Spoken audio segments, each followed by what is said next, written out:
Start the ominous? No. First, we'll go alive. I should change my name to the ominous.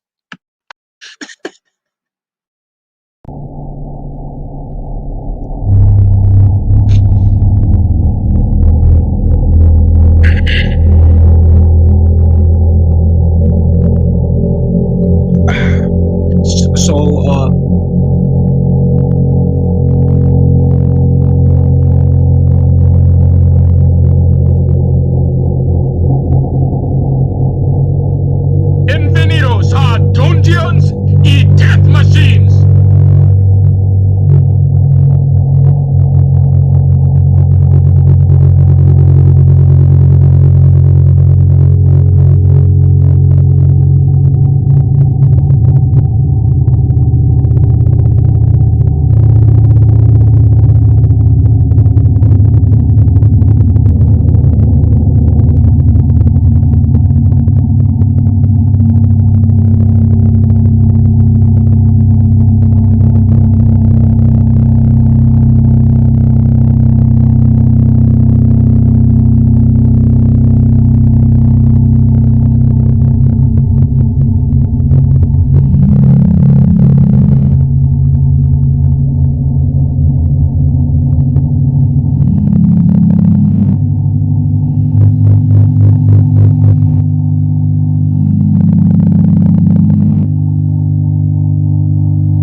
Dungeons and Deathmachines, Dungeons and Deathmachines. Post fantasy in a multiverse.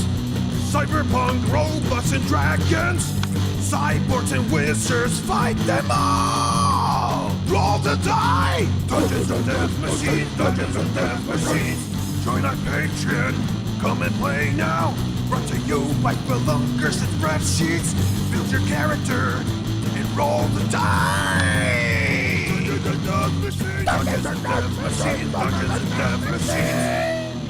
Welcome all to the new session of Wormy. Brought to you by Dungeons and Deathmachines and Spelunkers and Death Spreadsheets. We're playing tonight with John Quinn as a dungeon master and players Pat and Mauricio. Welcome.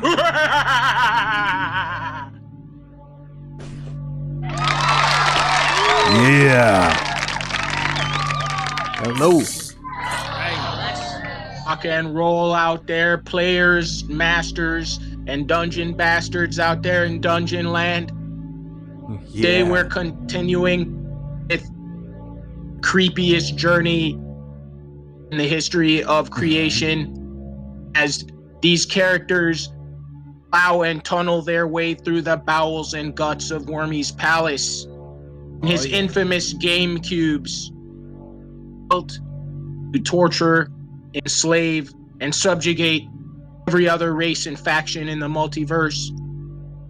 Now he has magically compelled 16 powerful factions from different corners of the galaxy, the multiverse, and the outer planes to engage in a tournament that will decide the fate of them all.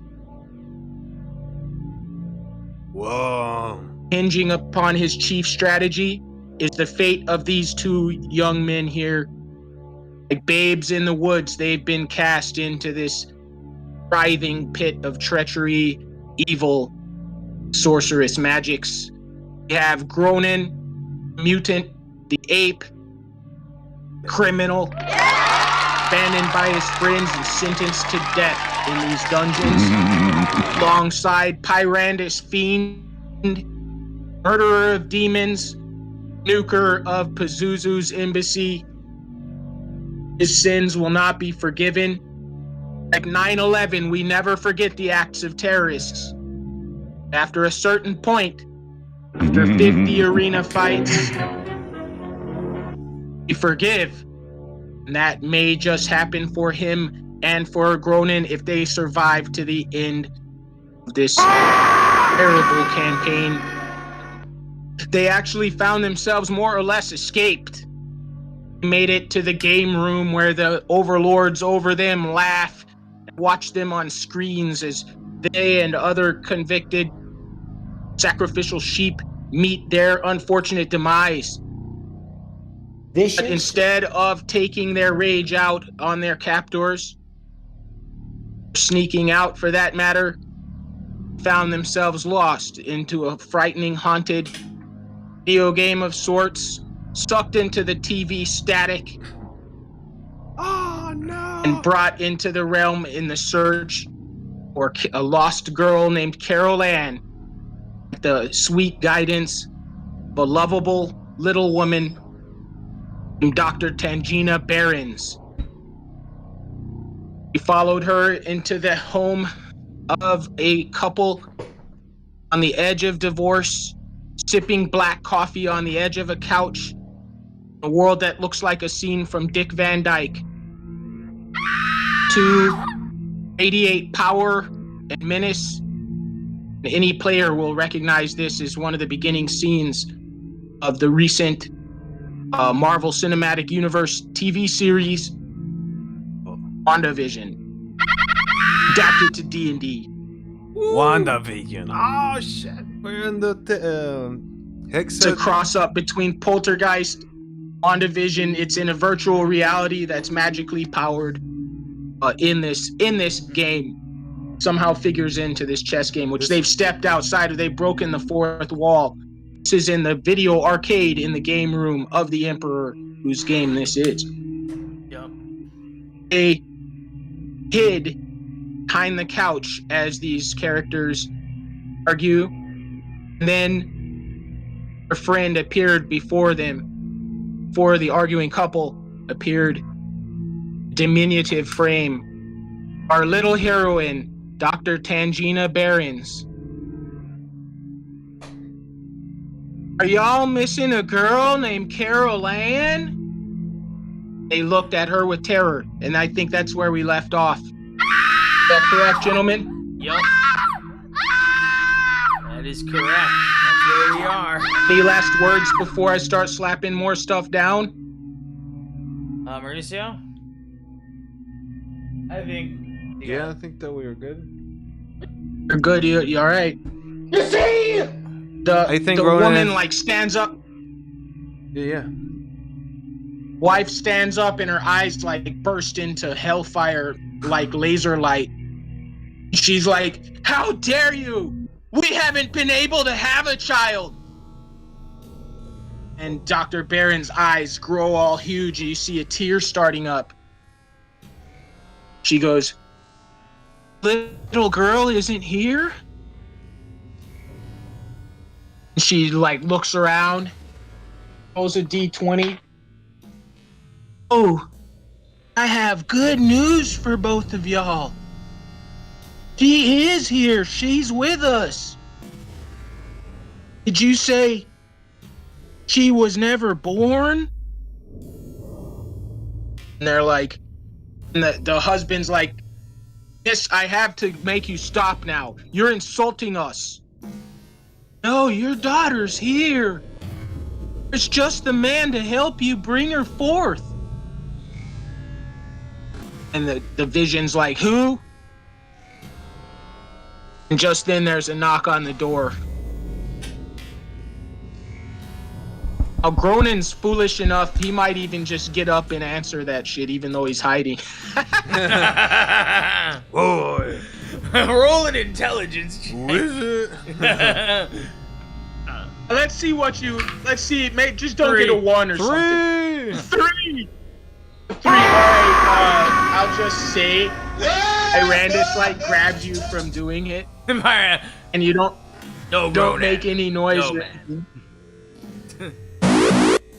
And Dr. Behrens goes over to the door and she's like, oh, dude, I forgot Wanda's last name. Oh, Maximov residence. Oh. And you hear like, it's Dr. Littlejohn. And she opens the door and a guy looking like Doctor Strange but dressed in like doctor's clothes walks in. Kind of dressed in a cross between like doctor's clothes and like Indiana Jones. Oh, hell yeah. You know what I mean? One of those doctors. He totally has a sidearm. It's a revolver. He's got like magical talismans and shit. His coat is all like clinking with like bottles and like, you know, cures and shit. But he's the spitting image. You guys make him out. Irandis hasn't. No, wait. None of these guys have encountered Doctor Strange, right? Hey, well, never mind that. But prayer knowledge, you guys recognize him as Doctor Strange. But this gets a little confusing because maybe I throw that out. It's inadmissible. It's like jury duty when you game in Wormy. Or you get like knowledge, but then it's like, oh, you can't use that. Yeah. Yeah, I know. Okay, so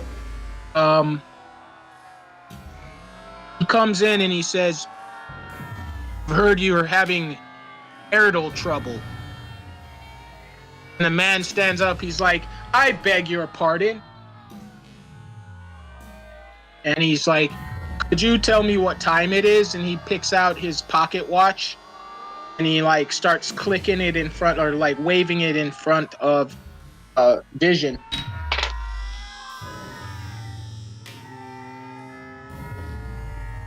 Vision like starts to like zone out for a second and he's like slaps that shit away. Like, hey, what are you trying to do? Dr. Behrens goes, he's got a radical therapy. Will bring you both a child. Guy's like, it's true. It'll make you super potent.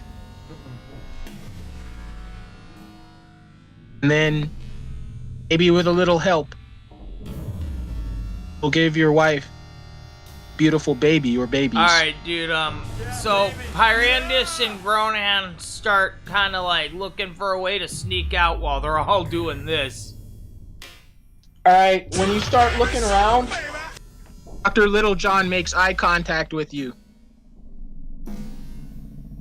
Damn. He's all like, psst. He kind of gestures to a room.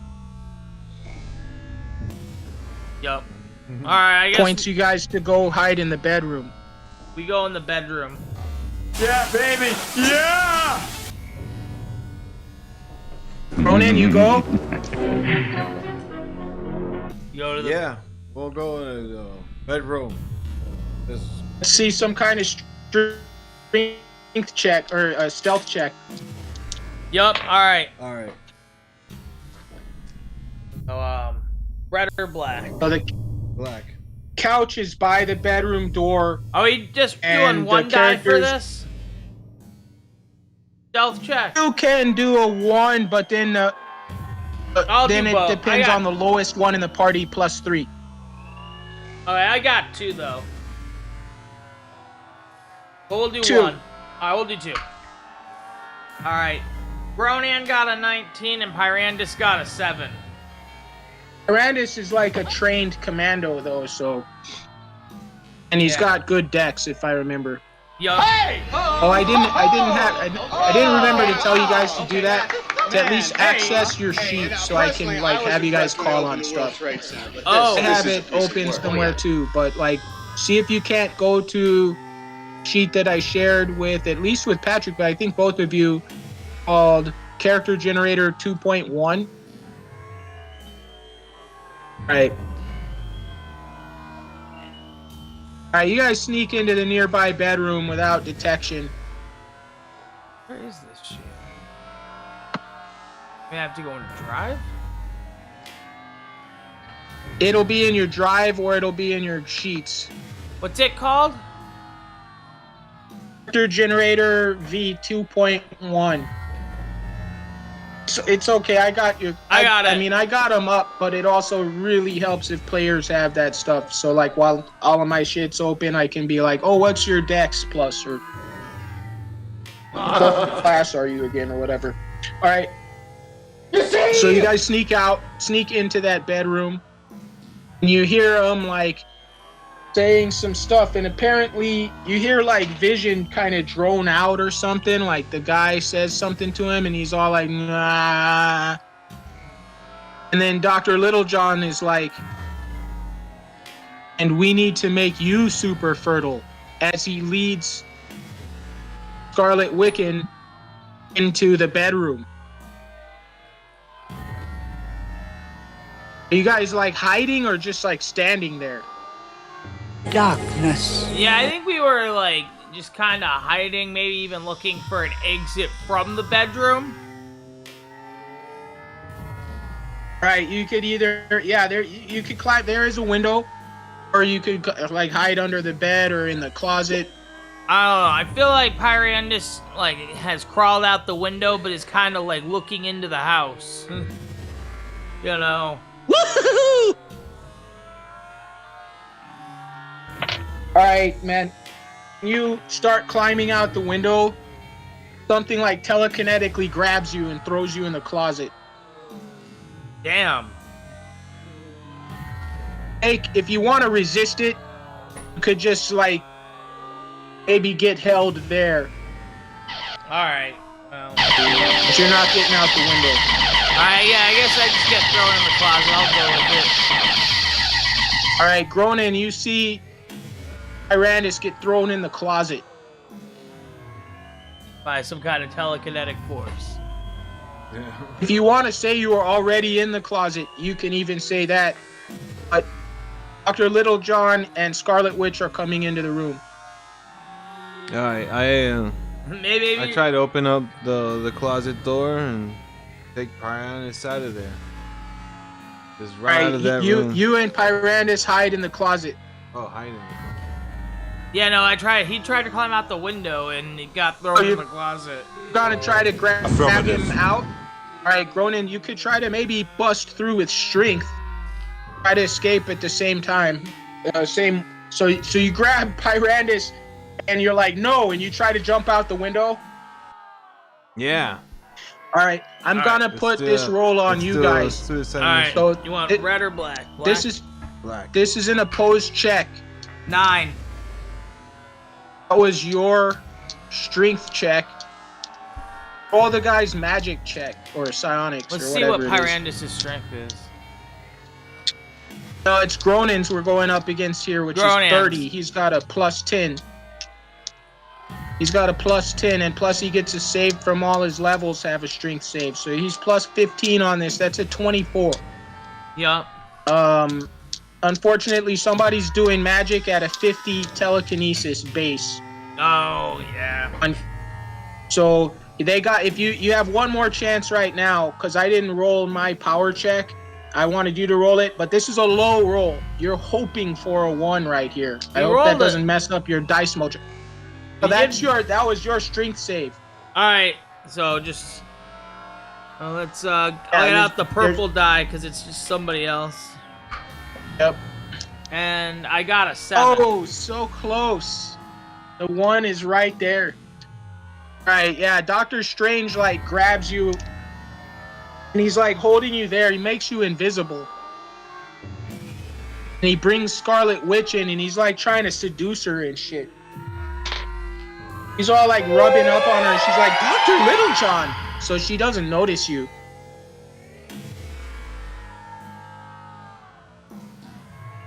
He pushes you magically into the closet. You see something moving around in the closet. Doesn't look right, you guys. Looks like some kind of spectral shit moving around in there.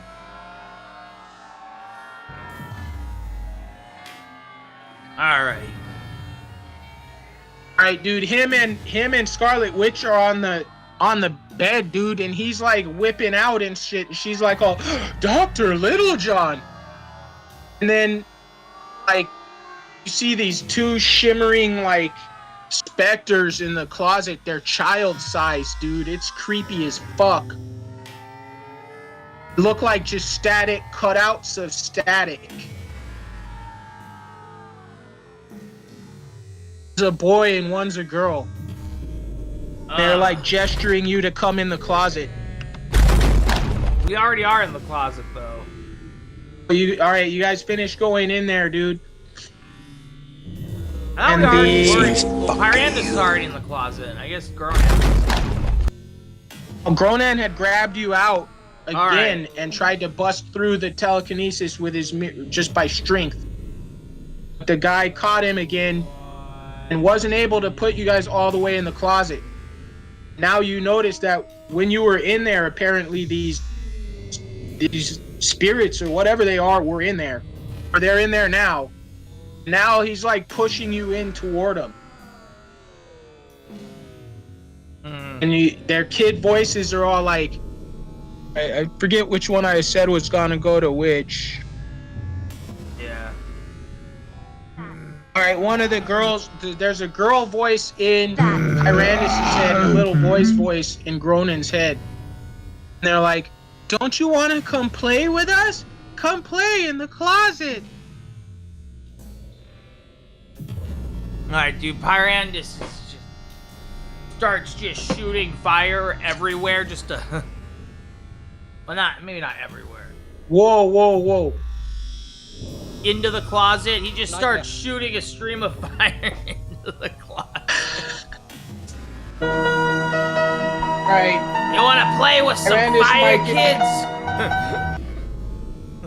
Just like... Alright, did you access your character yet? Yeah, I do have access. What's your AC? 46. Holy shit. Alright. 41, sorry. 41. Roll a dodge. So you want to roll low versus the Spectre's defensive maneuver. He gets an interruption attack on your turn. Oh! Oh, you dodged on a 1. And he got a 1, so like he falls to the ground. He materializes. It's a little boy. It's very familiar to you from other characters in the campaign, but Pyrandus doesn't know him. Pyrandus was in 21, wasn't he? No. Oh, okay. Few like battle-hardened commandos went all the way back in time to ensure the apocalypse that guarantees the existence of our fantasy world. Yup. But you weren't one of them. Like it! No. All right. So, he falls to the ground. It's a little blonde kid, about like 6 or 7 years old, maybe much older. He's like, "Mister, come in! I don't like when mommy has sex with strange men." And Doctor Strange and Scarlet Witch are like slamming on the table, on the bed. Yeah. He take his hand. Huh? He reaches his hand out to you. You take the boy's hand. I thought I shot fire into the closet.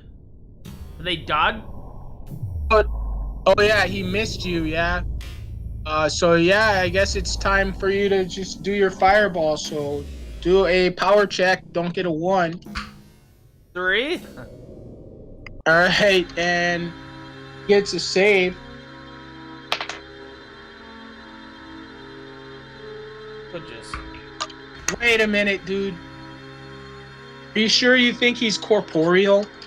Are you really gonna burn down this whole place? And the guy's actually a ghost? Well, you know, You just saw. it is psychic. Just saw him. It's true. It is psionic fire, though, so it should be able to burn a ghost. Yeah. I think the rule didn't it used to be half damage in first ed? It might be. No, it was just magical fire, yes. Normal fire, no. Yeah. Alright, so then he still gets a saving throw. Yep. And there's another spirit there. Alright, I'm gonna roll this black die for the save. 2. Right. Jesus. Jesus. That's not a good save. Yeah, but he has so many levels on you that he would make it on a 2 probably. This is an epic power using creature. Yep. So he actually saves on the 2. Alright, dude, the closet like bursts into flames. Girl appears. The other outline appears as the little girl you're looking for. Yep. She's also on fire. Her and the boy like hold hands and they're like on fire and they're like speaking in a demonic voice. "Come with us, brothers. Come with us." And the little girl starts Yeah, I turning knew it into was the something nurse. like this. She's rat-bait. The little girl starts turning into the nurse. Oh, Gronan, Probably that the nurse last you like. person that Gronan been with. Oh. Little boy is just like, What did you do? "Save me, Daddy! Save me!" And he's all on fire. Tries to grab Pyrandus again, and it's his attack. It's their attack, unless Gronan, you can still go, but That's what are you gonna do, man? and the bedroom's on fire, and like Doctor Strange like reaches a cigarette over and lights it from that, and they're laying on the bed already, and he's like, "You're really hot, honey." They don't even notice you guys kind of basically scuffling with these ghosts right to Doctor Strange's right. He's ignoring it. Yeah. She's like, "Yeah, that was pretty explosive, babe." Hello. No, that's not her. That cannot be her. I guess Right. with the same motion, he puts out the fire if you'll accept my die roll. All right. And, yeah, but he's got the lit cigarette. It's actually a joint, and he passes it to her.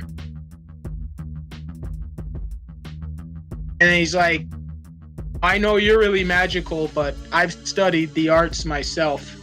And heard of the Tantra.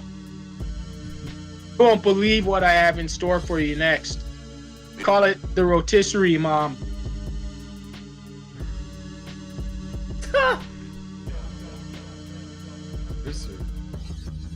And he steps up off the bed. You know, he had you guys under mass invisibility. So he changes that to a phantasm and makes you guys into 2 copies of him. And then he hides in there. Wait. The problem is, he hides in the closet. I don't think either one of you has been touched by those specters yet. Nope. So he's like, give the kids a high five. Are you serious? Doctor says. Oh. Is this some Are these little weird... Okay. Is this some weird sex thing where we're gonna impregnate her with these spirits? You and Gronin and your proclivities. This would never be something so drastically inappropriate. You can do that if you want. I mean, have some fun. All right. Just give the kid a high five. All right, we give the kids a high five. All right, Probably dude, a the bad second idea. they touch you, you have to roll a saving throw. Yeah, right. Oh, 6. All right. Ronin. Oh. Oh, Pyranus. I roll. And then Gronin rolls a 3. Yeah. All right, the 2 spirits disappear into your guy's hand, I guess, or somewhere. You feel a little strange. Feel really excited. If you want, you don't even see the other people there. It's just you and Scarlet Witch. In Gronin's case, Make love to now me, is the one please. that looks like the nurse, not the little kid. Mm. And for you, I don't know. Pyrandus might actually be into the Scarlet Witch as she is. Yeah, right. She thinks you guys are John Littlejohn version 2.0. There's 2 of them. This is creepy. And I'm just gonna unless you say you're gonna resist, we can kind of roll the curtains there. Yeah, we'll roll curtains. Yeah. Got it. But yeah, both of you guys do some stuff. Like I said, unless you resist, you both do some stuff that can cause some stuff to happen. Right? We all know Gronin's an animal, so Release the Kraken. sure he and Tyrannus is half devil, so Yeah. He already, ain't got no Pyrandus morals. already knew what was up and stuff. all right. Let me see if I'm skipping over anything. Oh, okay. Affirmative. Like it's a normal everyday event. They call it know. what do they Sex? call it? A Yes, mom please. rotisserie or so? Rotisserie mom. Yeah, dude. So This means fucking. oh God help us! What is this fucking world coming to? I am so All right, happy. so let's see. Oh, after you guys finish, Smooching. probably doesn't take that long. I don't know. And you were After we smooching Generous finish, with we my give brother. each other a high five. At You was here. And you were smooching Yeah, with you my give brother. each other a high five, and you notice no specters or ghosts coming out of that high five. That means they went somewhere else. Sex? Yes, please. You know what I'm saying? Yeah. And then, I like it! she's like laying there, like passed out and stuff. Baby. Yeah. I'll just say, I mean, you are a 30 strength gorilla and a goddamn pit fiend. half. Or are you you're half Baylor pit or pit fiend. fiend? Yeah, half pit fiend. Yeah! half Half orc. pit fiend, half orc, a Tanaroo. Yeah. Oh, Yeah, 'cause he's devil. the Tazork. The Yeah, the Tazor. Tazork. And you had your wings cut off at the beginning of this. So fucked up. Yeah. I'm gonna have to So get a she's priest like- to like regrow my wings with like a regenerate at some point, but Yeah, you're definitely rich enough. I was gonna tell you, growing in, your social level has gone up too. You got pretty rich off of this. 'Cause you're making like, I don't know, thousands on every match. yo. Irandis actually got the sweetheart deal. I think he makes something like 275 grand off every match now. Yeah. Awesome. Yeah. And Damn. I wasn't gonna tell you, but I think your sentences are gonna be up before the end. Yeah, but you know, they're gonna have it fixed out the gate. 'Cause that was part of like the contract Pyrandis signed. You do this Yeah. GameCube stuff and you're done. Yeah, but you could argue out. I mean, at that point, it's just a civil contract. Yeah, that Rich point enough I that- can argue like for a Crooked. contract to just be a normal gladiator that just does it for a living. All right, so he puts this invisibility glamour back up on you guys, and then ushers the husband back in, and he's like, "Your wife is super fertile right now. She's ovulating. She had some magical flare-ups. Burst into flame in here." Burst into flame. He's like, "If you notice, do you smell that?" The sulfur And is Vision's really- like, Vision like analyze. He's like, "Yeah, I smell that. What the fuck? There's damn devil DNA in here." And he's like, "Look, I don't hide my methods. By all means, I'm using every technique applicable from science and the supernatural. So this, you do have the ability to opt out. But I'm telling you, if you sleep with your wife right now, she will have at least one child by you tomorrow, magically. And they're really gonna be yours." Yeah. So he's like, he like looks at his wife, so beautiful there. You know how people like, you know, and not everybody agrees, but some people think they look their best right then. They look their worst in certain ways, you know. Don't go to a job interview like that. But her hair is all messed up, and she's all like laying on the bed. Big ass like water stain on the fucking mattress and shit. He's all, excuse my French. This is 18 plus. This is on Discord, man. Yeah. So And it's on YouTube, but we don't label this as for children. Put it that way. Yeah.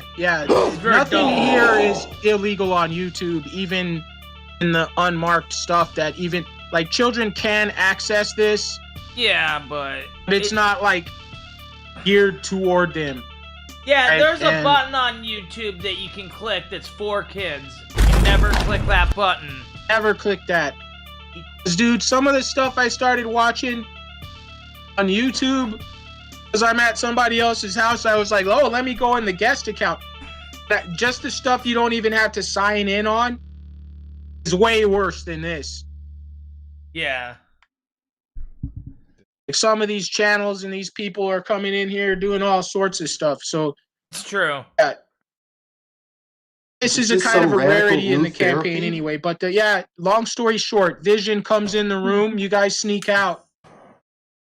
Doctor stands in the corner watching, dude. offering supervision. Oh man, dude, Vision just got like super cucked. Damn.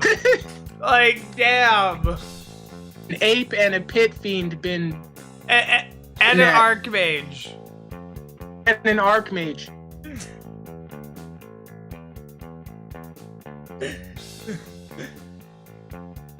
Yeah, that part's pretty rough. I'm sorry, guys. it's funny though.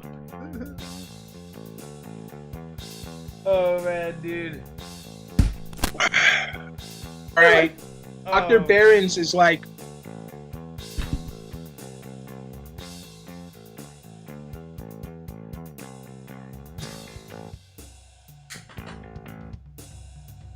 you guys gotta hide back in the closet. Wait for morning. Make sure you follow them and make sure the babies are okay, alright? That's what he tells us to do? That's what Dr. Barons tells you to do. When the girl grows up a little later on, we'll rescue her. Alright. Bleeding! You know...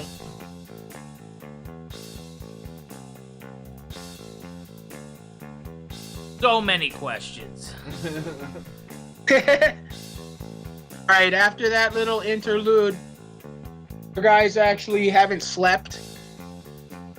And for some reason, you're really like super sleepy. There's a walk-in closet in the living room, big enough for you guys to both lay down on a cot. We supposed to just hide out in this house? I don't know, man. We're gonna open that option up. You guys discuss it. There is outside of this in this virtual world. But unfortunately, I had to go to the restroom again. I'll be Okay. right back. And a break. All right. Well, Switch to the yep. scene.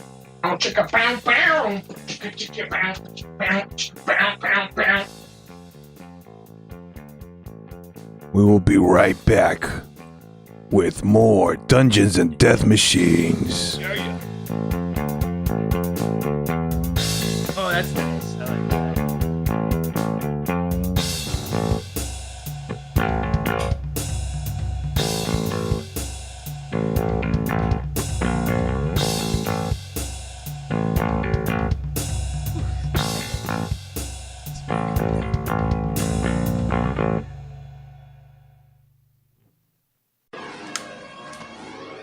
Flesh.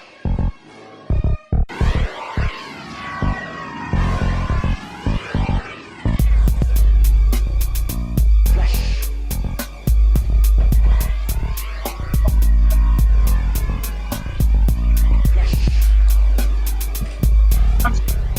Have to pull on his mother's schedule. Oh, He had something planned for last night, and then he was gonna try to make it back home early enough to jump in.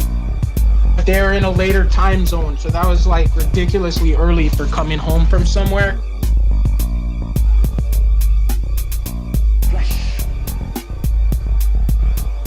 Did I lose audio? no. Oh. Alright, we're back again with Dungeons and Death Machines. All right. Excellent. Yeah. But And just a little note. You know, like a little parenthesis. If you guys are watching this right now, please put a like button there and subscribe And to the channel. join us on Patreon. You give us $1, you'll have access to all of our wonderful campaign materials. In fact, the Wormy book, the main campaign book, and the rules book we have for free available on our Patreon. go there and you can get the rules. And if you pay us $1, you can even join us in one of these sessions live. You'll appear on the side of the screen like me and Mauricio here. Yep. We would be honored to accept your guys' support. Just a small token of the effort that is required here. I always wish I could do better, and every little bit helps us to make this experience the best that it can be. This campaign's been going on since 1985. It's gone through different house rules, homebrew versions. It was Dungeons and Dragons first edition for probably the longest time. We made extensive use of the part in the first edition Dungeon Master's Guide that adapted Gamma World to first edition Dungeons and Dragons.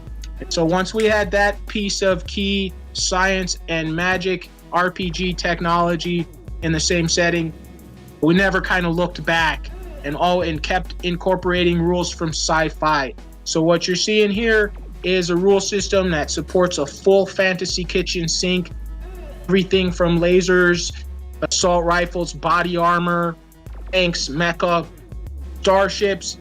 On the magical side, spelljammers and other, everything we know from fantasy world. And if you haven't had a space battle between spelljammers and starships, we should actually name something that starships and spelljammers or something, because the interplay between these heavy machines that are flying through space with like antimatter or nuclear fusion drives versus these kind of gossamer sailing vessels in the astral plane. My version of Spelljammer, there's no phlogiston or anything. They're just these vessels just ply the outer plane. Another key difference that I think players will like once DMs get their heads out of their rear end about like balancing everything. Spelljammer made a couple of key design errors. For one thing, they had this helm that you drive the ship with. That's weird. Why not just drive from the wheel of the ship? Yeah. Once you touch it, you're in a magical link with the ship, and you can cast your spells through the ship. Unlike in first edition Spelljammer or in D&D Spelljammer in general, where they've traditionally tried to nerf the spellcaster who is required to guide the ship, to fly the ship. It takes a spellcaster. If he has, for example, Fireball in his spell list, he can't cast it while he's spelljamming. I think it should be quite the opposite, so that you can have space battles even more compelling. I mean, the Spelljammer space battles were pretty cool. You had like magical ballistae and catapults and fireball phlogiston catapults and stuff. That's all great, but let the guy throw a magic missile out the front of the ship, or whatever too. And so that makes we've had some serious battles between spelljammers and regular spaceships, and there's a reason they have both in this campaign. Try it out, science, fantasy. Try it in your campaign, maybe just in one area, or really fits in if you're more of a traditional player in some of the published campaigns like Eberron. They're already up to speed on a lot of this. Maybe like I always like to rip off from things like Eberron and put that in my Greyhawk campaign. So that's just an aside, some kind of historical footage or historical on what's going on here right now. Yep. Man, I'll have to all of it make a video eventually going through all the stuff we have on Patreon, like all the books and like I don't know what would you call those settings. Some of it's different book settings, rules, adventures. There's tons of we put the character generator up on that. Modules, we got some modules in there and some campaign settings. I'll throw a good one out there. We got the Storylands, which is basically made this weird patchwork dimension that's based on stories. That's not really fully written out, but it's kind of like there, though. There's a lot of stuff that people can work with to use to flesh out, their own version of the Storylands in their own campaign. Maybe you'll want a character from a book to here in your campaign for some reason. Now, there's a whole realm that you can use full of characters like that. All right. And behind a lot of this stuff, there's kind of philosophy or theoretical physics and stuff. And so this is the part where we wrestle with, like, is everything I can imagine real somewhere? And of course in D&D that has to be true. I mean, maybe not in real life, but it's fun and wonderful to imagine a realm of just pure imagination where all the different stories and myths and stuff come to fruition. We've incorporated that and some of the obvious, what would you call them, Easter eggs that something like that would have, like the nothing in the never-ending story. Yup. And all kinds of different references to different fairy tales or literature have made their way into our campaign through this subsetting of the Storylands, which originally bordered on Limbo and the Central Plane. Used to be called Concordant Opposition. The something land, right? The you know what I'm talking about. The Shadowland, no? Our sigil is, though, dude, you know, in Planescape. Oh. The big Central Plane. Oh, the Concordant Opposition. It's not called that in there, though. Oh, shit. That's like a weird mortal magic user name for it. Yeah. The real name is the Something Lands. I call it the Borderlands because it borders on every outer plane. Yeah. And in our recent wars of Ragnarok, that was a huge part. The border between the chaos plane of Limbo and just kind of the neutral afterlife plane was the city of Zeos. And they had to be infiltrated and conquered in order for the giants to be able to conquer and indeed destroy much of the universe. Yup. That all happened, and we're living through the aftermath. But these players, and almost everybody here, well, all the bigwigs you see in the game room at the table playing on this crazy high-dimensional chessboard, they're all aware of all of that. And this fits into that. We'll get to that in subsequent chapters. But these poor schmoes actually in here in the cubes fighting and dying, or maybe, forgive the language, maybe they're fucking and sucking. They have no idea of the kind of the cosmological import of all the weirdness happening around them. In fact, this part with the ripoff of Scarlet Witch and WandaVision was the culmination of a big campaign in the that links basically two timelines. One where President Donald Trump holds on to power, leads his people through surviving the inevitable apocalypse he brings down on civilization, and rises to this imperial god emperor that indeed in the space of only 2,500 more years conquers the entire galaxy. Don't be a baby. Yup.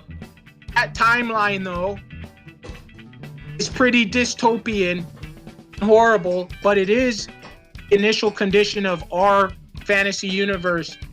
Where thousands of light years away, there's this planet inhabited with elves and unicorns and all of this. That's how our D&D game got started. So, in other words, for the fantasy world to happen, you have to go through this dystopian apocalypse at the hands of Trump as God Emperor of all mankind. And we can get into how all that happens and everything. It gets into the Joker, DC Comics characters like Mxyzptlknim, and all these other, things to explain why are people so powerful and evil and stuff like that. Or the other timeline is the one where the Revengers, okay, our ripoff universe version of the Avengers, using the Mind Stone, the Infinity Stone, the Infinity Gauntlet. Roll back time and stop this apocalypse. This timeline, this might be news to you guys. This timeline is called Apocalypse No. This is where some of the key villains from that past apocalypse timeline escaped to in this campaign that actually was a kind of started as a 0-level campaign. They were all like teenage kids, maybe with a little bit of the feel of like Stranger Things.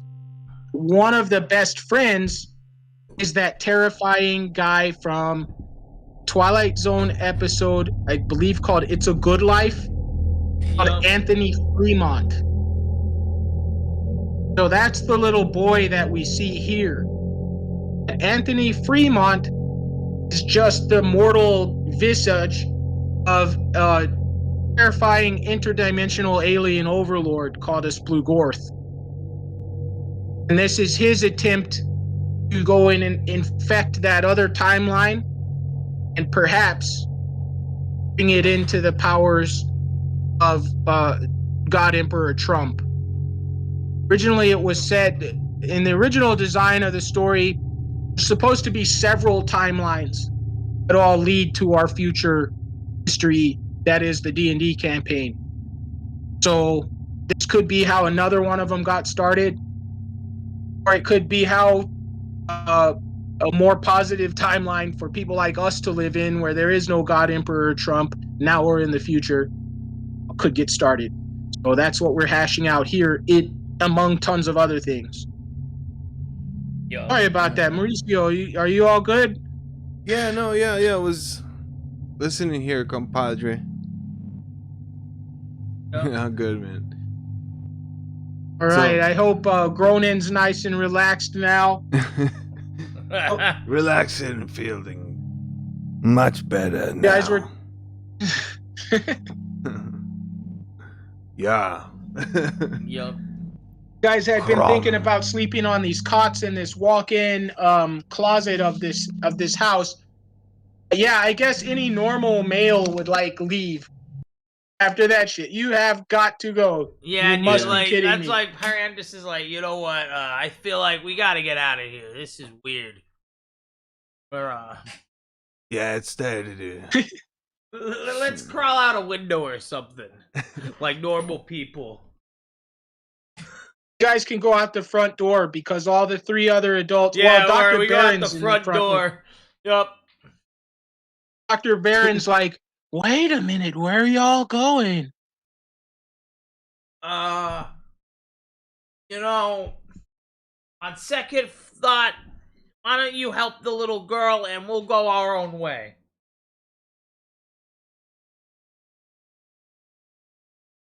Y'all can't go. Y'all gotta help me break Carol Ann out. We need to All right, find well, let's go talk somewhere else. I feel weird, okay? I don't want to go outside. It's scary out there. Well, that's your problem. We walk off. All right, you guys open the door. Yup. And dude, all right.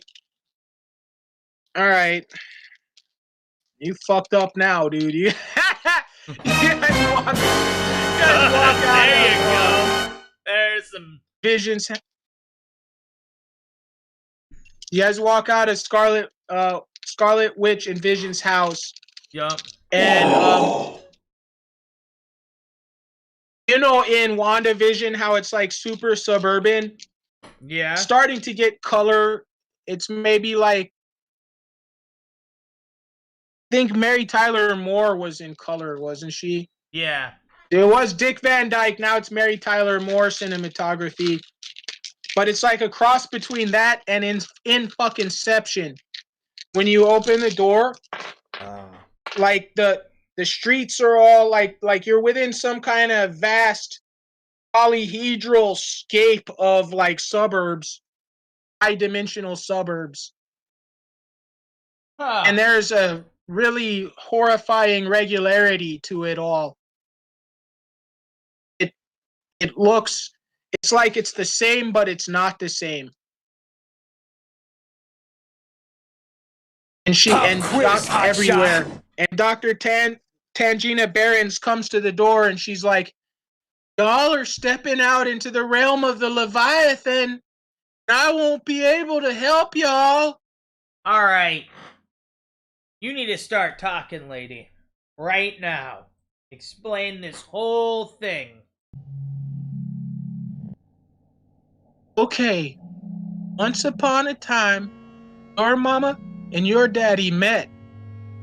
And they felt good in their private parts. Wanted to feel even better.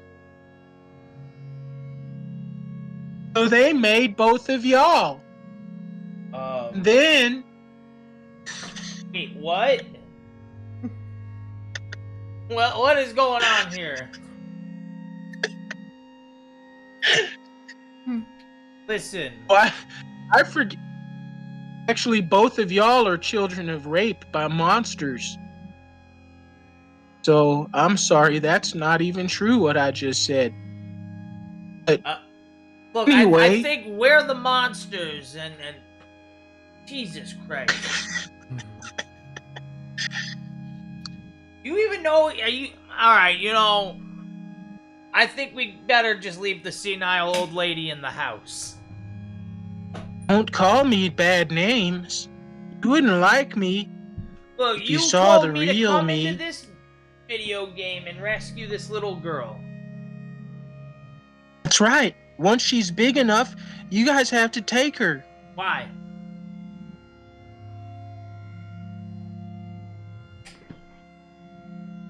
Don't you feel it? Feel what? Power. Power. I'll be responsible for creating a whole new timeline. I see. Really? Didn't you always want your very own universe? No matter how fucked up it is, it's yours. Listen, up there in heaven, they try to tell everybody what to do. They can't make y'all do the right thing, can they?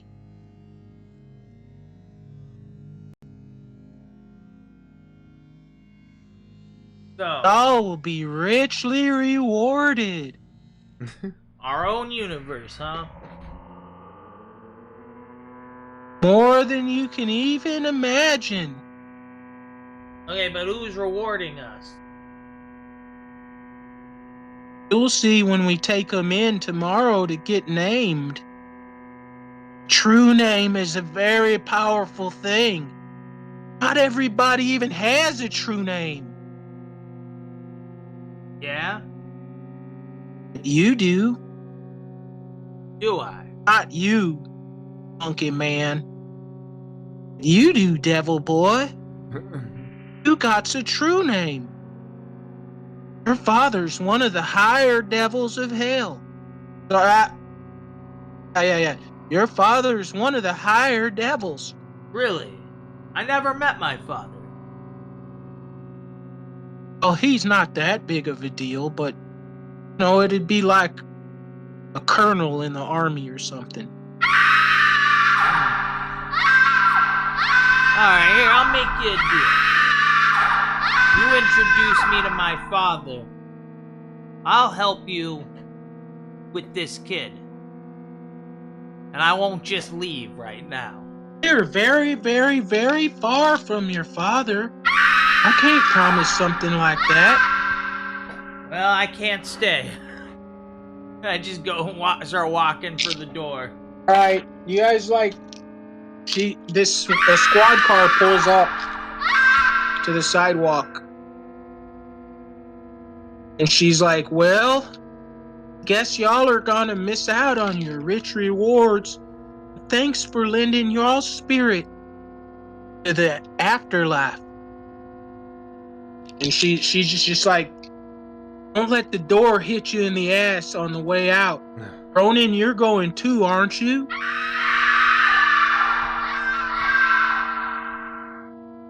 Yes, I'm gonna take off with my friend Pyrandus.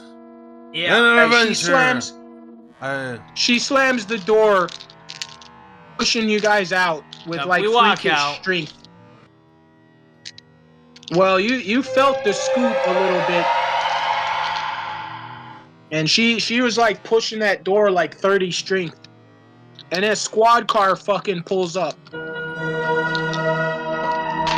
right to the curb of this lot, and there's a big ass hole dug in the side of the lawn. Huh. These two cops like stand up from their car, stand up, opening the door of their car. They get out.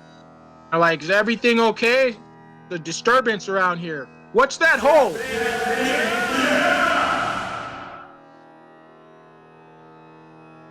I don't know. I'm a vacuum salesman. Walk off, dude. Oh, you guys are both just in your natural forms right now. Just like this terrifying devil orc and a fucking huge mutant gorilla. I'm a vacuum salesman. But yeah, you're bristling with like guns and equipment. I'm a vacuum salesman. So yeah, you 17, probably dude. have. I rolled a 17 on that check, too. Right, they're like, well, you know that door-to-door sales are illegal at this hour. I was unaware. I will keep that in mind in the future. We're thinking about instituting a curfew for this town, but I guess you'll be free to go. Well, you have a wonderful day, officer. Oh, we will. And the street goes off to the left and the right. Cops just sit back in their car and keep their headlights on you guys. All right, we walk behind the cop car.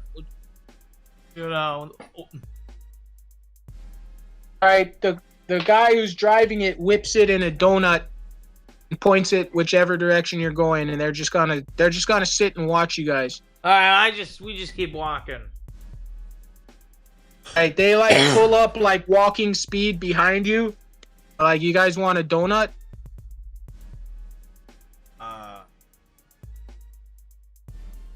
No, I'm all right. How about you, monkey man? Food. I'll try that. What is this? Hey, they open the pack of donuts. There's jellies, sprinkles, glazed, cake, an eclair. I smell them. They smell so good and fresh, dude. I grab one and I get a little bite. All right. Which one do you grab? We had the filled Eclair or the jelly? Yeah, eclair, yeah. Eclair? Sorry, yeah. Yup. Eclair. All right. Roll a 20-sided. All right, here we go.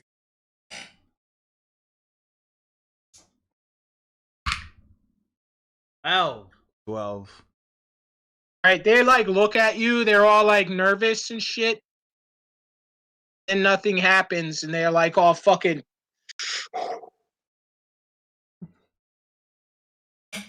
All right. He's like, "What about you, devil boy?" Yeah, I'll take a donut. All right, roll a 20-sided. 15. All right, they do the same thing. And yeah, you guys eat these donuts. They're really good. If you were wounded, they heal you about like a hit die. Nice. You might want to see if there's wounds on your character, because those will be active right now. That's fine. I think you guys have about like 17 hit points and wounds. I'm trying to see where my wounds are. Yep. I They're am so in happy for you. 2.1, right? In party. I'm in party. Character generator 2.1 in party. I need to look at it too. God dang it. Where are those ones? There it is. Come on. Character generator 2.1. Okay, I see wounds here. So, Tyrandus has 14 and Gronan has 22. How much healed? 7? You guys can roll those back by your highest hit die. So I think Gronin has a 12-sided in there. Okay. So, Excellent. you can roll or call it a 6 if you want. You tasted his right. You could call it a 7. Call it a 7 or roll. Or you see how for hit points healed. You call it a 7 or you could roll this. And you get your con Oh, plus. and you get your con plus, which is on here. Probably around 5 more. His constitution is 28. Yeah. Oh, ho, ho. And more. And you rolled an 11 on a d12. Oh, so you healed I'll just say you healed all your wounds. Yep, we'll just call that 0. That was legit 20 out of the 22 wounds. So Yep. Damn. and meanwhile, Pyrandus doesn't have any 12-sideds, but you have 10s, right? Yeah. Solo Marine Gladiator. And So- his con is 20, so it's just a plus. I'm gonna roll. I never do that. I only got 7. 7 out of your, I think you said 17 or 14, was it? Yep. So yeah, that you heal 7 of that. All right. Well, they fed you. You guys were tired. Obviously, you'd had a rough night. Yeah, like super. Excellent. Yup.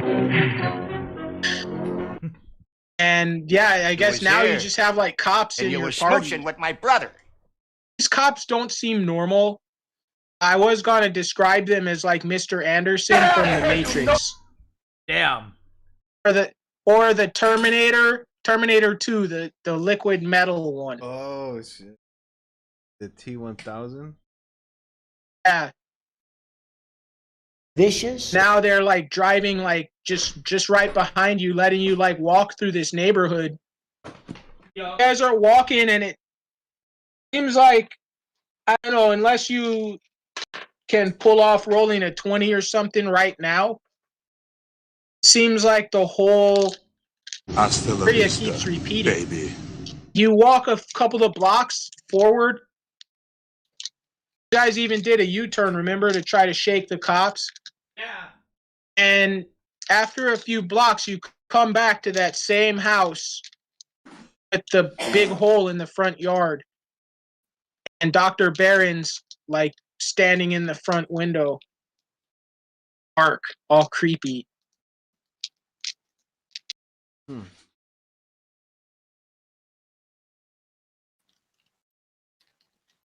And the number on the front is a 9.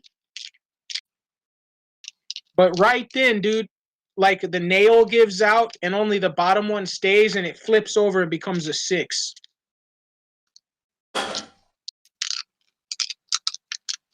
And the cops are like, looks like we brought you back home. Yeah, I guess so.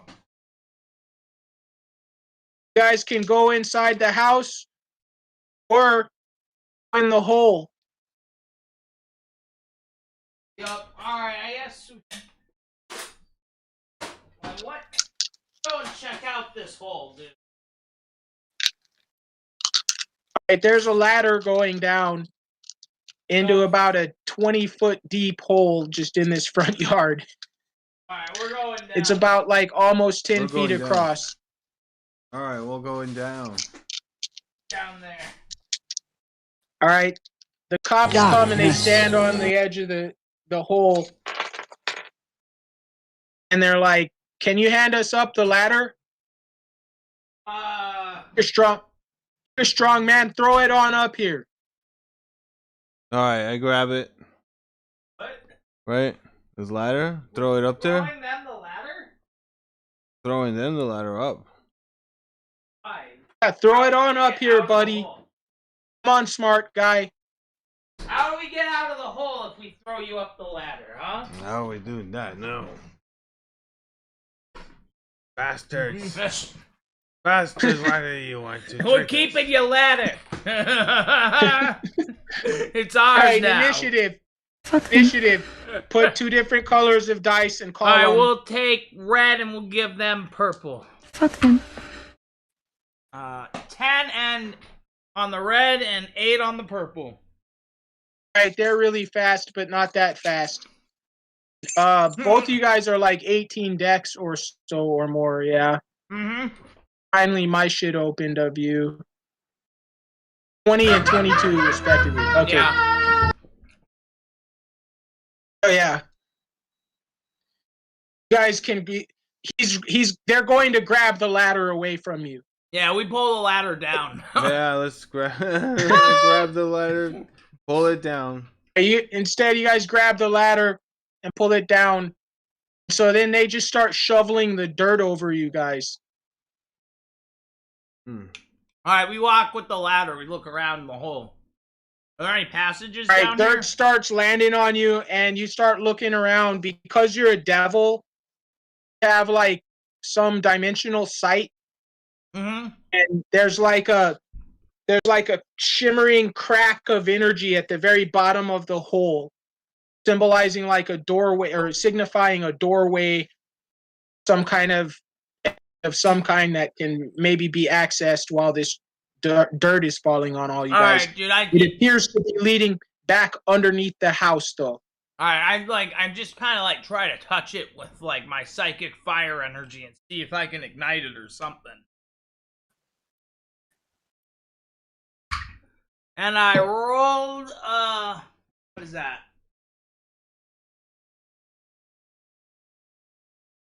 I think that's a 9. 9 is really hard to tell. All right.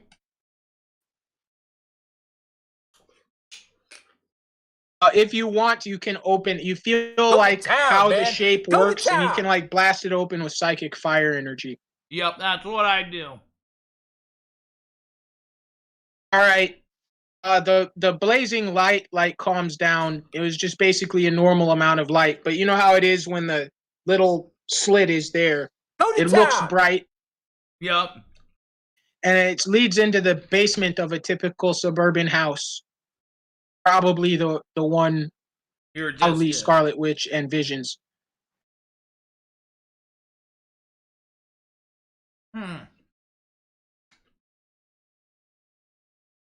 Guys run in there, yeah, or Yeah. right. These cops can dig like freakishly fast. By the time you guys get in there, it's pretty much like the height of that door is like covered with dirt. Yep.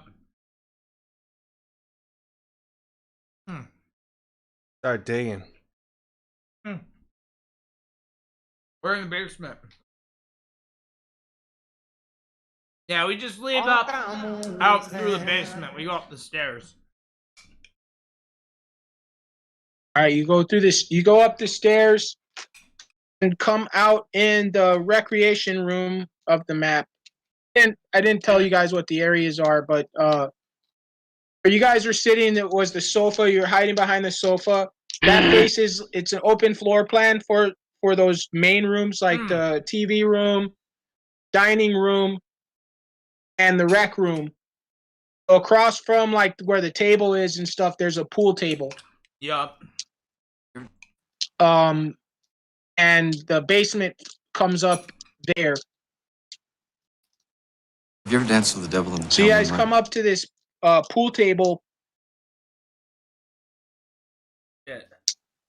and it may. Oh, Dr. Barons is standing on the other side, and she looks and smiles at you.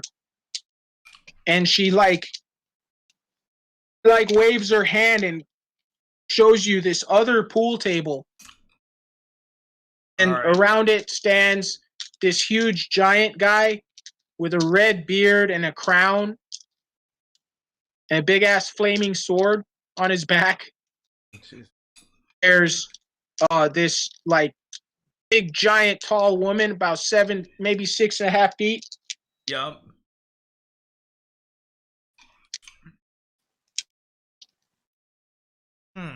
She's kind of ghostly looking. She's all wearing like lingerie and stuff, but it's chainmail bikini like lingerie. She has a big, powerful sword. There's these like guys, just tons of guys in suits, giants in suits, and floating above the pool table. And on the pool table is all like miniatures and stuff. They're magically animated and fighting. Above that, floating these 2 giant cubes, and inside of that are all these holograms of all these different rooms and confusing situations in some cases. Like you think you see a copy of you guys, and they're moving around in those cubes. Huh. And then I will massacre you. there's this big freaking giant, like this is in a big giant like round room, and there's like kind of tinted off areas inside. And at the head of that pool table, there's this big giant throne. Yup. At the head of that throne, there's nobody sitting on the throne, but the throne is like made into this giant bar. On the back of it, there's a TV screen. Everybody's watching it, and you guys are on the screen. Whoa. Whoa. What's going on here? Then they flash to the announcers right when you ask what's going on here. This is Rob and Leech and my co-host Pixie Masher the Devil. Here we are at the 82 Wormy Year GameCube tournament. Let us tell you, It it's is just heating gotten up stranger here. than ever before. Go ahead, is that Pixie Masher? Yeah, it's heating up here. It seems that our two of our star players, Tyrandus and Gronan, were sent in to. Oh, is there a name for this? Sorry. Room or whatever. The labyrinth. The Well, they're The labyrinth. Yeah. the vivarium. Oh, the vivarium. It's part of the. There's a lot of labyrinths. There's that like Minotaur god. Oh, okay. There's also the Galcut Lord. So this is the vibranium labyrinth. Well, actually, vivarium of Vivarium. the Leviathan. Yeah, they were just in the Vivarian labyrinth. They were in quite a fun and sticky situation in there. I should tell you. What do you think, Robin Leach? I think they're in for a bit of more trouble. It seems like some kind of religious folks are coming to the door. Maybe it's some of those Jehovah's Witnesses coming to tell them of the end times. You know, I always shoot those guys with an M16 when they come to my door.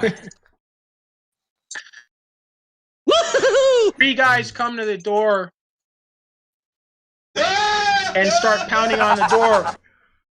This is an emergency. Are you saved? You all saved in there? Oh, yeah, we're The safe baby's here. Oh, we missed the birth because you guys ran away.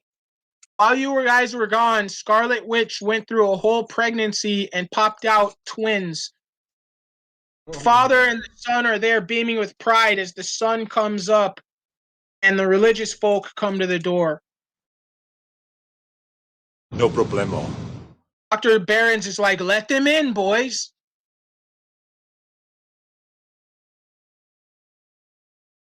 All right. They're like, we hear the baby's crying. Gotta be saved because the end is near.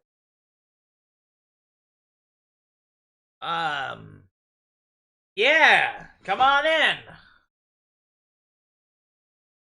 Save the Mirandus baby. goes to the door, lets him in. Oh, thank you, young man. Thank you. You're a good man. Then he sees you all demonic and shit, all devilish. He's like, "Ugh." And he looks just like Dr. Littlejohn. Now he's in priest's gear. He calls himself Father Blaylock. Oh, don't mind me. I just have some weird birth defects. You know, giant protruding horns and hooves and reddish pink skin. And tusks. It's all part of the Lord's plan.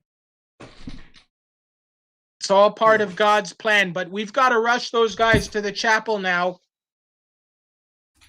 Yep. The end is coming, and you've all got to be baptized, at least the babies. Yeah, let's get these babies baptized. Vision and Scarlet Witch come out of the room. Dr. Barron's like ushers you guys to hide. All right. Like, go hide in the trunk. She tells you to hide in the trunk of the car. All right. Like, what car? There's a car? The church guys apparently came in a car. Yeah, they came in like a white hearse. All right, I guess we go and hide in the back of this white hearse.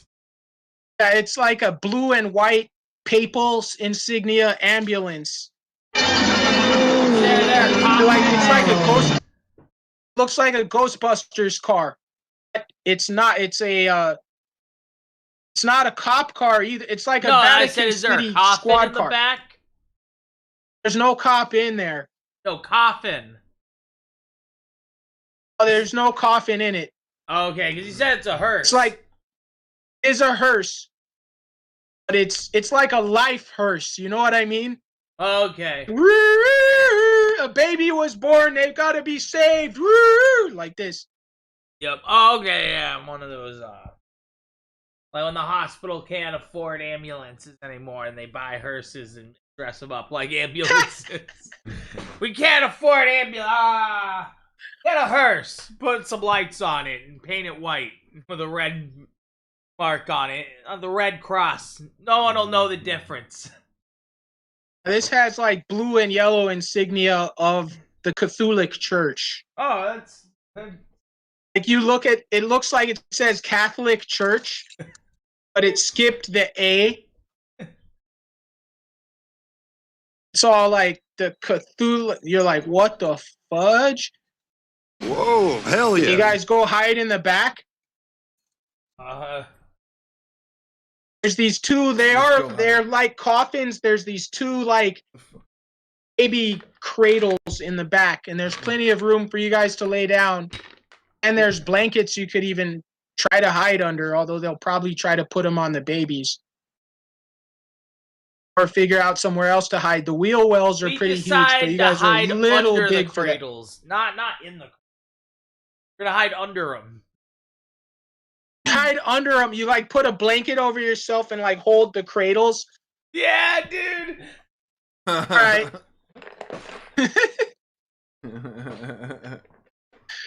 All right, dude. There's monsters under the bed, kids. There's no monsters under your bed. Do you look? There's a damn pit down there. A devil or a big ass ape.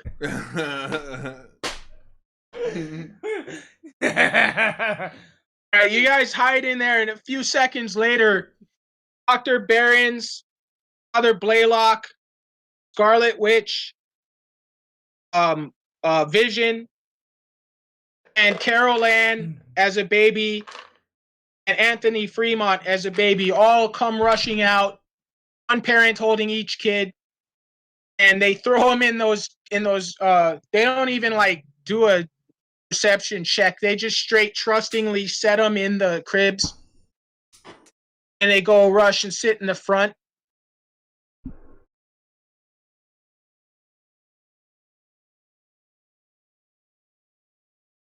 And Father Blaylock, you guys can kind of peek out through the blankets once the adults leave the kids there. Yup. Kind of peeking out through the blankets. You see Dr. Littlejohn and Father Blaylock in the same place, dog. They both look exactly like Doctor Strange. Dr. Littlejohn's like, quick, you've got to hurry, max speed. Get them to the chapel now. So he like peels out in this freaking, he's got like an 800 horsepower engine in this thing, dude. So they're like, so Dr. Littlejohn and this doctor guy are back there? Father Blaylock. Whoa. Father Blaylock is the scariest name to me in the universe. I don't know why. Apologies to people named Blaylock. If you're named Blaylock, it'd be a real honor to have you in our gaming group, but I'll be afraid of you. I don't know. Doesn't that name, it just sounds, something's wrong with it. I saw it in a movie or something. I don't know. Blaylock, yeah. Never heard of it, yeah. So anyone called Father Blaylock, he's like screeching around curves and stuff. You can't really see where you're going, but you can see out the back window, and those two like Matrix cops are following you guys.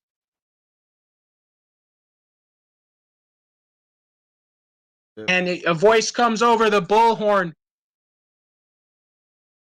Please pull over and present your license and registration. Father Blaylock's like, we can't. We got to get to the chapel.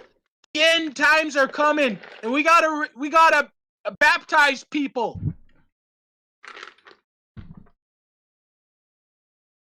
Yes, baptize.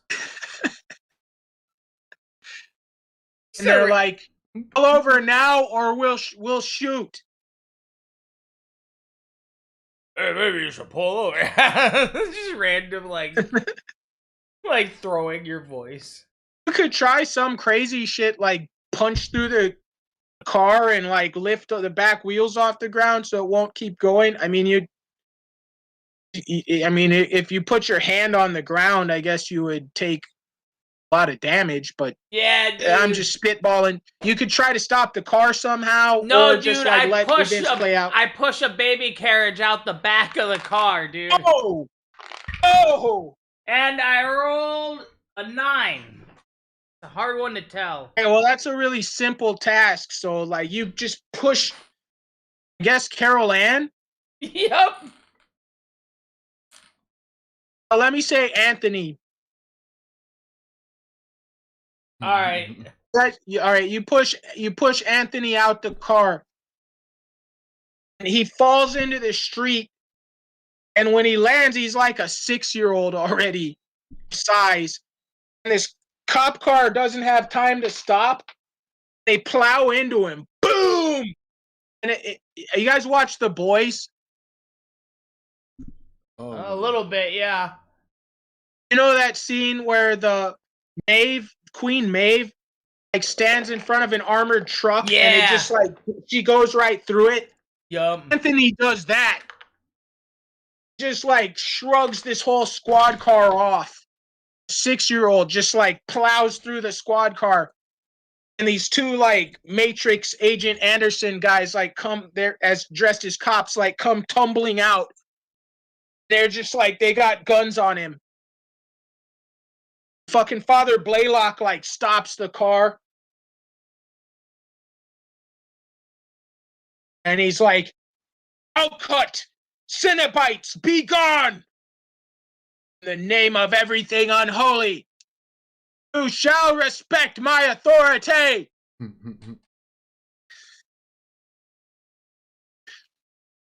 Alright, I'll just roll for that. This is... I'm starting to see an angle here. We got the Cthulhu's and the Galcuts, and they don't like each other, fighting over these kids. Father Blaylock freaking straight burns them. What is it called? He banishes their ass, dude. Damn. Actually, he cannot banish them because this is their home dimension. Actually, he can. He just did. So you'll have to figure out why that could happen. Then. So did we see the announcers on TV or something in the basement? Yeah, you did. We know we're still in the game then, at least. Oh. Father Blaylock's like, the child must have just fallen out. Get him back in the truck. We've got to get there before the end time. I'm like, I look at Grown and I'm like, push the other kid out.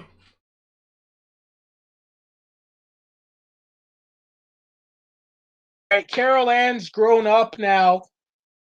You start trying to push her out. Grown Ann? Starting to grow up, okay. Well, yeah, but it's in a cradle. He's like, listen to me, you subhuman piece of filth.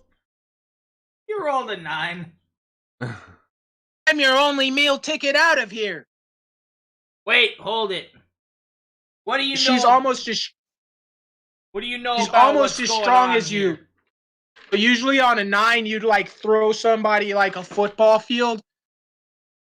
But you're just starting to push her out the door, and then Tyrannus is like, wait a minute. What's going on here? Maybe you can talk some sense and explain what's going on here a little bit. Look, I can't explain everything for you. Get my brother in this car right now. Let's get to that goddamn chapel. Why? We'll be richly rewarded.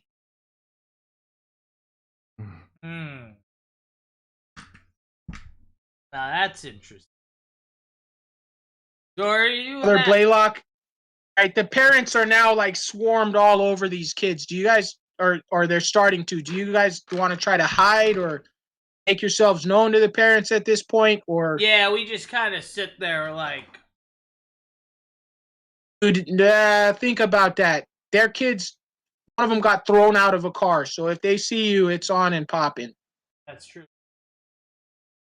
All right, we just kind of like jump in the front of the car, dude. And we just drive off, dude. Right, dude.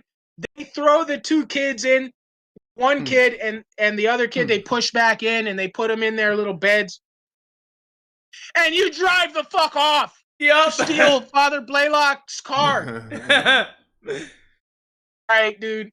Hey, Father Blaylock, go get Ben. And drive off. All right, dude. There's a chapel up ahead. After you drive for, this is an interdimensional place and it's all weird. Yep. So, like, you lose them. It's clear they're not going to catch you. But up ahead it says something chapel. You can't read it because it's in High Cthulhic. You guys, I assume you're going to pull up at the chapel. No. Oh, all right. Dungeons and Death Machines. This has been installment 3 of Hermes Games Cube. It gets curiouser and curiouser. I'm going to have to ask for one more break. All right. Right back. Yep, we'll put up the thing. All right. Right.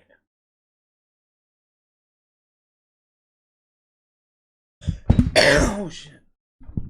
We'll be right back with more War Me campaign here in Dungeons and Death Machines.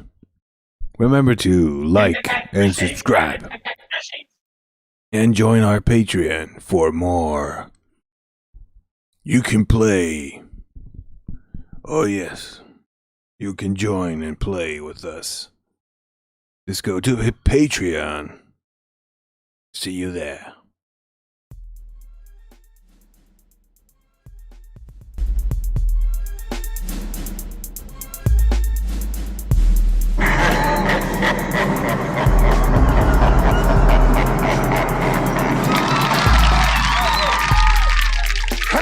run by mongrels.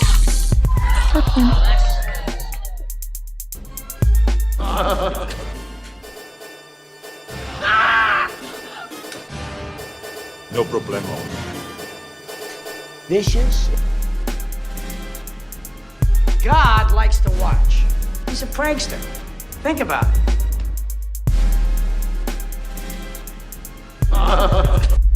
Congratulations. Have you ever danced with the devil in the pale moonlight?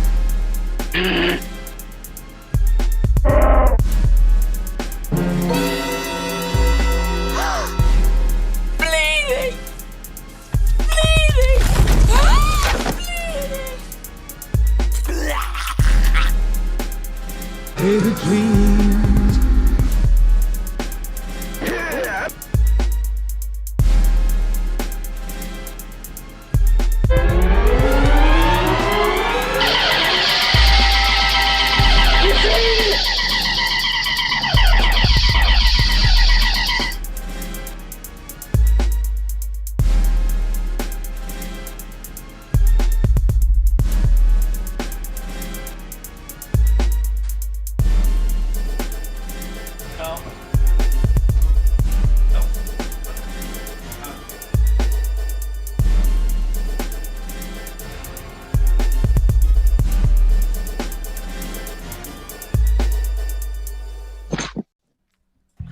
Dungeons and Deathmachines, Dungeons and Deathmachines. Post fantasy in a multiverse. Cyberpunk, robots and dragons. Cyborgs and wizards, fight them all! Roll the die! Dungeons and Deathmachines, Dungeons and Deathmachines. Join our Patreon, come and play now. Brought to you by Belunkers and spreadsheets. Build your character and roll the die! All right, I just heard from my wonderful host. She's actually starting her journey back here today. I think she's starting from Washington, although the Starlink train, does that even run up there? So she might have been on her way back already, and it might be a matter of hours. Yup. I think either way it's a matter of hours, but it could be a few hours versus many hours, more like a day. So unfortunately this news is breaking and at the worst possible time. When we were scheduling, we were talking about maybe performing this physically. Yeah. I said if right, remember, like if this would have happened a little bit earlier, the whole thing would have to be curtailed. So it's quite possible I'll get a call. I know we're probably hitting the time ceiling anyway for a good chapter in Dungeons and Death Machines. I know you guys are busy. We have to be off of here by 5 because Shelly's been working. Okay, well, 5's a pretty good horizon. We could definitely do that. We could get a lot in. I think we can get. Yeah. I don't want to hint about what's ahead, but we can get a lot in. Because that's still almost 3 hours. But that said, that increases the vulnerability that, in fact, my scheduling is going to conflict, right? Yeah. It could be that she goes, oh, I'm here in Ukaipa or Redlands or wherever she's going to end up being and needs a ride or something. Yeah. That could happen as early as maybe 4, 4:30 or 5 or something like that. So well, that's fine.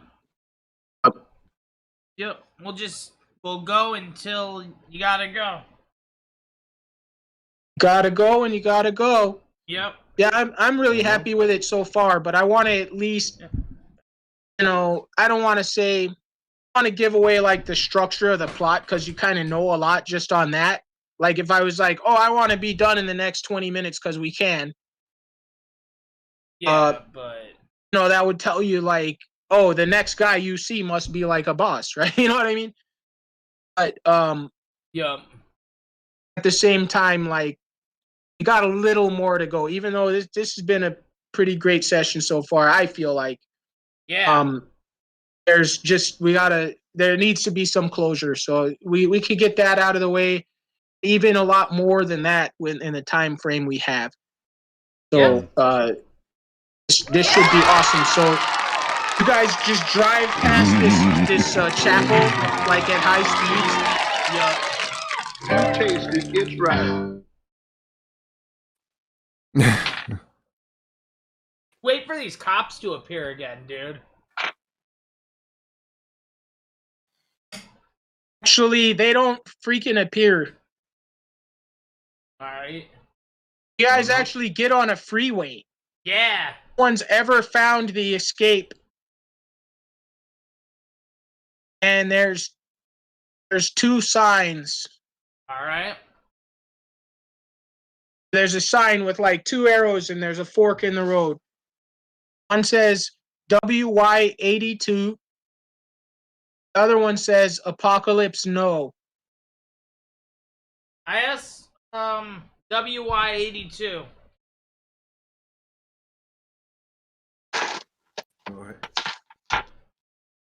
Because Pyrandus would know the year is 82, you know what I mean?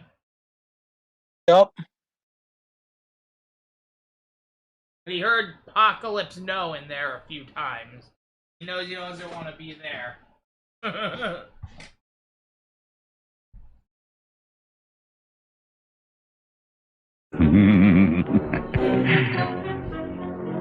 And in Wormy, it's called Wormy Years, too. You know what I mean? Yep. Funny. Yeah, he's a very self-centered god. It's like if there was AD while Jesus was alive, because he said it should be. Yep. Well,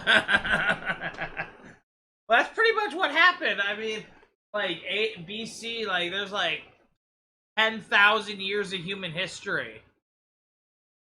Yeah, but that was all labeled that later. Yeah. Oh, the Egyptians had a calendar, the Hebrews, the Japanese, everyone had a calendar that counted forward from some date. Yep. Then they figured out what that all converted to in the BC system, which is negative, which is going, the numbers are getting less.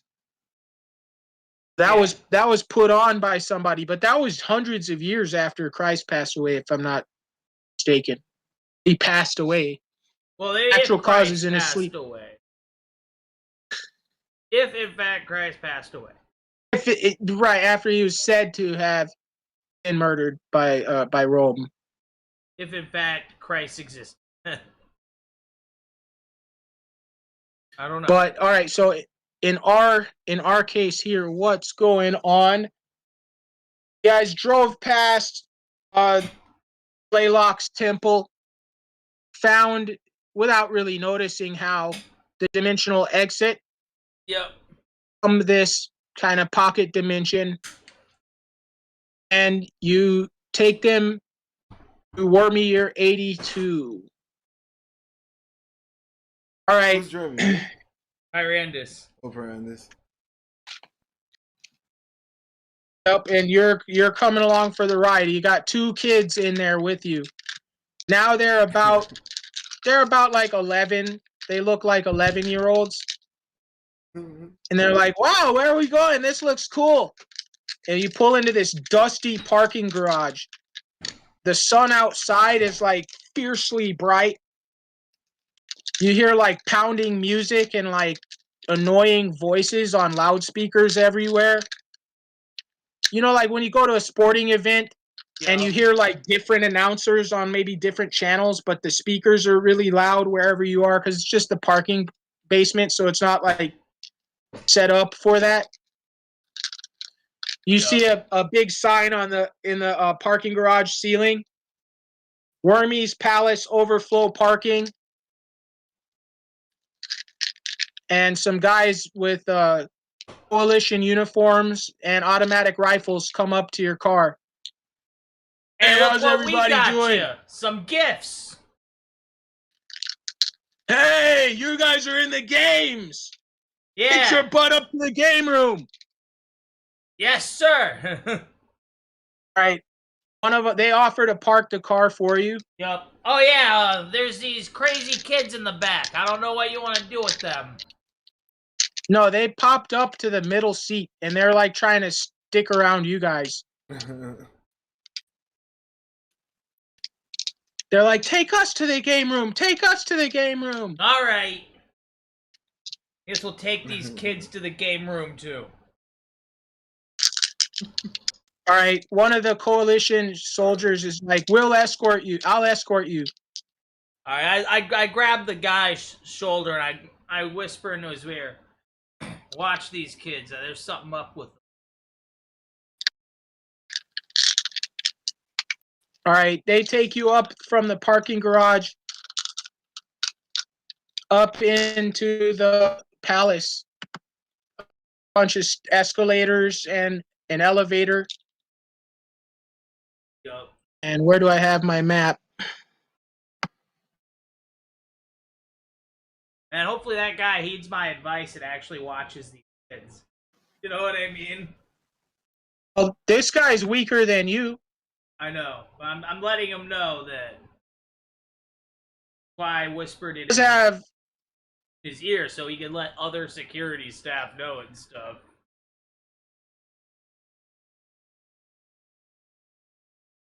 the guy has a gun out. Like he's already equipped a weapon.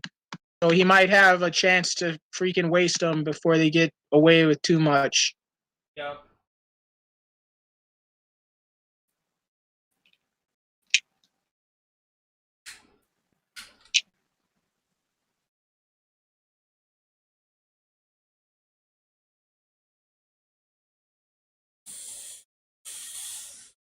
All right. That's all. Elevator comes up as a service elevator to the back of the dining hall. Yup.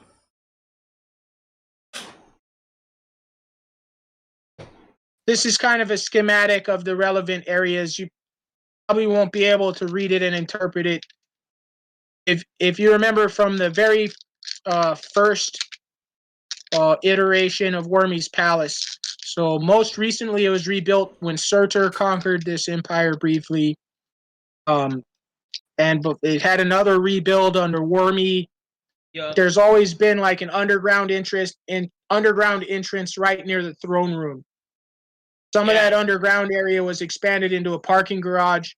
Man, I feel and like this comes up like the fourth time that this been rebuilt, this palace. Oh yeah, because Wormy rebuilt it when when they came back from the Surtur, when he came back from the Mezenbone Wars. Yep. Or from the Wars in the Dragon Galaxy. So yeah, there was the Surtur rebuild, second Wormy rebuild. Before Surtur, there was Wormy rebuilt it. Yeah. There was the original palace. Yeah. You need to rebuild all of your palaces, but that's a whole other thing. Oh, Sushamore? Yeah. Doesn't have Mount Vania? I mean, he turned Mount Vania basically into Spelljammer. Yeah, that's true. That's done. That's done. But aren't you also the president? No. No, you're not. No, that's Warmican. Never mind. Yeah, no, my You do have a palace in Munich. I'm pretty sure you have a palace somewhere in the presidency. Well, I have a palace in Munich, but Rushard lives there and takes care of Munich under that's my rules. And so. I think you just have like a house or an apartment in the presidency. Yeah, I have an office and stuff. You know what I mean? Like chambers, but you know, and a house. I'm a senator. So. Yeah. If you go through it though, you control an absurd amount of shit. Like you have another whole city in the north on the boundary, the Houndsville, is it? Or yeah. It's either Houndsville or the other one that's up there. There's two far northern cities of Wormy that are on the border with the presidency. You control one, and the other one's independent and wormy. And you have a palace there. Now that part of the campaign got forgot about since the presidency wars. I think you must have somebody in all your areas just controlling stuff. You installed Reavers in the south. Yeah. I don't know. We can't get off into this stuff. Yeah, that's true. All right. All right, so you and Anthony and Carol Ann and a coalition trooper and Gronin come into Wormy's dining room. Yep. And he takes you to the back of that through some double doors into the throne room. Takes you up some wide stairs into the salon. All of this is bristling with security, but they just wave you through since you're with a trooper. Yep. And most of them recognize you. And they bring you to the game room. And like when you guys walk in there, you're on the screen and everyone's all cheering and stuff. Except Wormy's standing there. Wormy and Sushamore will probably be pretty pissed too. Oh. You know why Sushamore is fucking pissed? This guy is bringing the fucking Splugorth into your timeline. Oh, shit.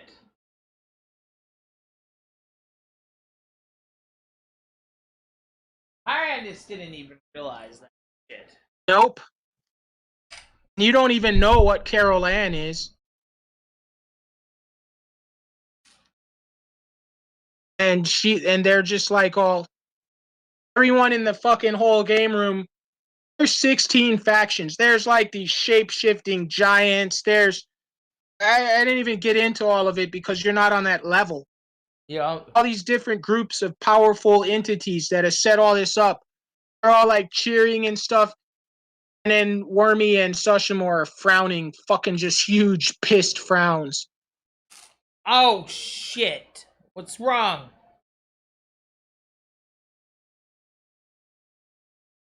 Sushamore just like time stops the whole room. I feel like Sushamore would try to calm it all down and be like, nothing. And then cast some like epic magic. Yeah, no, he time stops the room. All right. Most people just cannot save some epics. He does not epic time level stop monsters. Gronan and Pyrandis, though. Okay. He's like... You know you two just fucked up, right?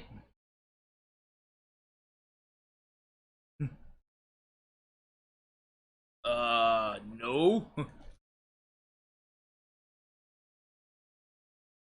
Alright. So Pat's got a couple of roles here, Mauricio. His epic level character, who's one of the players in the game on behalf of Wormy. One of the top level players moving the pieces around.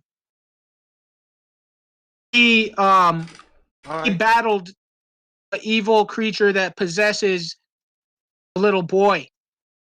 And that was a terrible battle. Such a terrible battle that he basically, even though he's the most powerful time traveler, basically never time travels to before they were defeated. Because if he does, then he might have to fight them again.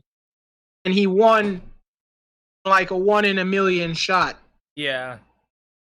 Alright. So now you guys mistakenly brought that type of shit into our world. It's not clear to what extent, because the real form of this creature is supposed to be this like mile across tentacle pile creature. And you don't think that all of that is just shape changed into this boy. That all said, this is probably a very, very, very hazardous situation. Yep. For those that don't like being dominated by a race of alien intelligences. All right, anyway. Sasha Moore, like, look, I'm gonna deal with this. You two just stay here. And Sasha Moore, he goes up to the two kids. Now, All right, roll to see if they're time stopped. So they get a save at only -6 because. All right, I'll give They're them basically- red and black. All right, red is 3 and black is 5.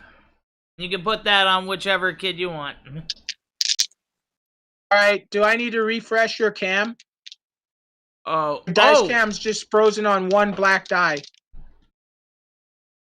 It's working on my end. Yeah, but I don't see it on the computer either. On Streamlabs, so I don't know. Oh, it's not. Did we all pull a refresh? Yeah. Oh, how Let's do I refresh. How do I refresh But this? those alien intelligences are contained by the time stop anyway, which is a very temporary form of containment.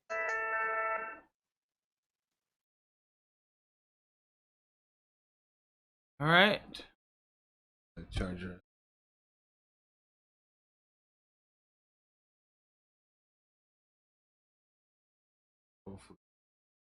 Oh, can you hear us? Oh, he went out for a minute. That was cool. Close stream. Refreshed. Refreshing page.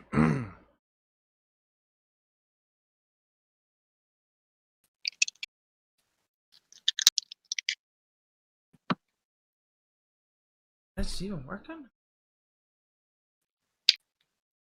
I don't know. I think we might have lost Dice Cam. Make sure you're charging that phone. You don't have dice cam though. I might roll more. Yeah, I might let you roll. Roll more of this stuff. You guys know I pretty much Yeah. only like cheat for the story. Yeah. Generator. Enemy's GameCube. Oh no, not that. It's not working very well. It's because my phone doesn't have very much of a charge. That's why. Yeah.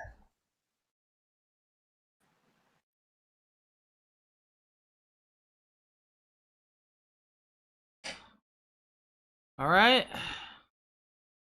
Oh, am I not out of here yet? Do I have to log out of Discord on my phone? Everything is loading, it looks like. I just tried to. There you go. How do I log out? Cam? I could hear you for a second. How do I log out? Oh, am I lost? No, I just heard you. Yeah. There we go. We're good now. No, it was me. That was fun. That was my whole charger. Yeah. I'm trying to share.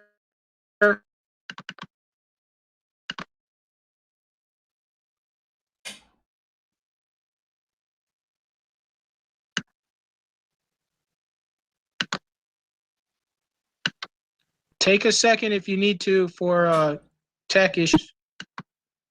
I'm trying to get the game room up. Yup.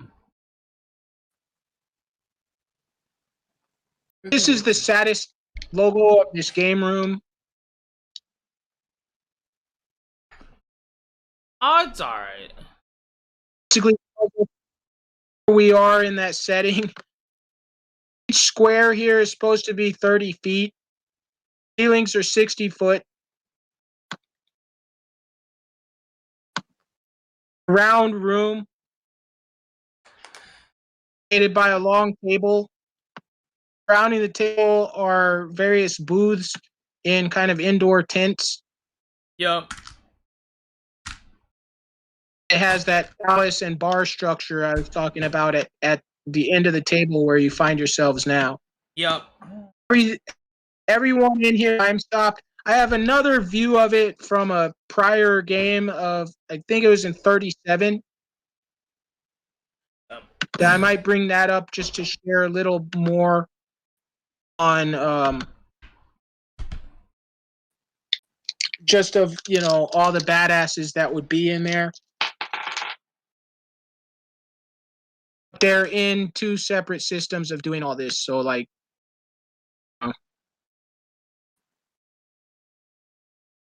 Yup. But this is intended to show where you guys roughly are. But remember, all the hosts of different creatures I've described, many of whom are very large. All right. Sorry, I didn't build all this. I'm a bad DM. Anyway, I think I'm gonna see what's going on. Probably spent too much time. Oh, where did you went?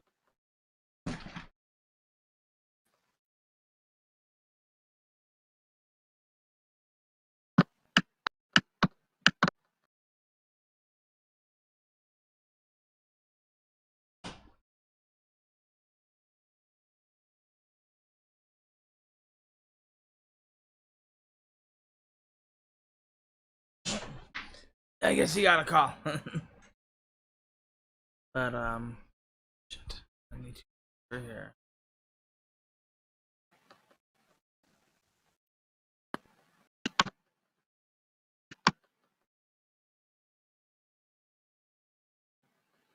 This is a little bit more pop. This is like where they used to play the game with a lot of like Knights of the Spectral Hand and Knights of the Dragon, and that's supposed to be Wormy. I was never really happy with that miniature of Wormy, but at least it exists. Yup. Oh, that's all right, cool. You guys are on audio only right now, and that's I know okay. that was an That's what- accident. That was shit. Oh, I want me to.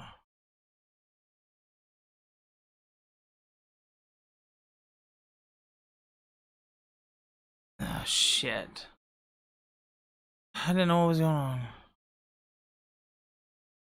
Alright, can you are we visible? There we go. No, Oh, you can't see us? yeah, I can see you. Okay. Yeah, Mauricio's in a call right now. But yeah, Sushamore was teleporting away with these kids anyway. So we can just get that part done with. They are time stopped. Yup. So these kids are time stopped. Ronan is back. What's going on? Oh, Sushamore teleports these kids to the chapel.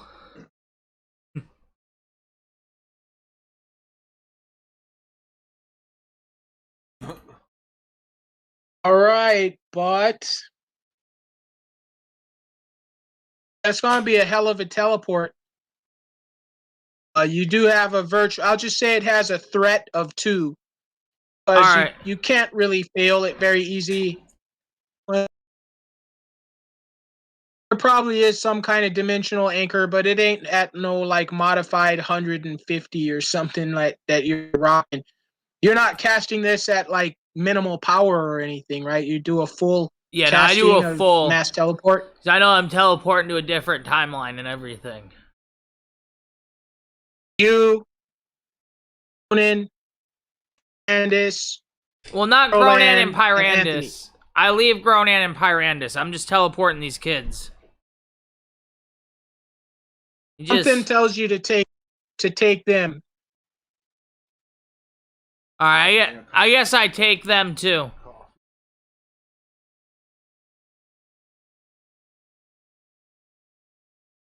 Yup.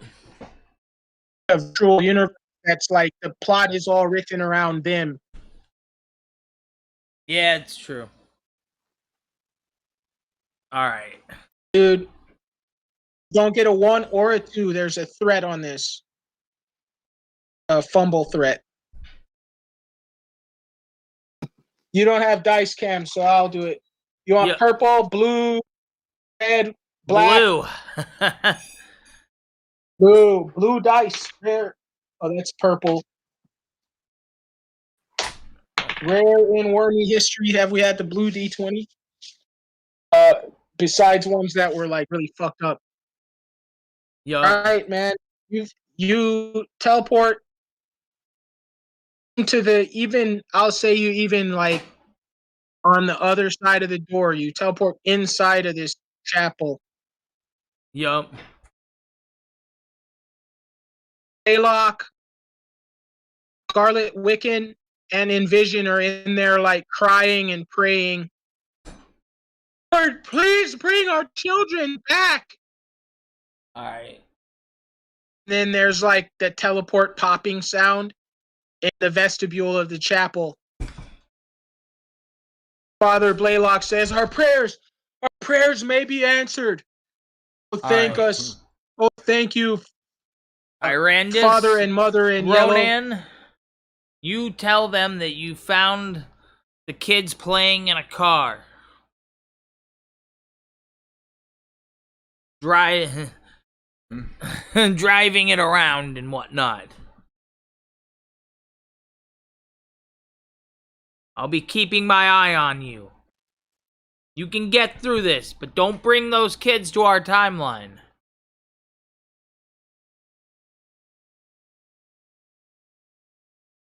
All right, so Pyrandis, Gronin, go in there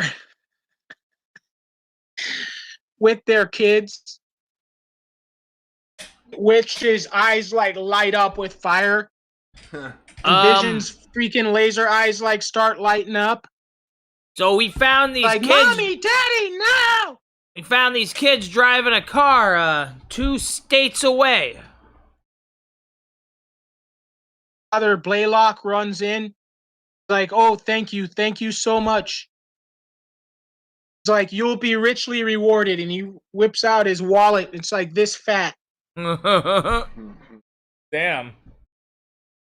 And he's like, and you're about to just take money from the guy, and you look, like, what the fuck is that behind the altar?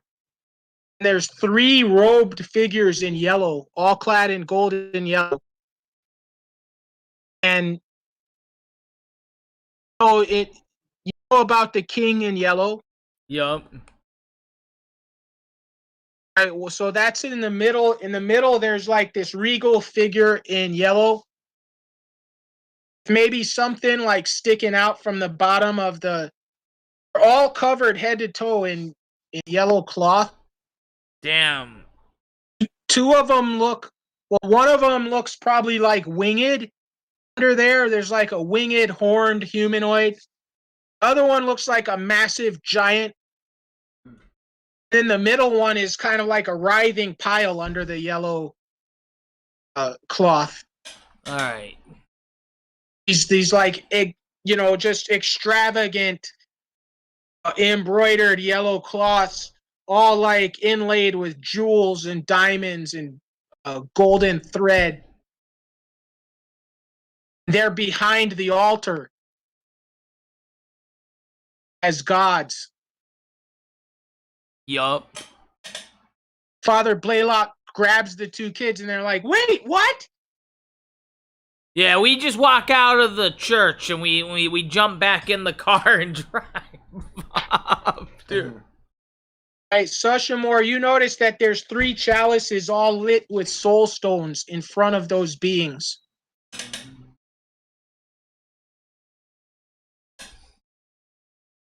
You know?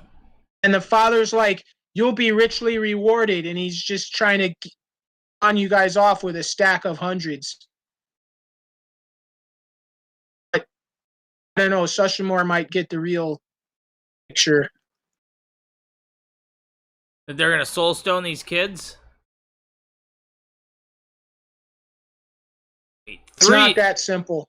No, there's 3 soulstones. It's for Sushamore, him, and Pyrandis. Or there's the 3 beings in yellow. Yup.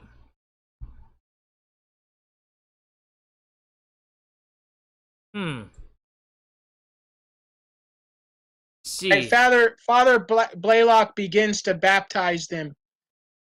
He goes over to he like marches them up to the altar. He goes over to the 3 in yellow and slits them, the razor, and puts the goblets. There are these golden cups all covered with the soul stones. He puts the goblets in front of their blood all gushing out. Middle one, his blood isn't even red. It's like black, thick, chunky ichor. Damn. And it fills the chalices, and he drinks of the central one. His eyes are now full black. Then he gives the other 2 to the children.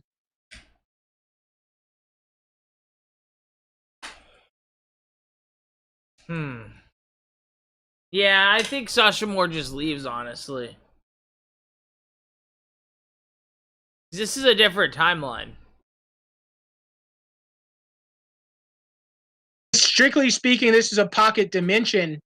Yeah. That is a gate between like 3 timelines. That is true. So a lot of stuff can happen here. One thing, you could figure out who can be soul stoned in here and what that's all for. Just doing a high level detect magic. All right. Yup. You guys got away without infecting your timeline. That with this blue gorth, that's the main thing. All right, Sasha Moore. And did you take the money from the guy? I guess he put the stack of money like on one of the pews when you guys didn't grab it. Sasha Moore does a detect magic to see what's going on. All right, dude.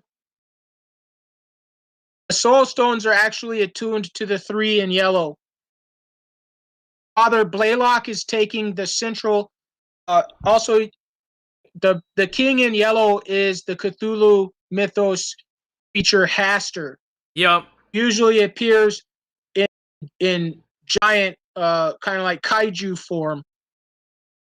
He can appear as a much smaller creature or sometimes a human. Either one of which are called the king in yellow. The other 2 are apparently they are in the Cthulhu mythos in some respect. But you notice that one of them is a what do you call them? A pit fiend, demon lord, like a pit fiend archdevil, like an advanced pit fiend that is an archdevil. The other one is ape deity. Is what? Is an ape god, Saint Gronin of Eli. Somewhere in, maybe they're from another timeline or from the Cthulhu mythos or some shit, because they're all wrapped in yellow. Yeah. Oh, let me clue you in on this. As a player, you might be missing this, but there's one thing that never happened in Sushamore's rise to greatness, because Sushamore, even though he's achieved a measure of deific power, is of the archetype the last mortal. Archmages so powerful that they are feared by the ranks of the gods. So they conspire to keep you out of their ranks. Because as a basically mortal archmage, you're as powerful or more powerful than many of the gods. And if you attain true godhood, you'll be unstoppable. So you didn't go through the other path that's a little easier. You know it well because your ally Eli, saint of the city of Emeraldux, went through this. And now Ronan and Pyrandus have this opportunity that Eli had. Eli is Grandmaster of the Monks, Grandmaster of Flowers. Yup. He's an insane martial artist of incredible power. Grows up to become, through battles, one of the most, like, he's basically on the council of the most powerful Chi warriors who've ever existed. And he rose up to godhood. How did he do that? He battled his god self. some evil entity. I think in his case, it was probably black. It was either Black Wolf or Emperor Death. You come to think of it, it was Emperor Death. Caused him to be worshipped while he was immortal. Instead of him becoming a god like you'd think it would, no, a god, he became a god, but it wasn't him. His god self came down from heaven or whatever. Yup.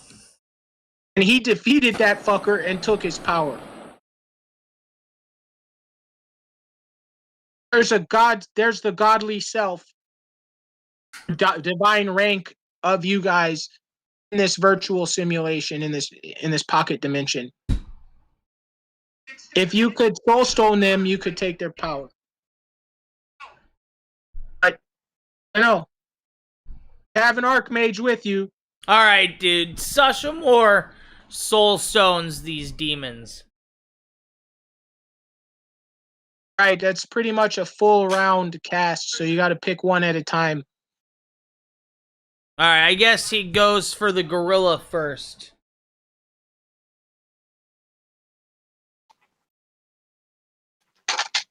Alright, while Father Blaylock is like, he's chanting, and he gives the boy a drink from Gronin's blood, and then throws that chalice to the ground. Sushamore can pick that up and use the stones in it that are attuned to Saint Gronin's energy to capture it and give to Gronin or just keep or whatever. Giving it to Gronin. Yeah, he's gonna make it like a medallion for him. Alright, so you pick up the chalice and attempt to soulstone Saint Gronin. Yup. Not Gronin, but his evil god self that was called in by Haster or whatever reason. It all made a lot more sense when I was really high writing all this. You know. These things happen. It's awesome, though. One of the yellow, like, quilts just, like, collapses onto the floor as the huge ape disappears into a stream of magical energy going into the cup that Sushamore picked up. Father Blaylock is so wrapped up in his ritual, he doesn't even notice. He throws the cup down that he gave to, that he just gave to Carol Ann to drink the blood of the devil. And he's drinking the blood of Haster. Yup. Alright, I take the cup of the devil, dude, and I just turn that into a soul stone. Right, you try to soulstone Lord Pyrandus into it. Yup. Right, dude, it's a rough cast. I think I said there's a threat in this dimension. Rolled a 2. I'm gonna go ahead and give it to you on a 2, even though I think I said there was a fumble threat in this. Yeah. In this dimension. It would suck if I gave you a fumble right now, because you'd be done until you took a long rest casting Soulstone. Alright. And then when he throws aside that Haster cup, dude, Sushamore's gonna Soulstone Haster. With a daily D30. Oh, when he drinks of the Haster cup, you see him and he's like chanting some shit. He's trying to Soulstone Haster. Remember, he has the full strength of Doctor Strange.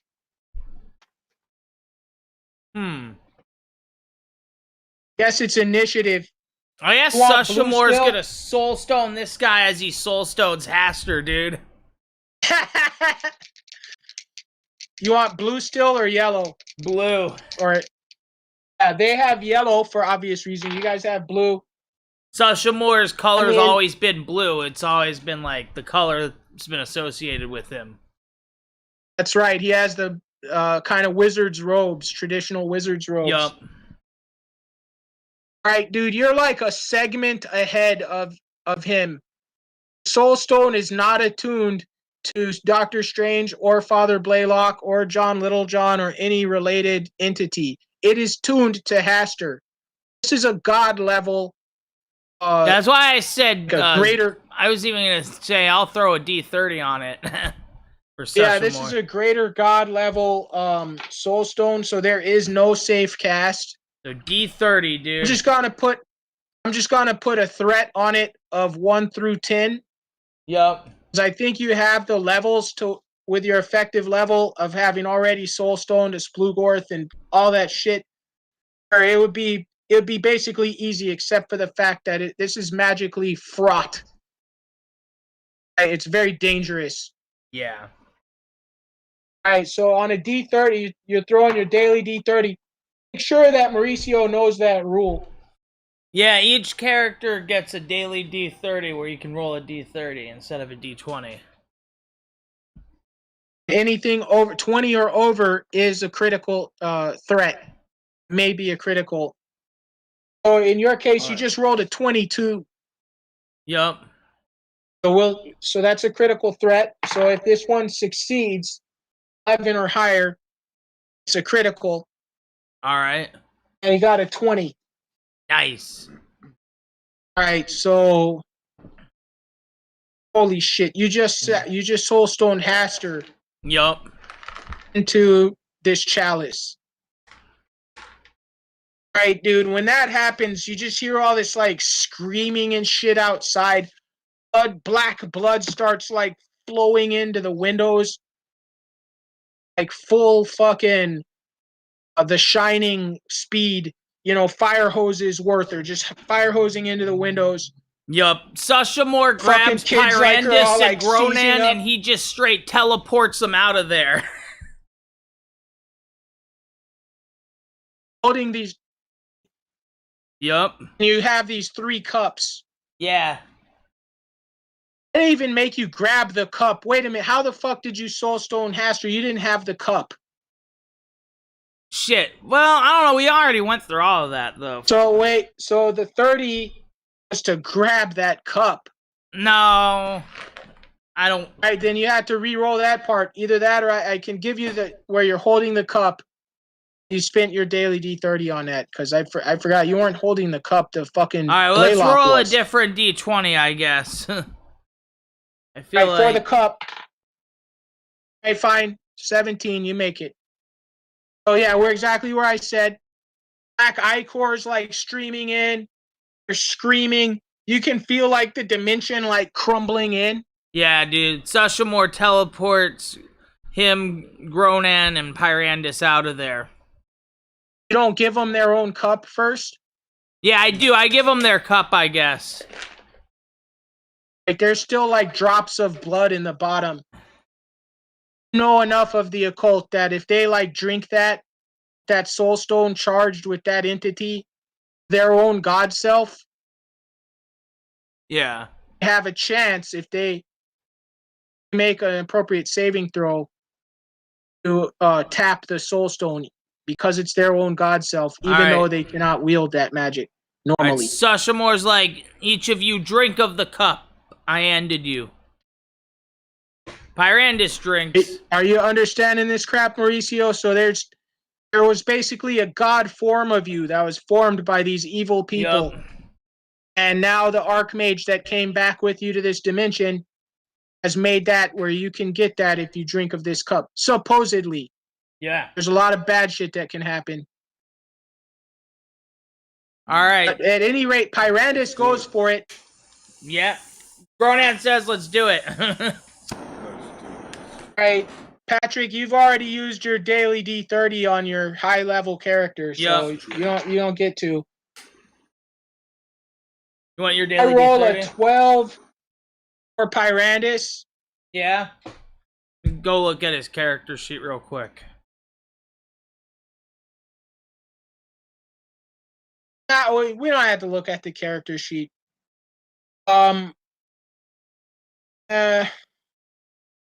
It's a good thing you have ineffective levels as a psyker. You're a mutant with mental powers. So this gives you +5 on your saves. Sweet. None of your classes help you in this. Yeah. You're a Marine and a Yeah, 'cause solo. I was gonna and look at my wisdom or something, but or am I? yeah. You take the higher of your int, wisdom, or charisma. That's Plus, yeah, the 12. None of that's really gonna be. Well, let's see. The base to just do a soul stone, which these were supposed to be the 14. super entry levelist one. That's right. They got it's a 7th level. No. It's 17. I don't know. He has 10 wisdom and 14 int, so 14 int, that's +2. yeah. +5 from his mutation. That's a +7. So he just makes it because it's a 7th level spell. Yup. Requires 17. All right. And You want your got daily D30 12 Gronan? plus. Yeah. Yeah. Let's do the Daily 30. D30 for Gronan here. Oh, and he comes in with a crit success. Yup. Oh, yeah? How much? Rolled a 22 and confirmed 21 and confirmed with a 22. So what happened there? We both drink of these cups of this like god blood, enough to just like strike a man dead or burst him into flame or anything. Yup. It was actually a god made in your image in this kind of simulated universe. But this simulated universe is very, very real. Side of it, this power will remain yours. So, mortals who tap a soul stone, who aren't archmages or other badasses, they can only choose like one thing they can do with it. You can either get, what is it? You could get all of their hit points, or Yup. all of one of their classes of levels. Yeah. It's half of their hit points. Mm. I brought Alright. the rules out. Yeah, it's something like that. I remember. It was. You can tap it for either hit points or levels, basically. Yup. You don't get like, it's not like now you're the full. Well, how god many image of levels are we yourself. talking about? They're basic, dude. They're 20 hit die. What would they be levels in? That's my question. These are basic. They're monster. Oh, so it's not even worth the levels. Just take the hit dice then. Well, like your levels of monster come with spells. Oh, you know You're what? Yeah, dude, I'm gonna take those levels of monster, I think. Yeah. Ronins come with some abilities, but not like a ton of spells. Yeah. So that one's more of a toss up where it's probably not really worth it. But like, he does have like basic like animal lord abilities. But yeah, So, like, it's more worth it to take hit dice, though, in your case. Astral projection, not even teleport. I'm not even gonna give you guys teleport. I mean, I already have. Because Pyrandus might get teleport, though, because of his infernal nature. Pyrandus is supposed to get teleport at a certain hit die. Might have reached Let it. me see. Black magic level 7. Soulstone. Yeah, I You can don't. get half of their hit points or any single ability or attribute, including, and this is a wormy modification to this fabulous rule set to those of us out there. It's missing its cover, called the Bard Games Arcanum. Yup. These guys actually invented a lot of what became 3rd edition and higher Dungeons and Dragons. Things like damage resistance instead of just armor class, where armor kind of blocks damage. That all started in this book right here. Yeah. Great simplification to the rules, though, which is our modification of the D20 rules. We call Roll 11 rules. Started in here. So basically, the lazy DM, what's your chance of doing something? All things considered, if you're having somebody roll a die, it should be 50-50 plus or minus the relative difficulty, and how to think about that and figure that out. But they have this cool soul stone ability in here. So yeah, you can, as long as you have the stone, you can have half of this this 20 hit die demigod's hit points added to yours, or take the abilities of a 20 hit die monster. But now that's going to be without the hit points. That's the thing. You don't get very many abilities. You'll get a but plus like 20 mine, on your because I'm attack. a demon, I get abilities. And I get the Yeah. orc. I don't know. Would it be split between orc and demon, though? And I mean, the pit fiend? No, now, just to make it real simple, it's basically a pit. He's a pit fiend. All right, yeah, I'll take that. So, what abilities would I gain with the 20? So, I guess you'll have a 20 base attack bonus, and you'll have the spell-like abilities of a pit fiend. Oh shit! I got a full unlocked, like so that.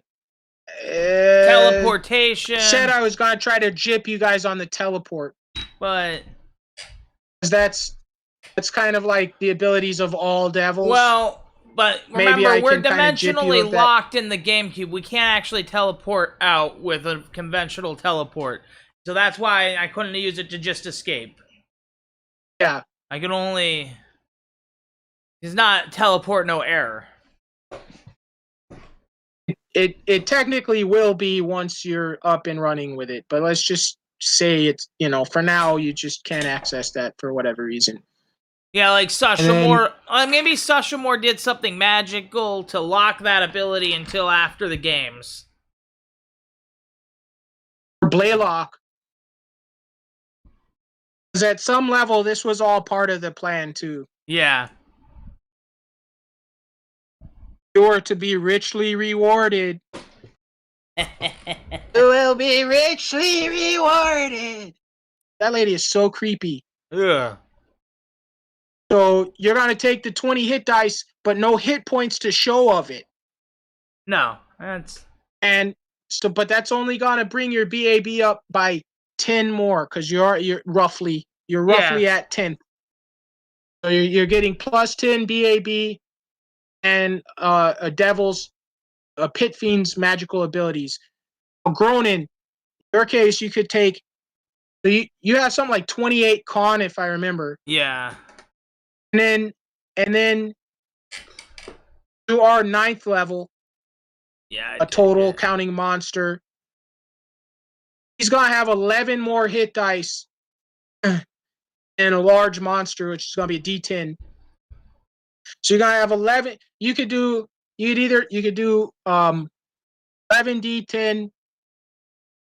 Oh wait, no, it does. You take his full hit points. You don't just take the additional ones. It doesn't work like with the BAB where that Patrick did. You can either take half of this guy's hit points, which I'm trying to estimate for you. 110 plus 180, 290, half of that, 145 extra hit points. 145 extra freaking hit points. That's pretty much, a lot of people will just jump on that. They're like, I don't care what the other choice is. Or you could go with basically it's going to end up being about plus 11 on your attacks and like 1 or 2 extra abilities. So you'll take the 20 hit die monster. Yeah.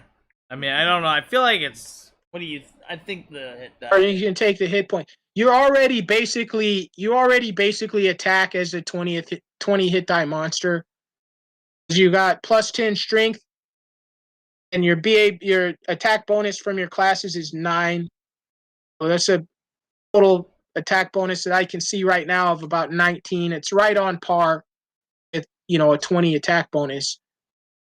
And then you'd have 145 hit points. Or you could up your offense and keep your hit points the same. But for you, you're not going to get a bunch of magic out of it like Pat. So you'll get like planar travel.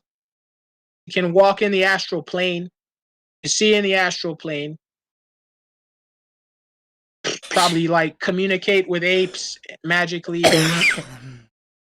Not a whole lot, of magical shit to write home about.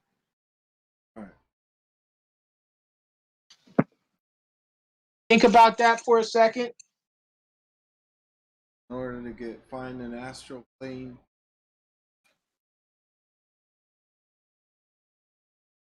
Your travel powers won't even unlock until after you're out in the series. Once per year, a pit fiend can cast wish spell. Damn, son. And you might not even have that. What?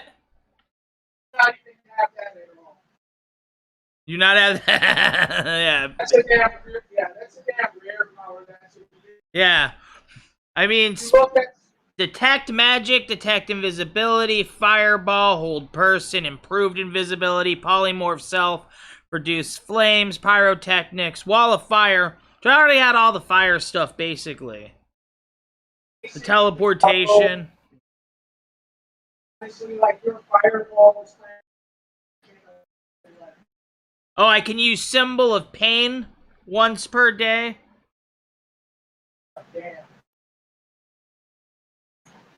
Regenerate 2 hit points per round. Fear aura 20 foot. Damn. Just looking at all the stuff on here, huh? Yeah. Tails. 2d4 points of damage. Okay. Bite. Oh, poison. Bite.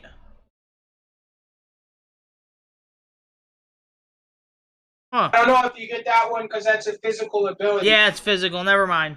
That's not magical.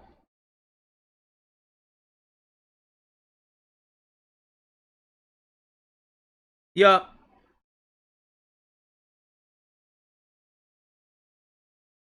Yeah. But damn. Magical You guys abilities just are came up. yeah, I just came up. Those are some pretty good magical abilities. I got And polymorph. a good +10 to attack to boot. Yup. I can do a fear aura. It's like be afraid.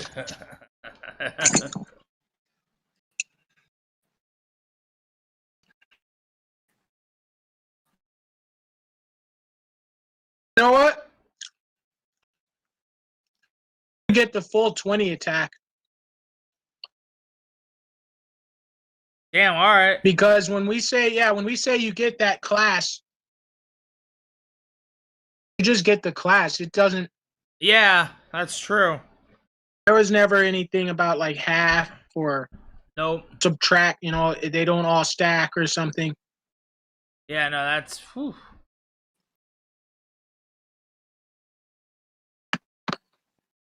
Yeah. Now it's just enough to get you into trouble in a certain sense, because like you're running around with like a 40 BAB, only like 90 hit points.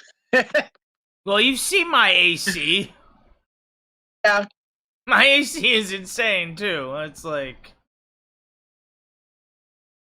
Think about it. If you fight somebody with your BAB, you need to not roll a 1 to hit you, even though your BAB or your AC is about the same. yup. Is that right? No, that's not right. Let's see. Let me see. Yeah. No, that is true. So like if your BAB is like 11, but your AC is 11, yeah, they definitely need a 1 to hit you. That just travels all the way up. Because AC has that plus, you got to do 11. AC 11 is the 50-50 hit. All right, well, all of that is whatever. Let's modify these freaking characters. So in the party in character generator V2.1, yeah, I'm trying. you'll see that like some of them are formulas to pull them from their original sheets. Others are hand entered. So when we go and put your new official write-up, whatever, wherever that's going to permanently live, we had to pull it actually from here. I want to put in your magical items by hand, just in the party one. Wondering where that is, though. You were on this one. You were in this spreadsheet a second ago. It says you're in here. I know. In character generator. I am in the character generator. I'm looking for magic items, though. Gold, platinum, okay, it's past gems, like the items. Ice Devil Spear. It's past what? Past the Ice Devil Spear. It goes melee weapon, coins, gems, technology, magic. There's like a couple of fields about that. Soulstone of Lord Pyranus, God's Self. Where is it? Now I'm looking. Leviathan Labyrinth. Too far. Should be able to see where I'm writing. Okay, that's true.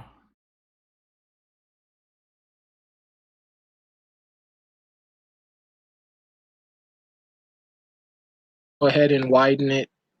There we go. It's magic with a capital M, and there's magic small m. Yeah, there you are. And then should I put in parentheses what I took from it? I'm putting that in there. Tapped for monster. 20 hit die.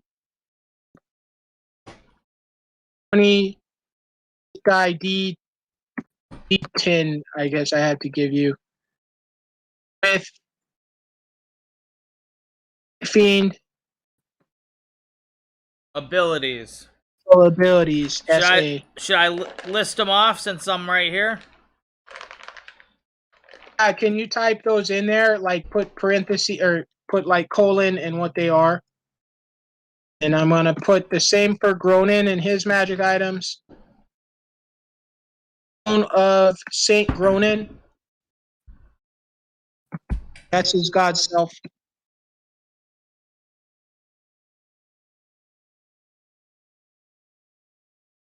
For, are you going to take the 145 hit points or the plus 20 to hit and astral projection?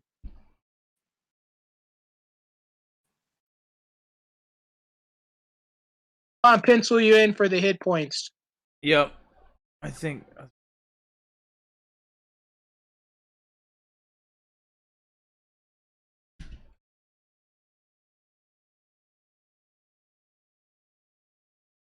Dang, son, that's gonna bring you up to like 279 hit points. He's a healthy. He's a big boy. Damn.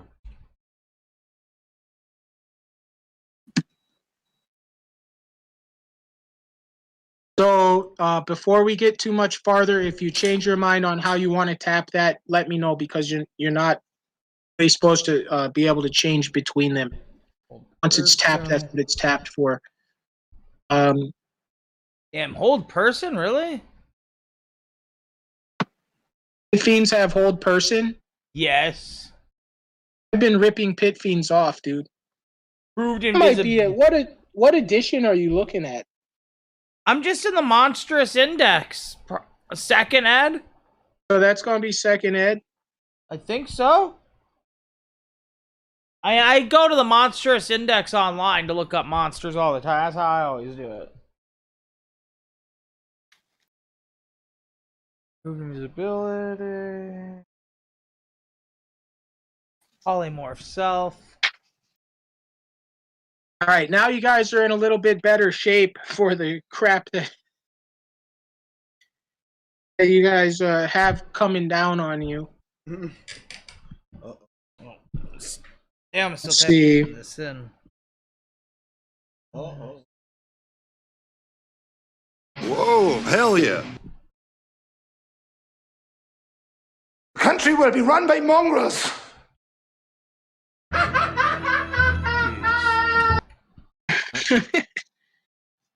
The monstrous compendium's pretty hard to actually use.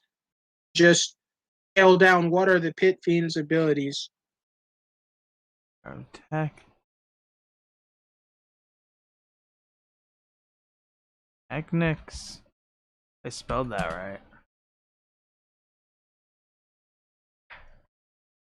Technics. Damn. Wall of Fire. All right, and Sushamore was teleporting everyone out, correct? Yup. All right, I'll check that you don't fumble that. All right. Entities trapped, check. Soul stones, taken, check. Teleport. Once per year, cast Wish. What the hell is that ability? Don't have that one. Okay, don't take. Yeah, I don't know what the heck that. Not every write-up gives them that. What I would say that's more. That's more like the general ones. That's like one of the like the Hateful Eight, other like, or not even every Pit Fiend Lord. Oh, Fear Aura. Yeah, no, he was a Pit Fiend Lord, but that's just like a power that you don't. I'm not giving that power. Yeah, that's not a power. Fear Aura. Yes. Fear Aura, 20-foot radius. Yep.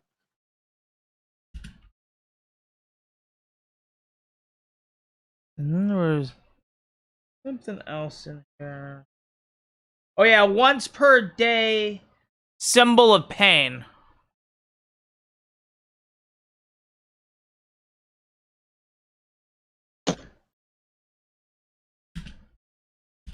Jesus. This is... And it says they regenerate 2 hit points per round, but I don't know if I get that ability. That sounds like it would be more... I said, yeah. Yeah? No, I'm gimping you the physical abilities. I feel like that sounds more physical, you know what I mean? Yup, alright, I think that's what I get. Yeah, it's pretty crazy, dude. Yeah, because the spell was more like, if it's gonna be like a physical ability, if you read the description of the basic entry level fast cast spell Soulstone, this was straight cast in combat. Damn. Detect magic. Set. I'm just reading this all out though. Detect magic, detect invisibility, fireball, hold person, improved invisibility, polymorph self, produce flames, pyrotechnics, wall of fire, teleport, fear aura, 20-foot radius, and 1 time a day symbol of pain. It's pretty reasonable. So there's a few iterations of the monster class. I haven't written this up. But yeah, that's pretty But there's like, you know how in D20 Modern there's the fast hero, the smart hero, the charismatic hero, all that kind of stuff. Just plain old monsters. And there's like your sorceress monsters, things that can have a lot of magical abilities. As a rule of thumb, they can have her hit die. So your 20th hit die, you could have 20 damn spells that you can cast in the blink of an eye. But it's unusual for them to have so many damn powers as that. It's more of an upper limit. So it sounds like you have around like 8 or 10 powers. That's totally reasonable. The lower limit might be a tier. At least you should have at least 1 spell ability. If you're a sorceress monster, you should have at least 1 spell ability per 5 levels or so. Yup. Damn, dude. A lot of times it'll be 1 per 2 if they're more of like a, they use plenty of magic, but not that much. That sounds like about where this devil is ending up.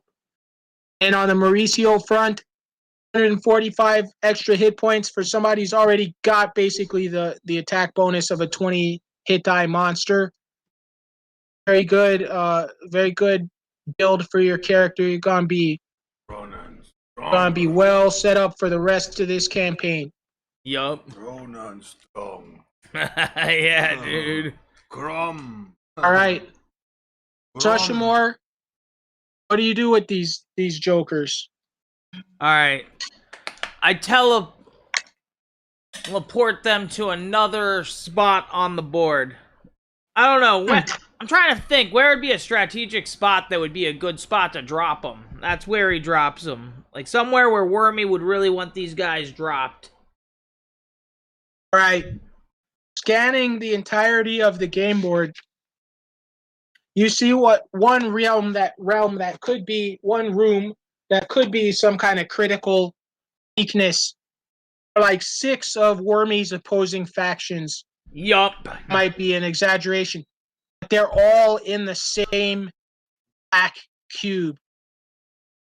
The Shadow Walkers, the Shadow Titans, the Shadow Dragons. This race called the Nor that live in the Dragon Empire. Yup. That's where that's where the Shadow Empire. That's where Sushimore drops them off. Just like you teleport yourself back to the game room, and then using your link to the game board, you teleport them into there. Yup. All right, I already rolled that the general teleport was successful. Let's see how they do on entry into the GameCube. They do fine. All right, and so Pyrandus and Gronin are kind of freaking out a little bit. They just drank this demon blood or whatever the hell it was, and we're given these cups. You got to keep that cup on you, man. Yeah, I mean, I think Sushimore maybe turned him into like a gold chain or something they can wear around their neck. I don't know.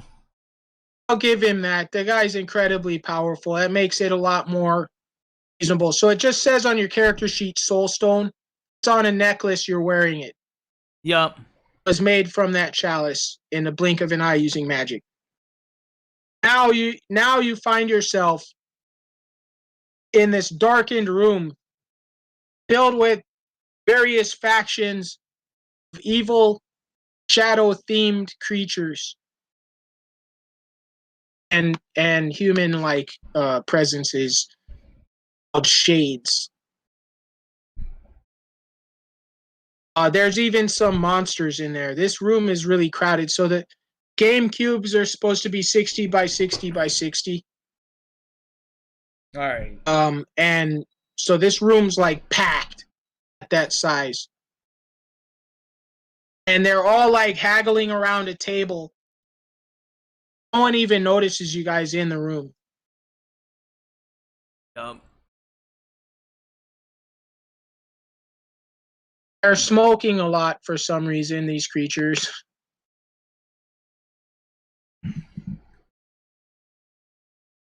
All right. How you teleported, I just wanted to throw this in there. You caught a glimpse of a screen in the game room again. Yeah. It's that scene that we did off stage. Rob and Leech and Pixie Masher stumbled into the top level of one of Wormy's temples, his Temple of Chaos. They started trying to remove a magical stone, a giant blue cube from the ceiling. Yup. But just that you just flashed and saw that for a second. All right. And right now, come into this room. And this one, like, just straight up, one first off, huge- right off the bat, Pyrandus detects magic and 4 invisibility. Just no one's hiding invisibly, but most of these creatures can blend into the shadows, if not shadow walk. yup. Is there any like strange magic he detects though? This room's full of magic. Oh, there's a guy that's dressed all crazy. He's all in black and he's like bristling with weapons and swords and guns and shit. And on his hip is something that radiates a serious menace. Yup. You can't even really tell what the hell it is. That Yeah, I mean, there's a lot of badasses in this room. Oh, there's a guy holding a gem of blackness. It's about the size of a softball. Yup. All right. It's like full of like stars. There's, yeah, I guess there's a giant hag with a sword. It's magical. All right. Right, and they're all like, they have come here to unite, put a stop to Wormy's chances conquering our home. Unite and claim it for ourselves. House Apophis of the Shadow Dragons shall rise to the head of the Dragon Empire in shades of hell. Shadow Empire, nor the Shadow Dragons, the Shadow Titans all unite. They're all like, Yup. this one woman gets up and she's like white on half and black on the other half. All right. She's like, when we hand courts of chaos to my mother, conquest will be complete. Dude, I have a bomb suitcase antimatter 3 hex. You don't have that. Do I have the 2 times 10 kill grenades? Yeah. All right, dude. Pyrandus just rolls these grenades in there. All right, yeah. No one even noticed you guys yet. I was like looking at my weapons. This like, what do I got going on here? This does fit Pyrandus's personality, but I don't know. So what are you trying to do? Because like that big ass hag, she's not gonna die. That's true. You got like a creature roaming about that you've never seen before. Seems pretty huge. Like it would give a mech a lot of trouble. Let's see, who the hell else are we talking about? A guy holding the gym. If he's a god or anything, he ain't gonna die. 10 kills probably won't kill him if he's epic. Also, like it's a how many hex? 1 hex blast, right? So yeah, 210. That's only about a quarter of the room. All right, yeah, all right. I'm gonna trying to think like what else could work. Meanwhile, no one's attacked you, and you guys have seen all of this. You guys are seeing all of this. A few creatures and like troops and shit in the room are starting to look at you. Because none of us are like any of those stealthy kind of classes that steal shit. Yeah. I mean, I guess like see, I have half of my gladiator on what was it? Fucking Harlequin? Is that shit written? It was on Harlequin, wasn't it? Yeah. Your gladiator is only 2 level or 3. Yeah. I think you round your cover identity up. So. Yeah. All my classes are fighting classes. That's the thing.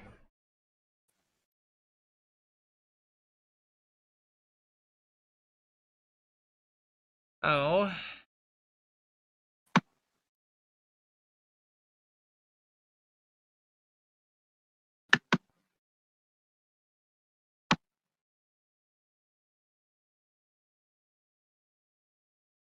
All right.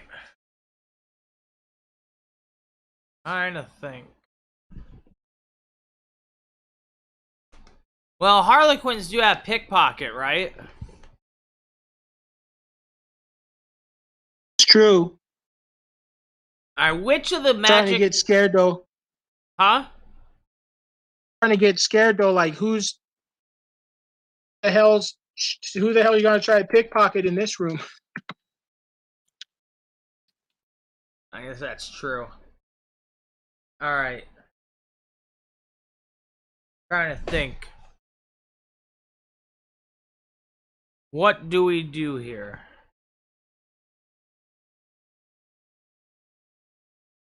Oh, what are they doing?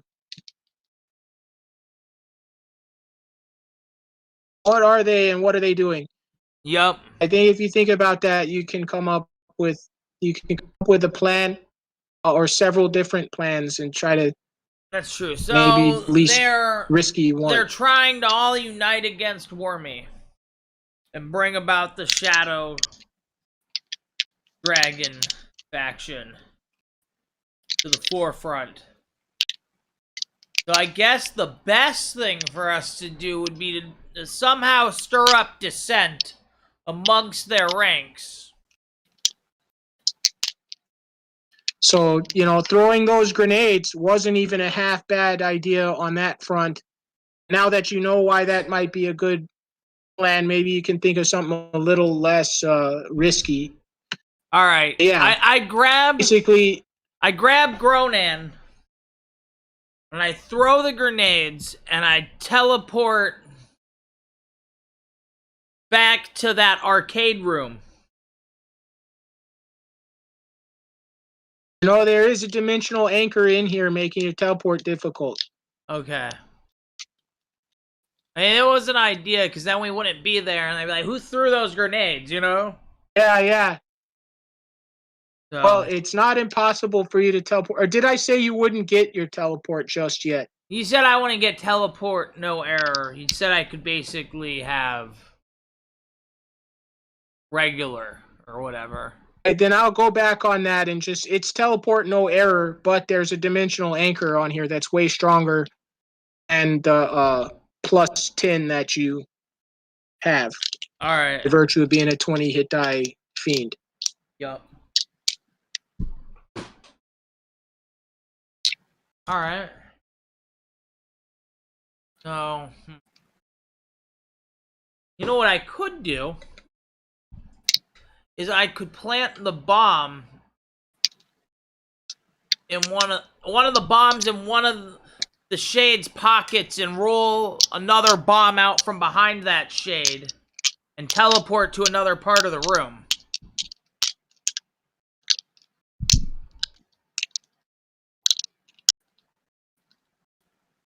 Well, the rank and file people around you do notice you. It's just that no one's attacking you or drawing attention to you among this heated discussion between the higher ups. You might be able to still do something like that, but the guy next to you that you're looking at is definitely aware of you.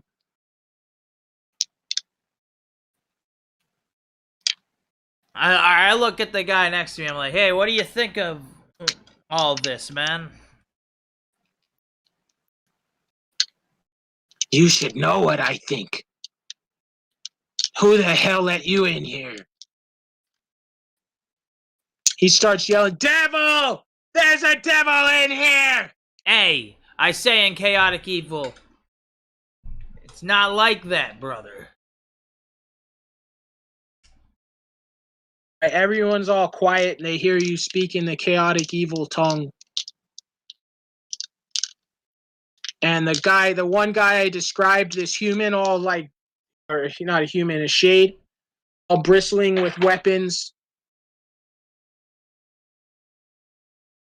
He's like, "Oh, one of our brothers of the Abyss 11. That's right. He pops that thing off of his hip and pops it out, and this wire cage on the end of a stick is there.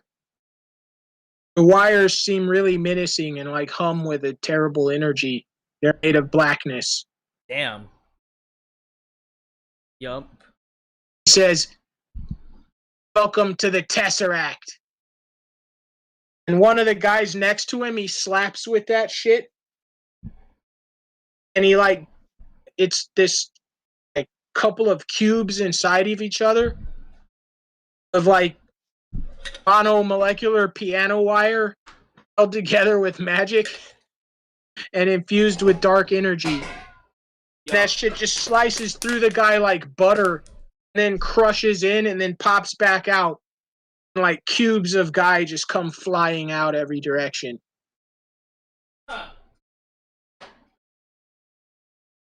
That's something you don't see every day. And he's like, oh crap, I wanted to call Josh to try to jump in on this part. I don't expect a response, but I want to try. Alright. Okay, man.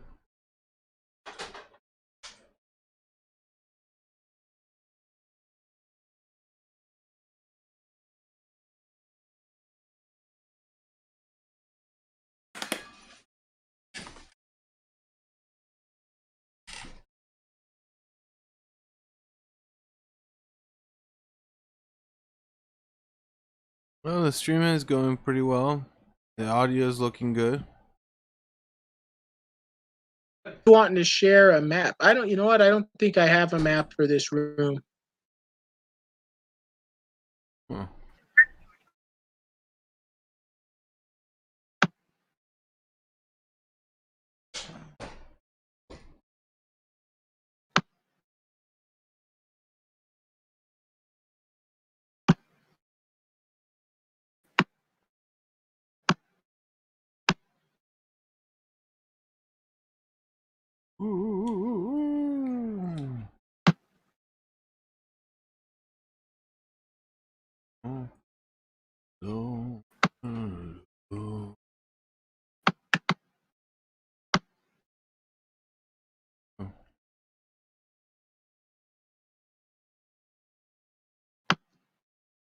All right. Well, Sorry, this isn't set up perfect, but I'm going to share something that shows some of these guys. Alright. Some of these factions have came out to the GameCubes before. There's going to be like some extra shit in here. This is the chessboard view. Oh, this is just for kind of explanation purposes, not the layout of the room or anything like that.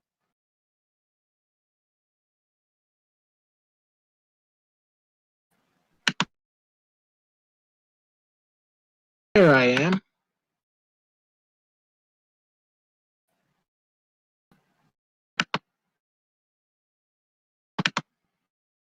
Most of these are kind of rare in here, actually. The Shadow Dragon, there's one of. Some kind of shadow creature. There is not Mordak's battle cruiser. It's a sick miniature. I'm just gonna like hide it over here. There's maybe a couple of these shadow demons, the winged guys. Yup. This might be that Shade Lord, the one that kind of looks like Hel, the goddess. There's definitely some undead shades roaming around. Again, these are just kind of just a sample of like some of the shit running around in here. There's several powerful factions. There's hours of gaming in this. I want to get to them of all what's going on. Are you guys seeing it? Yeah. I don't see it on the. Oh, cool. Yeah, you see it on YouTube. But I'm only on Discord. Oh, okay. Yeah.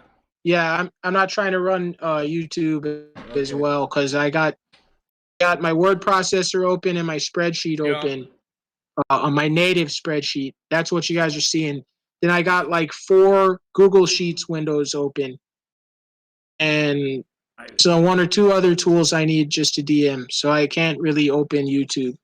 If I do, be real gentle and let it like take a while. But yeah, man. Yup. So you came up with so they started yelling devil. Where the hell was I? Yeah. I Yeah, talked like, in Chaotic Evil and they were like, oh, he's Abyss 11. They think you're Abyss 11. the guy, just to kind of frighten you, fucking killed one of his own with this weapon called the Tesseract. And he's just like, how do I know? How do I know you're loyal? And Hell and the Abyss 11 had never really been in cousins. Hell is with one L. If you remember in Thor Ragnarok, you might know her, Mauricio, or if you know your Norse religion, there's Hell. Yeah, that's not her, it's her high priest in this case. Not Hellraiser. Or I think in Marvel Cinematic Universe they call her Hela. In the Marvel Cinematic Universe, she's Loki's sister. The real mythology, I think it's more complicated, but they're all related. Yeah. I think she's Odin's sister, actually, or something like that. But that's a good one. Yeah. So her high priestess is there. There's this big giant hag woman there that you still haven't figured out. There's this dragon king, or this like what regal dragon of shadows. You still don't really know for sure what they are. You just know they're all different groups, shadow themed bad guys that have been stopped from taking over the universe through game history, going back to when this game be back in around like 90 or 91 in the real world. So that's 30 years. So about like 90 game years. It's the very beginning of Wormy's empire. These divisions have kept these types of monsters at bay because they are able to travel through the darkness. So once they find a world, it's pretty much over with, unless they're all fighting each other. So Wormy has played these groups off against each other for so long that he's built up a great civilization. But now, if you look into it, maybe hear them out. It might not be so bad. What are they trying to do? They told you what they're trying to do. If you remember, they said they're trying to seize the courts of chaos from Sushamore and hand it over to Hell. This was like a key thing in the Battle of Ragnarok. It was, which maybe they don't even realize why you guys did that. You were forced to basically work for Surtur. All that happened. It was part of how you defeated Surtur, to work with him for a while.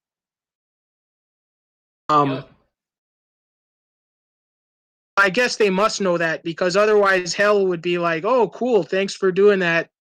You're cool with me, but why is she trying to rip everything away? It was because she knew you were not really serving Surtur. And on the other hand, even if you were, like, she's probably gonna have to fight Surtur at some point for control of everything. They're eventually gonna conflict. They're the two main ones that are profiting from all the destruction that happened earlier in the campaign.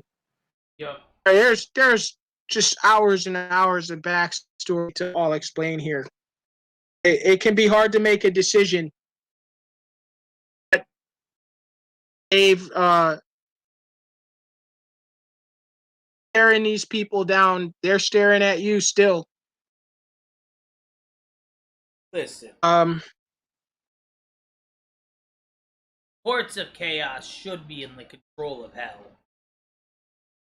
Right now, from what I can tell, it's in the control of somebody who shouldn't even be in control. He's not even a god.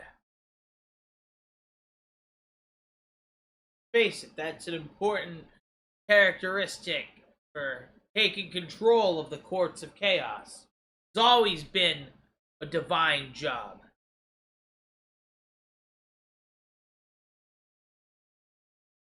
All right, well, there it is. Everyone's like, this man speaks wisdom. creature speaks the truth. And you, oh dude, if we like, we could probably up Gronin's int and some of his attributes. Hell yeah. Yup. And I'm glad we are in agreement. No, this will not be a terrible defeat for your liege. He did not come here to wreak destruction and havoc, just to bring justice, just to claim what is ours. If you make this happen, for you, for us, you can go your own way.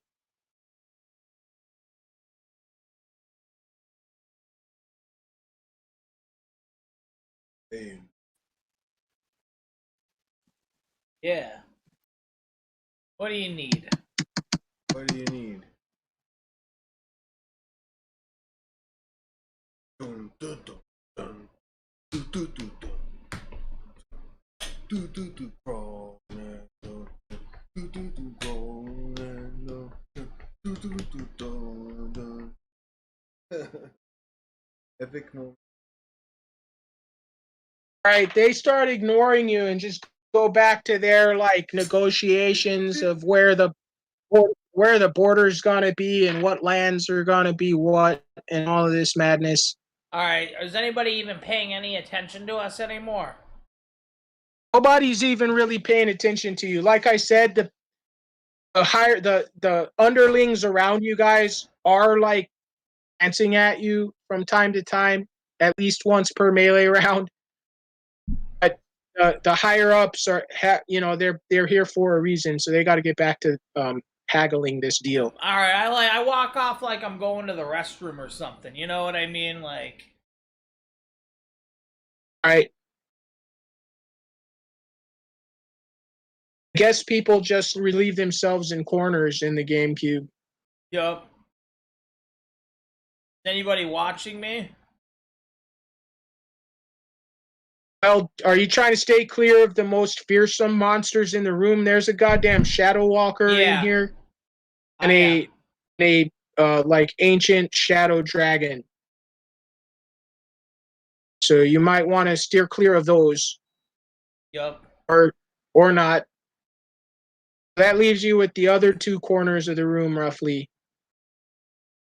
The one's filled with like giants and titans. The other's filled with like dangerous-looking ranks of men, including that guy with the Tesseract weapon.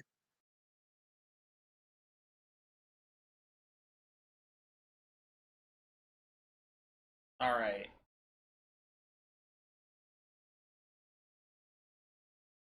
I guess that's kind of where you're closest to. I'll say you're between either the Shadow Walker or the men. Yeah, I go to the corner where the men are, dude. Right.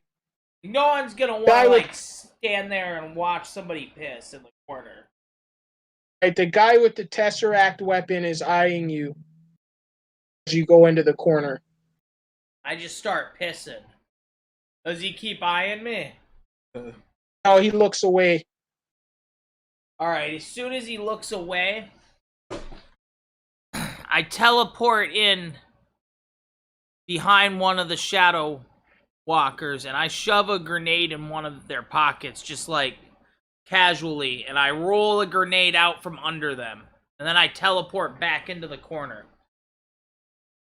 Shadow Walkers are these big lumping monsters, wings and tentacles, eye stalks, and a terrible like mouth on their chest. Alright. I guess they wouldn't have grenades. It'd be the men, probably, right? Well, Shadow Walkers do, like, some of their tentacles are tipped with weapons. Yup.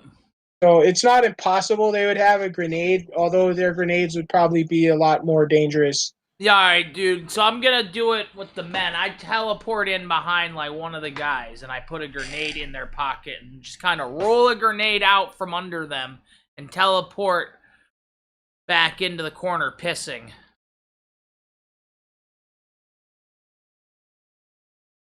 Right. This is an innate ability. So teleport's always subject to error. Yup. Fucking just rolled a 1, dude.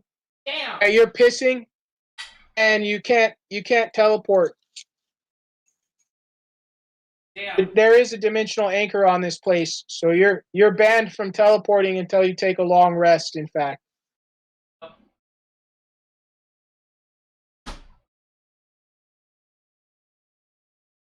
That failed. All right, you feel a silken glove on your shoulder. Yeah? Uh-oh. Meanwhile, what's Gronin doing? We're in this crowd of all dark energy, necrotic energy creatures, some giants, some aberrations called Shadow Walkers, Shadow Dragon, and different factions of shadow-type humanoids. I guess you're between the Shadow Walkers and their followers of humans, human-like beings, and the ones that all follow the guy called the Shadow Executioner that has that weapon called the Tesseract. Yup. I'm like trying to blend in there, like see what's going on here. Trying to blend in, huh? Right, dude. One of the Shadow Walkers has this like big, just kind of what would you call it? Kind of gone native looking guy, big ass mohawk, all scarred up, and he's all made out of darkness and shadow. And he holds up a cup, and he says, "Join us, brother. Drink our mother's blood. Sink into the bowels of the multiverse with us." All right. I grab the cup and I like pretend that I drink it, but I don't. Try to pretend that I drink it. Like, oh, this is wonderful. Right.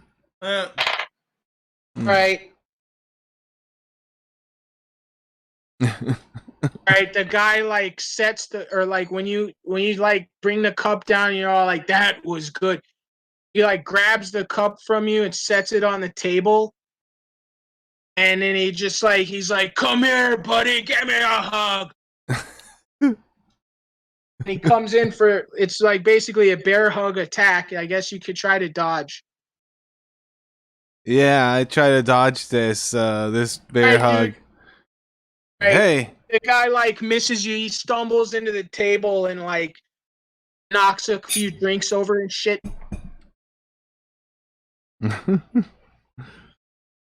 I'm sorry. Right there, or yeah, sorry, friend. I was dude, Pyran just kind of like walks up over there. He's like,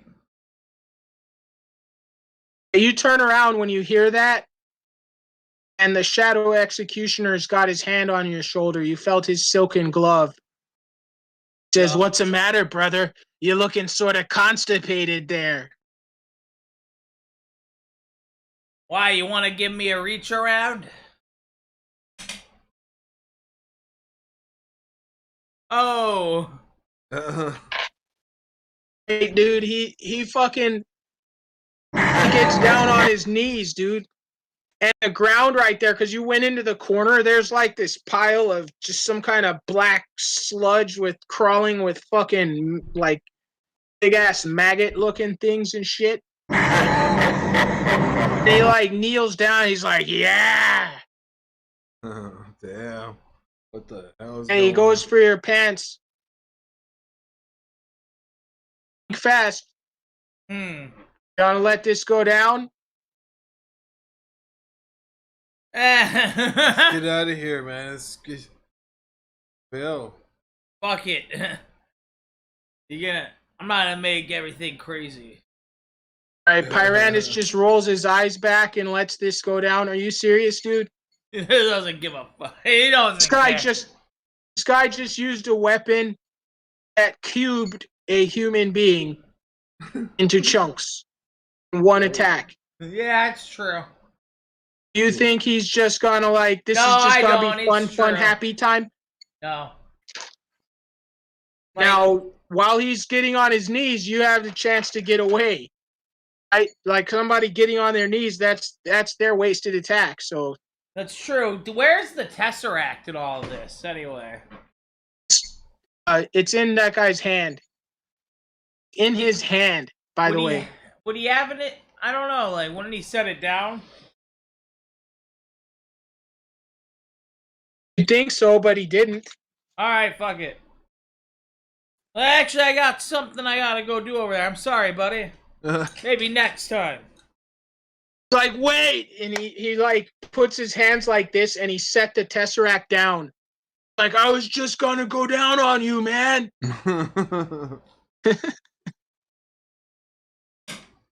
They just set this like terrifying weapon down. You know, I gotta go check on my friend. I think somebody spilled their drink or something. Fucking tease! Just walk off, dude. This big ass hag walks over to him. She's like, calm down, man. They're our guests. They're working with us. Stop being such a creepy slut. Alright? Oh my god. You could have gone to try to steal that shit, dude. That's a badass weapon, but probably better for you that you didn't. The Tesseract. Alright. Alright, you walk up to the table where Gronin just pushed a guy over. Yeah, as I'm like walking over there, I just kind of like drop one of those grenades into somebody's pocket. Right, there's a pretty bad consternation where Gronin had the guy knocked himself over more or less, right? Yeah, but he probably isn't. He didn't seem like he was being too cool about it though either.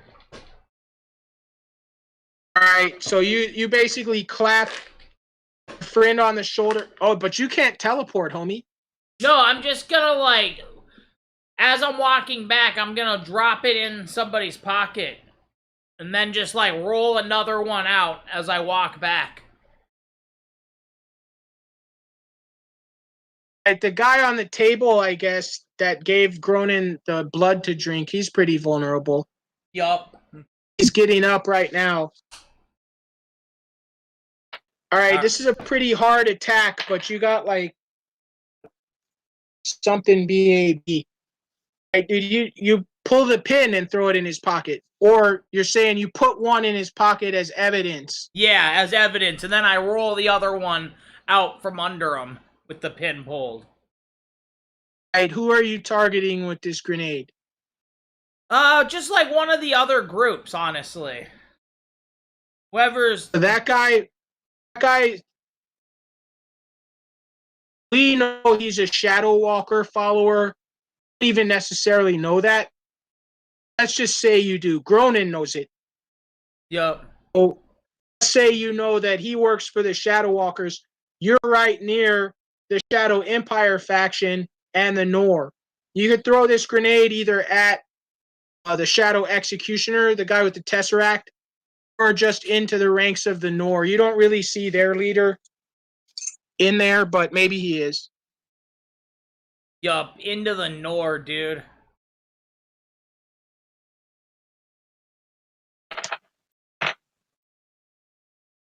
Like, really get these guys fighting. Yeah. Alright, dude.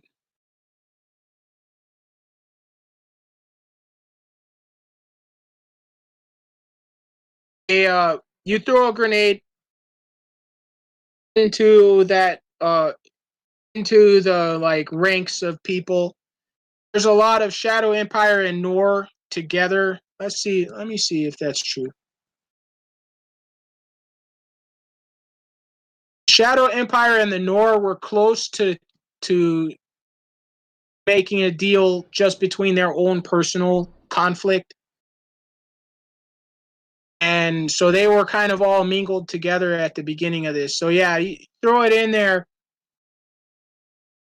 And this terrible fucking just regular explosion goes off. A lot of those shades, just the regular old shades over there are killed. Shadow Executioner guy like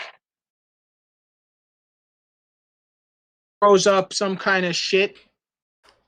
And this piercing like light like blinds all of these shadow creatures. You see him and he's got shades on. And he's looking at you. And he scans you with the shades. And then he sees the guy next to you has a grenade on him. He's like, it was the Shadow Walkers! Jesus! Alright, I'm gonna make... This is gonna be a subterfuge roll on your behalf. You can add your int, class, like assassin, or rogue, Gladiator. ninja. Your gladiator harlequin will work, but that's only 2. And Plus this 2 is for versus... him, which is 4. Yep, alright. Got a modified 20. Damn. I think that's good enough for, like, you know, they're never gonna put this back together again. Not this particular deal. Fighting fucking erupts in this room. They're all yelling for order, but one of the biggest leaders is already convinced and already sending his men to attack. Yup. So a bunch of Nor and Shadow Walker and Shadow Empire fighting the Shadow Walkers. Shadow Walkers are in alignment with the Shadow Demons, or the Shadow Titans and the Shadow Dragons, though. So it basically splits everybody into 2 halves, but one of the halves is they're personally stronger. Each one of them is stronger, and they're more united. It looks like the Shadow Humans are going to be the big losers here. Yup. I'm just going to give one chance to stop this, and that's for the Hell faction to bring this all back together. Patriarch Helga fucking gets up on the table. She's like, everyone stop it!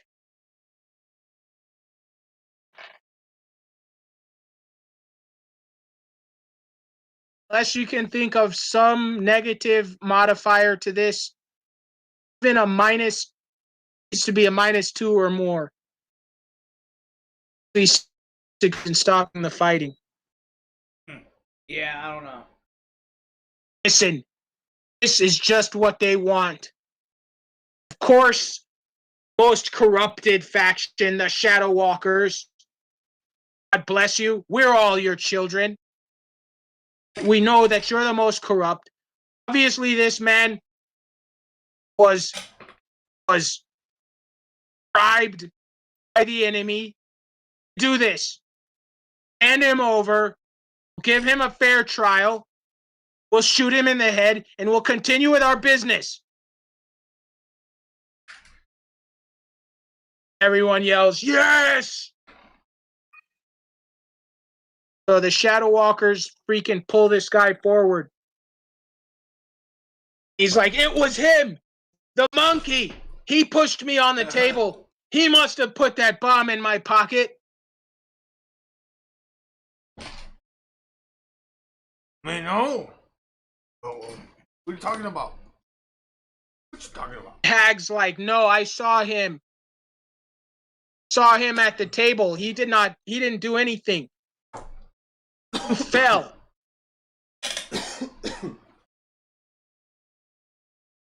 Well, if it wasn't him, it must have been the other guy.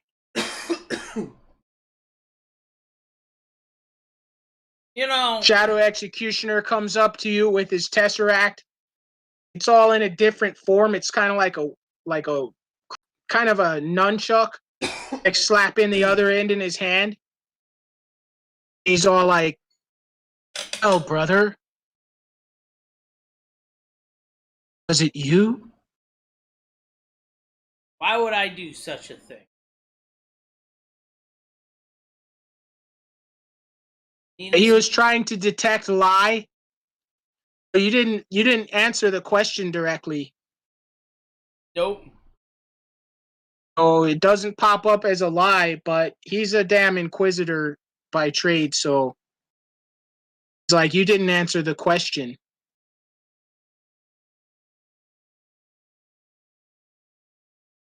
Well, didn't I? Shit. Then why would I do that? What's that imply? Try to break us up and keep Wormy in power in the courts of chaos. Why would I want to do that?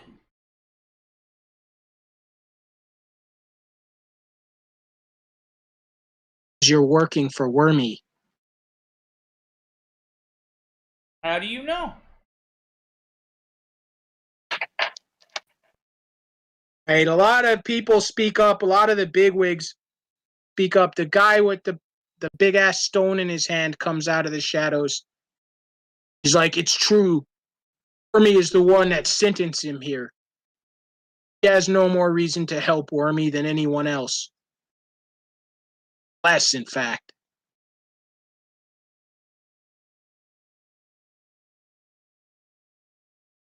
Listen, I'm in a pretty shitty boat myself. You guys want to take down this empire that's imprisoned me, and have at it.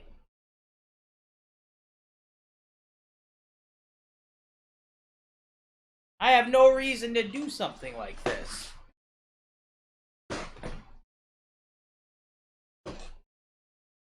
Right, you managed to distract from the fact that you never lied, but you never really answered. I know. You know how that is. You know how that is. Like, if you know that you always catch people in a lie, you think you know after you talk to them for a minute. Yup. So they actually let you off. They actually let you off from this, dude. They think that, you know, the guy was paid off by Wormy or something. But only so far. They're like, "Don't go anywhere. You're witnesses." Oh yeah. Right, we're gonna form trial. Lady Helga, on behalf of the courts of chaos, convene courts of the shadow races. The guilt, the Shadow Walker cultist, Ambob Jorbslim. Yup. Avoid any names, especially for, like, you know, there's like 60 people in this room. All right, they bring the Shadow Walker cultist out. They're like, "Empty your pockets, Hambob." He's got a grenade in there, the same kind.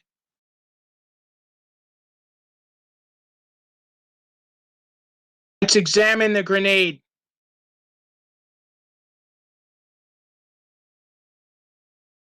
Lady Helga comes walking over there. Hambob, being a very evil guy, tries to fucking slip the pin off just with the one hand. No one notices, and then hand it to her. Pyrandus doesn't even notice. He made his stealth, dude. Supposedly, no one even notices this shit. Oh. You guys get your own stealth attempt, though. Awareness check, you mean? You were looking at him. Yeah. Alright. You guys have your own chance to detect it. Yup. Alright, yeah, I want to do an awareness check. What color of die do you want? Gronin, are you trying to detect this? Sure. Yep, I want red. I don't know, what color do you want? Got red for Pyrandus. I got green. I got Green. white. I got. Right. Yeah, let's do green. There's a bad luck green die. I assume you don't mean that one. Nope.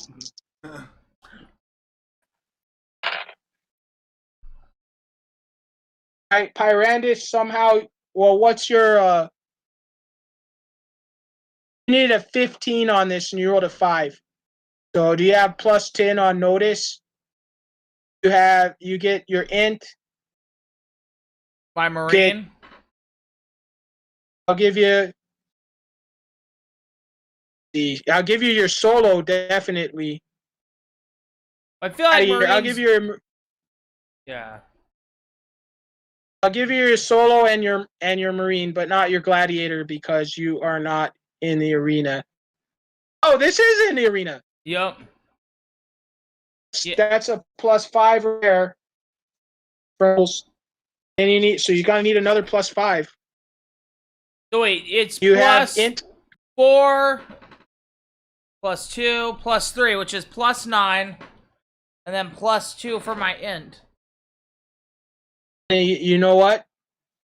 Also have plus from your sorceress monster. Yep. People can't trick fucking demon lords and shit. You guys both detect that he like popped the pin off and he's about to like put this grenade in this bitch's face. Alright. I'm like, drop that grenade, and I smack it out of her hand. Of his hand. Yup. I forgot who was walking up on him. Oh, the priestess of hell. Yup. Slap the grenade out of his hand. Everyone clears the area around there. Except one fucking guy jumps on it. Oh, gee. He's pulped for 100 hit points. He didn't have. This obviously proves this man's guilt. And he tried to do it again. Alright, Lady Helga fucking attempts to slice his head off right then. In the name of the courts of chaos, judgment is rendered! Shink with this, like, just terrible black rune sword slices this fucking guy's head off.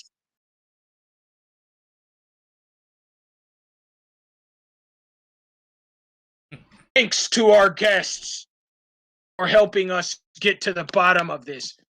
Then she looks at you. She gives you like a piercing look, both of you.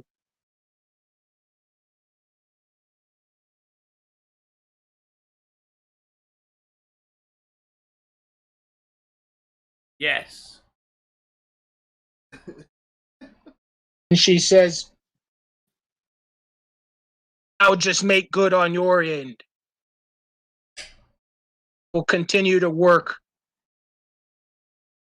Undermine Hermes' control of the courts of chaos through his liege Sushamore. Yes. Yes. Shall.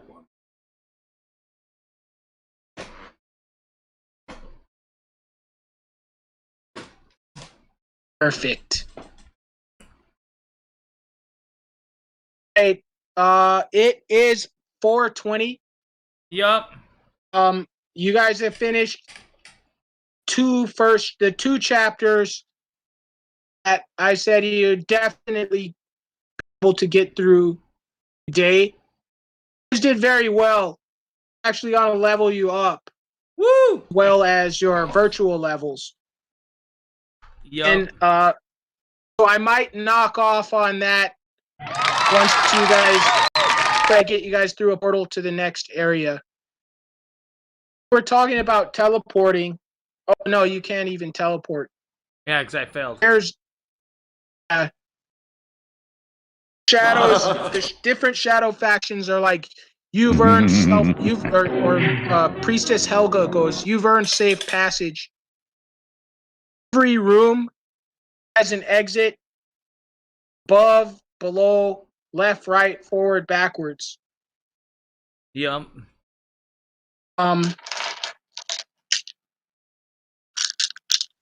I give you a little information about each one, but like, let's see, you guys. I'll say you're near the one I'm calling backwards. All right, yeah. Go that way. A blinding, shining light comes from that exit once it's revealed, and the masses of shadow creatures like retreat to the other side. Guys, open that freaking crap. Yup.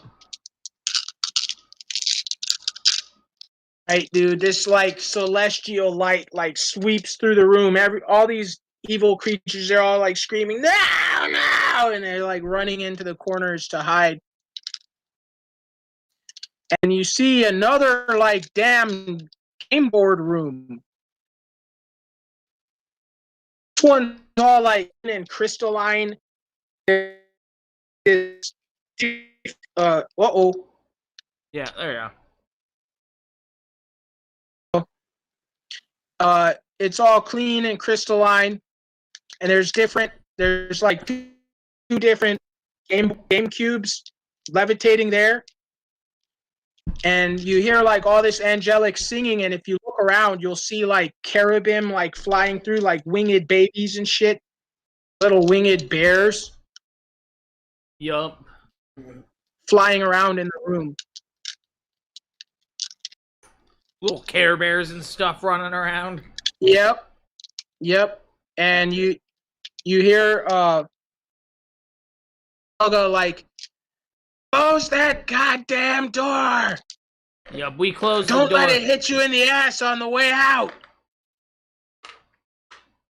We go into the lit up room and close the door behind us. All right. All right, dude. Feel like even more menacing presence than what was in the last room. You see, like, there's two celestial beings across from this GameCube from each other. Across the GameCube from each other. One, Yep. a very tall, imposing, angelic figure. Other one, a winged, greater cherubim, as we call them, the Care Bear. Yup. This one's not even a bear, though. He's a raccoon. Oh, He's got a little T-shirt on with a bright heart symbol on it. yup. They're straight playing chess in there, but maybe it's a different kind. It must be a different game. Seems like they're just playing against each other. He's like, I've almost captured you, brother, and then I will decide the fate of the Celestials. Oh, look, we have guests. Ah. And they like gesture these like babies to fly down and give you guys drinks and stuff. Yup. Make yourselves at home. Hi, I think I recognize the raccoon.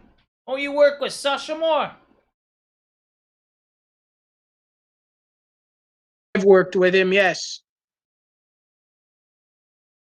You're the one that caused all this mess. I'm no big fan of Pazuzu, but even I know better than to drop a nuke in his embassy. Well, alright. But the tall ass angel is like, oh, so maybe this devil does deserve to be in our midst. You struck out against Pazuzu, have you? To meet you, I'm Azrael, celestial king of the apocalypse. Name's Pyrandus. Pyrandus Fiend. Ah, Pyrandus Fiend. You know, some sects of our religion, half devils are considered innocent devils.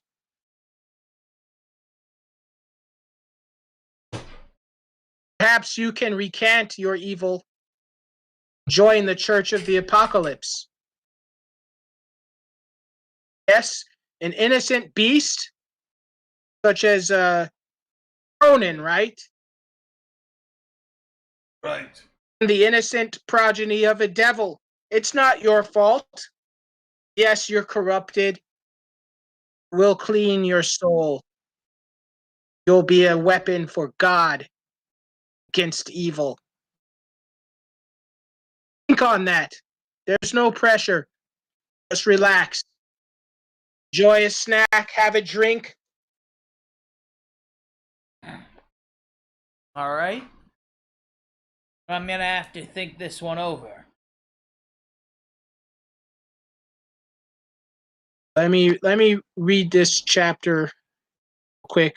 See what else I was gonna do with this.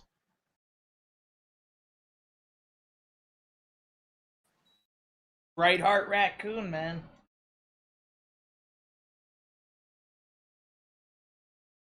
And Azrael.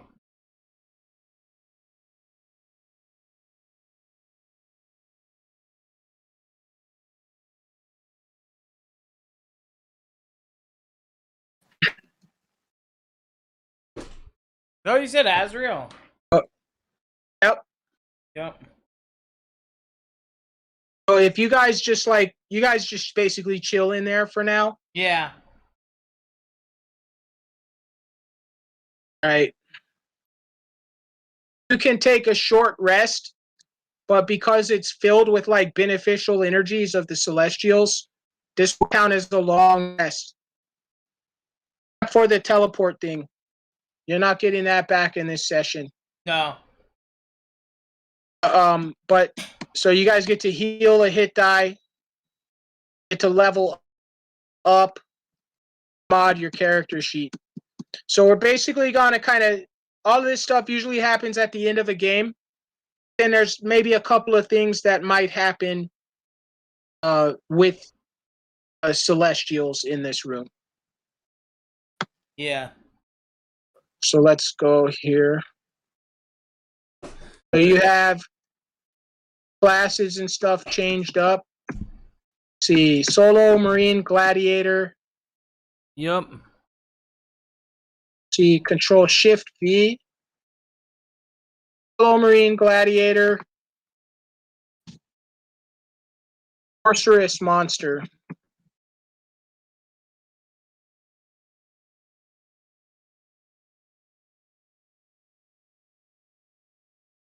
So your level is going to go from 4, 2, and 3 to 4, 2, and 20.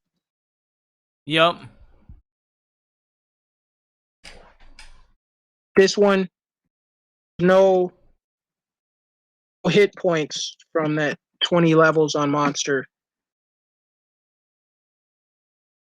And then we're gaining a level, right? In another class.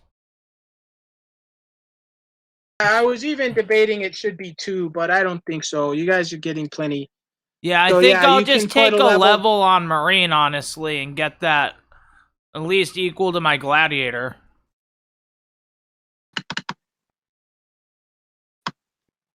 Oh. All right, you bring your marine up to 3. Yup. And Gronin get his level, his hit points up to 1 to 145. And him to 279 hit points. Yup.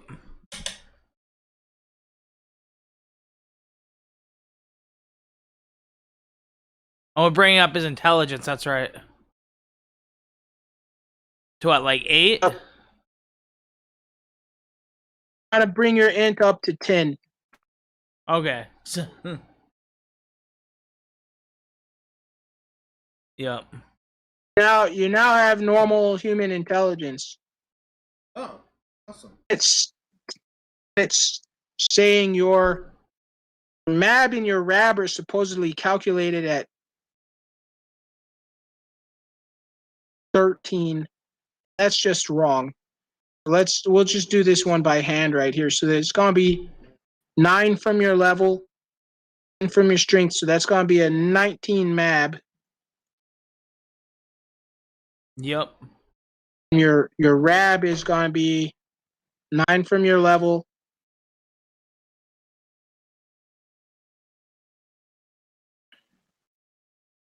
And 9 from your dex. That's going to be 18.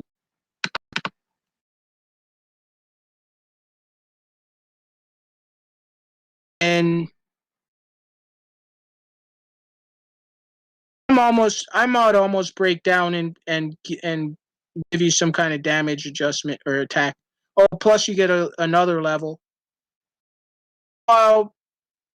Speaking, Pyrandus has a 30 mab and rab before you even get to his shrink or anything. So that's 34 melee. Yep.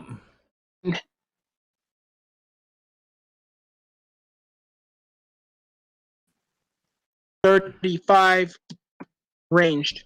Yep. And his AC doesn't go up because it was his Marine.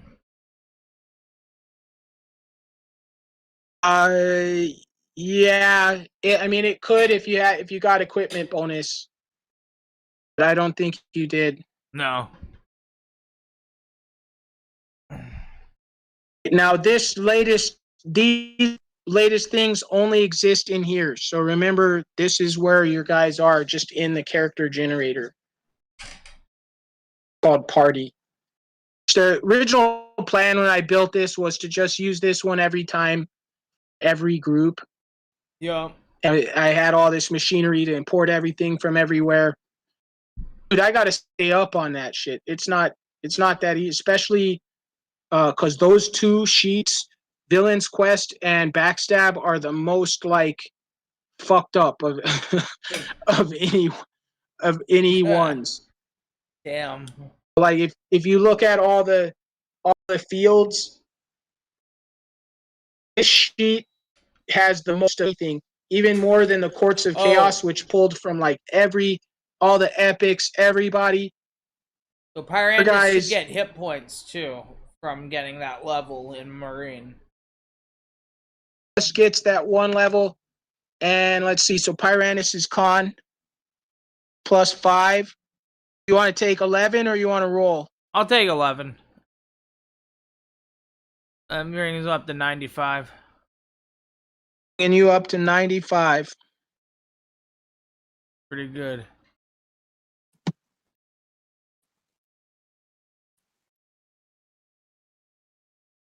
And now, Gronin, do you want to just take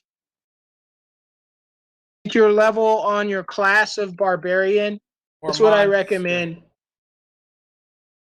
On Monster. It's better to take it on Barbarian for a number of reasons. Yeah. Yep. It brings your Barbarian over 6, which gets you some tier skills on Barbarian. Yeah, I'm down. And so you're going to get at 16, or you can roll a d12 plus 9, the more hit points.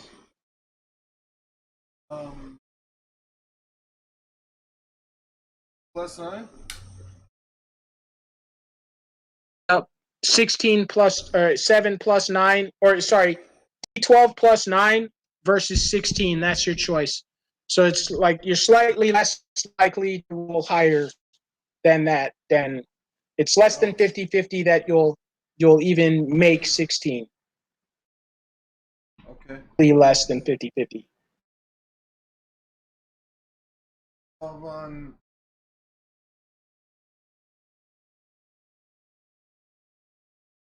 12 and 9, was it? If you take 16, that brings no, it's 16 or D12 plus 9. Okay. Or either that or a random number from 10 to 21. All right.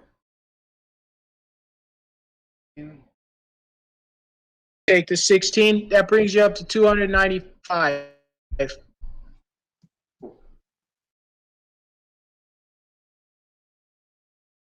That's a shit ton of fucking hit points.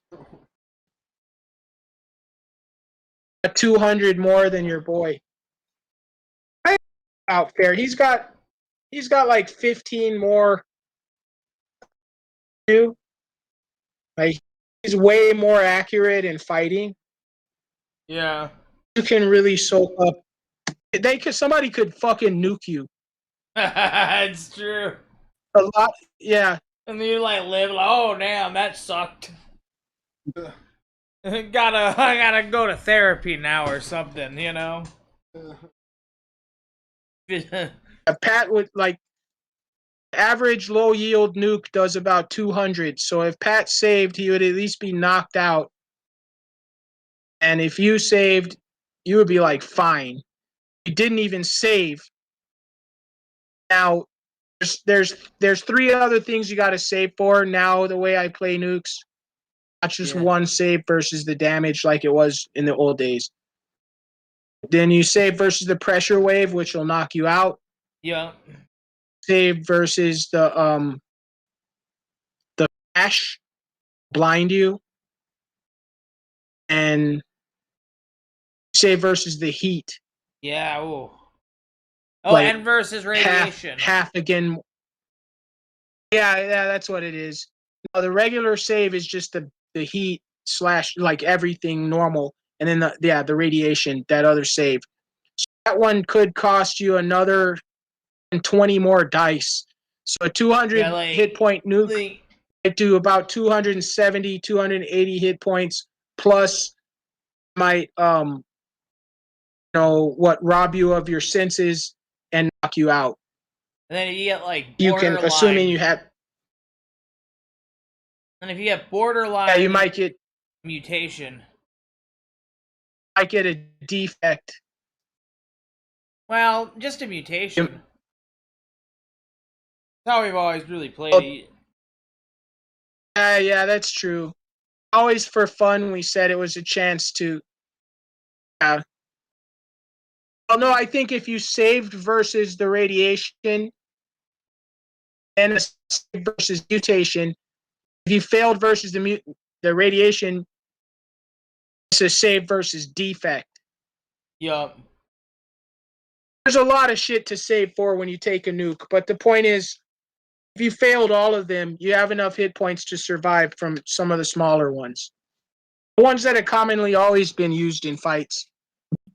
Only time anybody ever, like any player character ever dropped a bigger nuke was when Pixie Masher dropped an H-bomb in Wormy territory. That's right, dude. It wasn't like all random too. It's just some guy that pissed him off. Against a guy that's now a Baron in the Empire called the Baron Green Flash. Yeah, it was just some dude that pissed him off one day and he nuked him. It was very annoying. On Pixie Master's side, and this guy was a literal kind of asshole NPC. It's true. For so many years, you would wander the wasteland. You'd be lucky if you ever met like a 14th level guy or anything higher than that. Now suddenly like 60th level elves are just roaming around. And yeah, trying to do shit to you, follow you, kill you. Yup. And Pixie Masher drops like a 20 megaton nuclear bomb on the guy.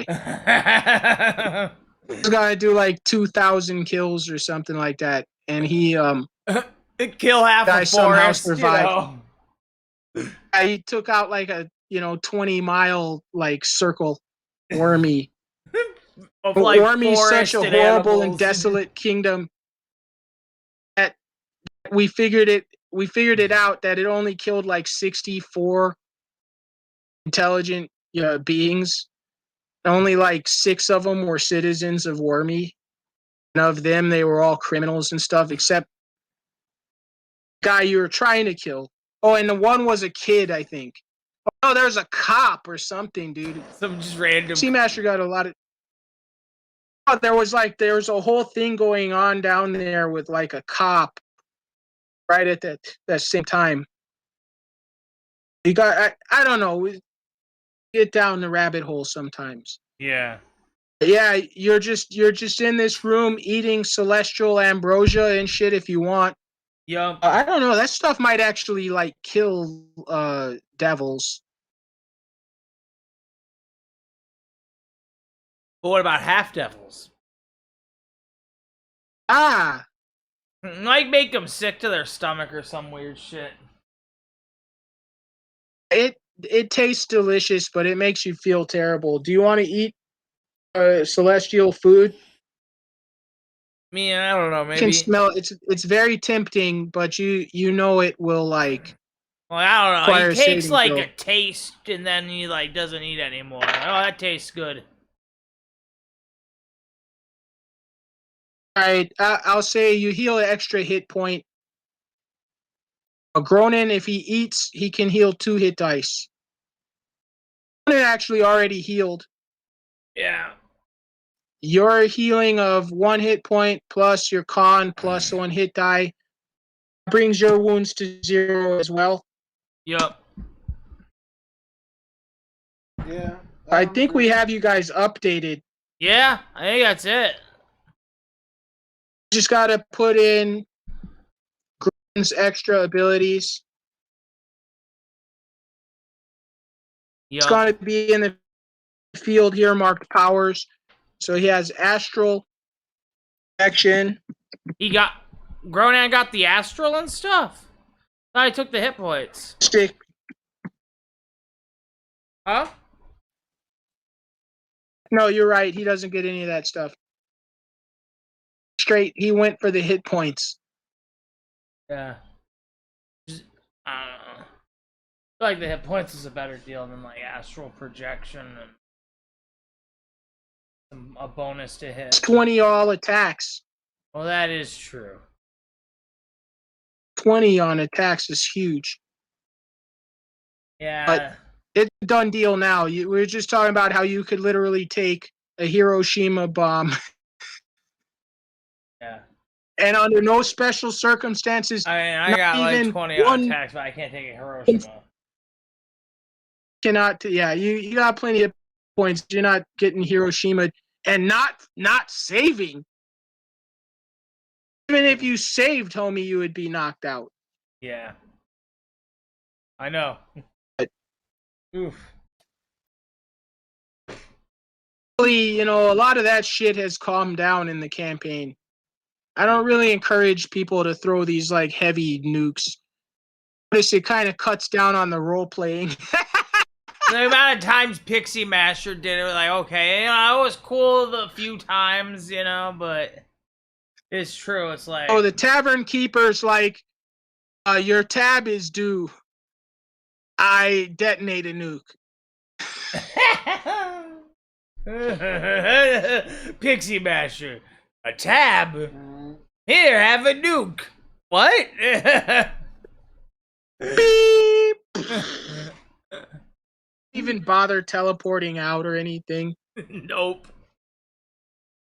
He just like drove away a little far enough because he used a tactical one or something so he could watch it through binoculars.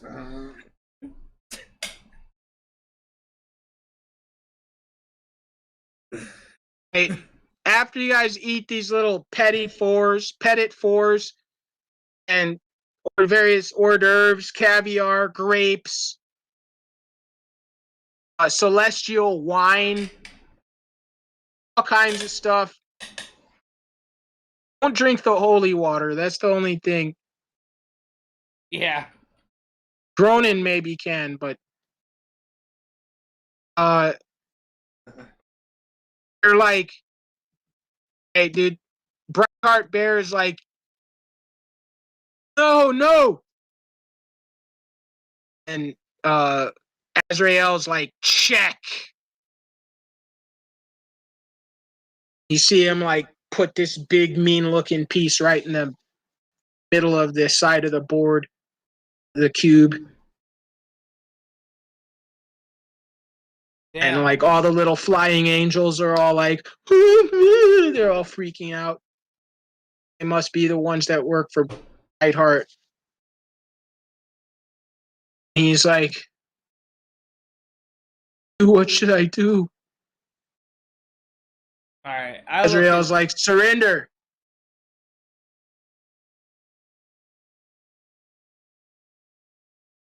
Now, Gronin feels super intelligent these days.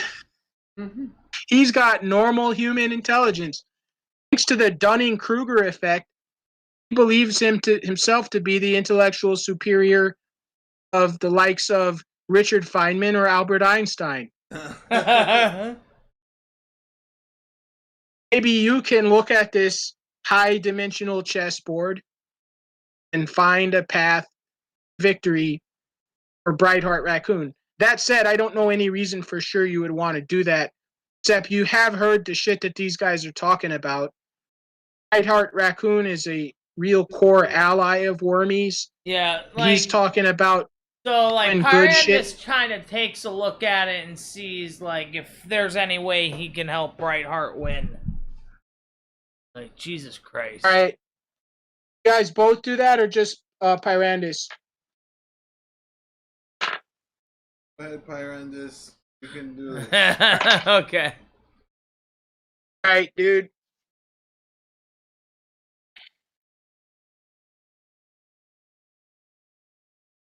All right, you look at the board, and a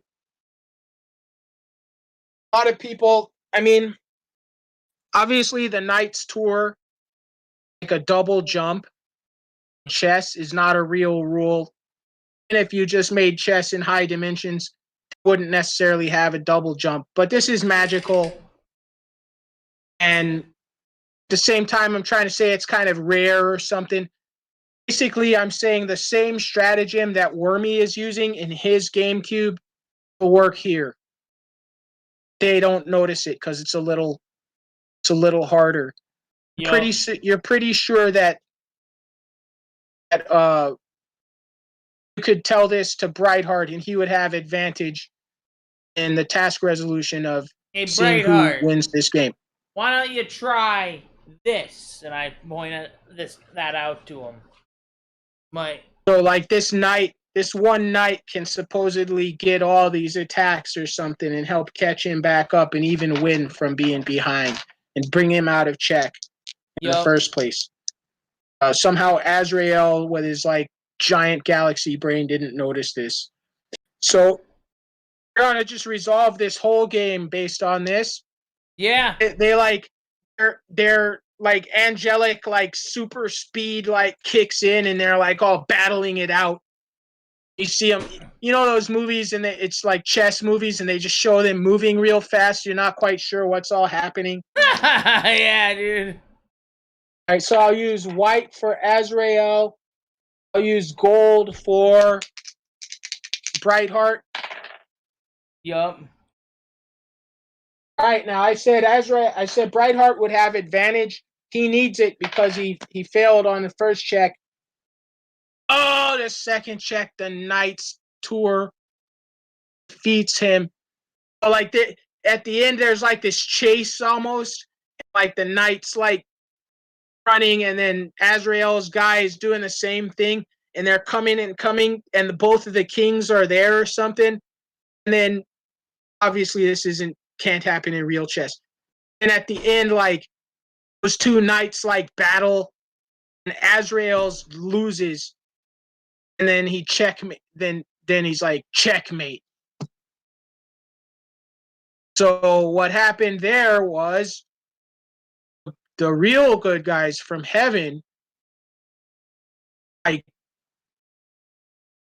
campaign knows how they all relate to these wars with all the demons, but everyone knows that they do. And they're not going, like this Azrael guy trying to bring about the end of the world. Not to say he's working with the demons. If you guys, there was some ways to unlock this information, but it looks like it's not going to happen in this session. Yeah. But so again, he's not really working with them, but much of what he's doing, it kind of is the same. And you guys stopped that. Now the Celestials have to kind of do good shit instead of just, blowing up the universe. So good job on that.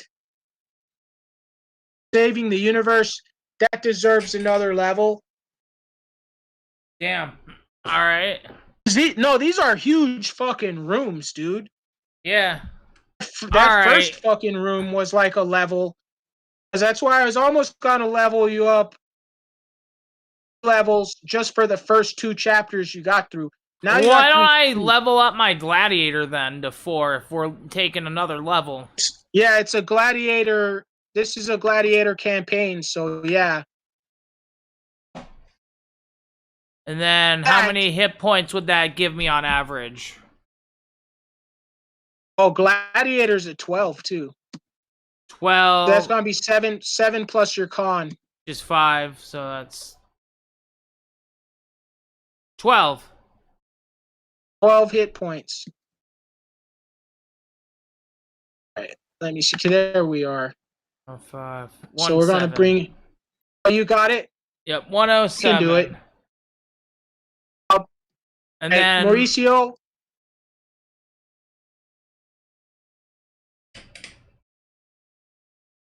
Because you are leveling up your monster. Yep. Yours not even sorceress monster. No. This requires fewer story points. About 7.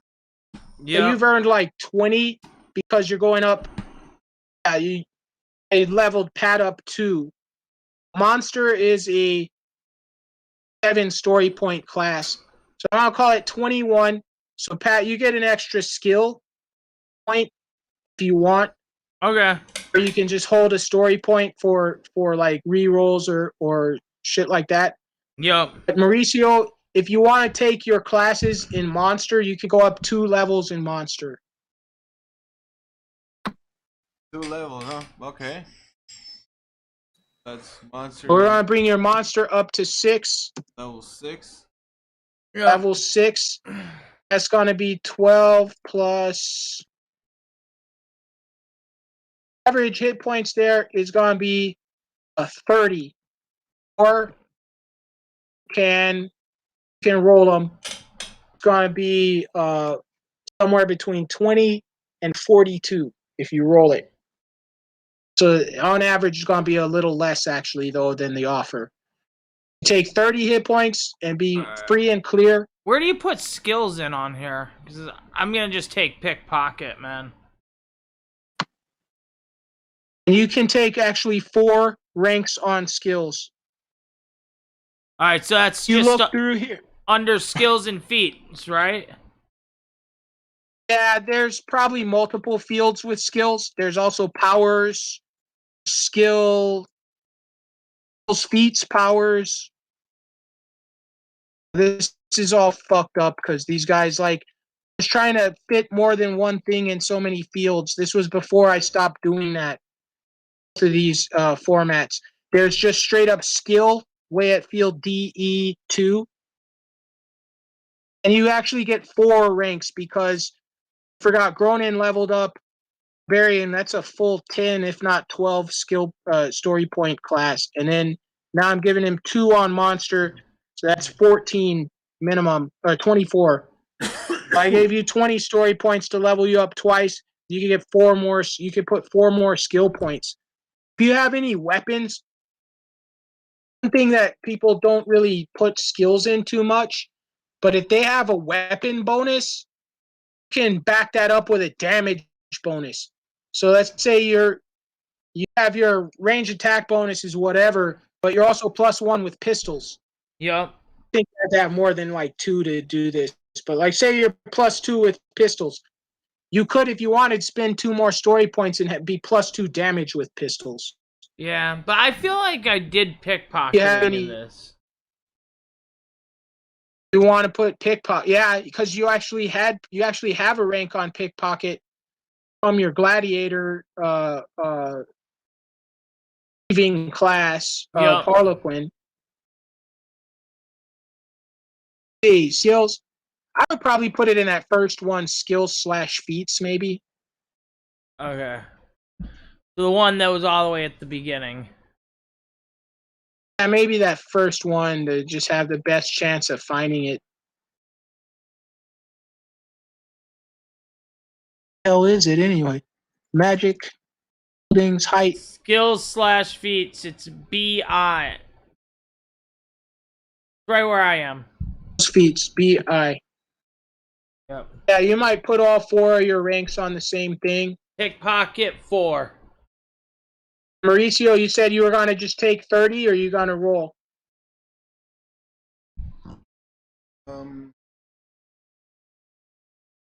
30.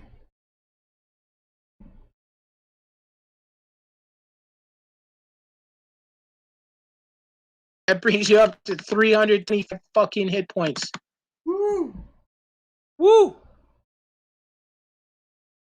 Oh. Damn. Got to make sure and make you guys use some of those up in the next chapter. But it's Damn. and death machines. Yeah. You have survived for now. Yeah. And say you have done well, but that remains to be seen. Yeah. Much deeper are the terrors brought upon yourselves. We shall see if you, or indeed anything else, survives this last game. Yo. There are many more chapters left. I think you've gotten through like 7 or so of the 16 matches so far. I had to look it up. It might be 8. You might be right at the halfway point in terms of the number. But you should be able to get through these easier and easier now that you've leveled up so much. Yeah. It's not saying for sure it will work like that, because each one of these rooms is quite complex. Yup. And anything can happen. This is an adventure for character levels 6 through 30. A 30th level person could die in here just like anybody else. So, that in mind, might not be that much faster. And let me know how you guys are liking this. If you're like, we're almost done, we're just done looking at it, let me know this is working for you. I expect this to take at least 2 more sessions. I'd like to try to get it done in 2 sessions. All right. That's what I like feels right. If you're like, well, let's see if we can't get it in 1, try to get all that prepared. I do have all the stuff prepared, but like I can only focus on so much. So that's why I kind of break it up a little smaller. Mm-hmm. But if you guys wanted to just wreck shop and try to run through, well, seems a lot of these scenarios today weren't really so open to that. Then at the end of the day, you always found a way to kind of still do that. Yeah. That's called role playing. You know, one of you guys is a mutant, now hyper intelligent, so to speak, ape. The other one is, you know, this criminal devil. So a lot of that's just the way your guys approach the world. And now you're learning a little bit how to dial it back when you need to. So you guys are doing awesome on the role playing side, strategy, and just gaming, kicking some major butt. You're not out of the woods. You still got to deal with Emperor Trump.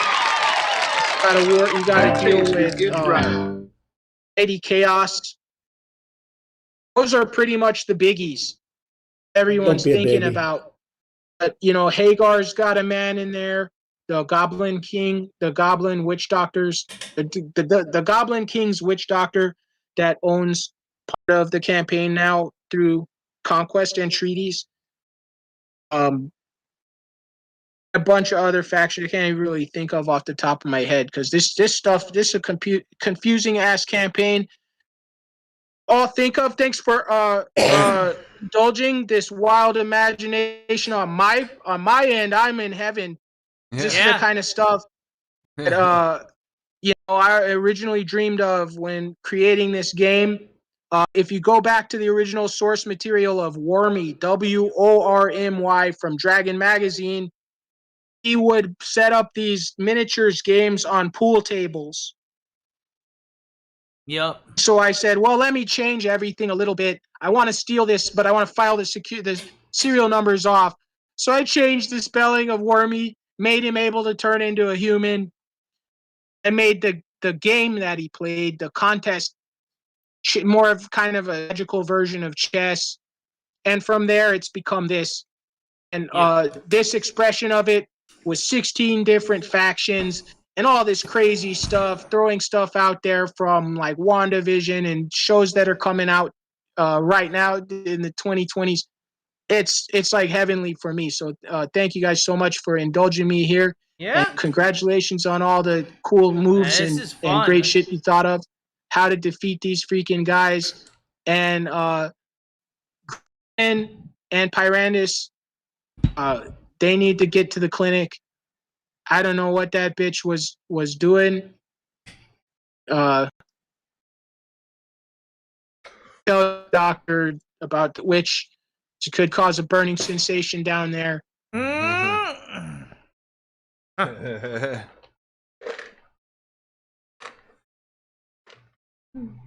Yeah, man.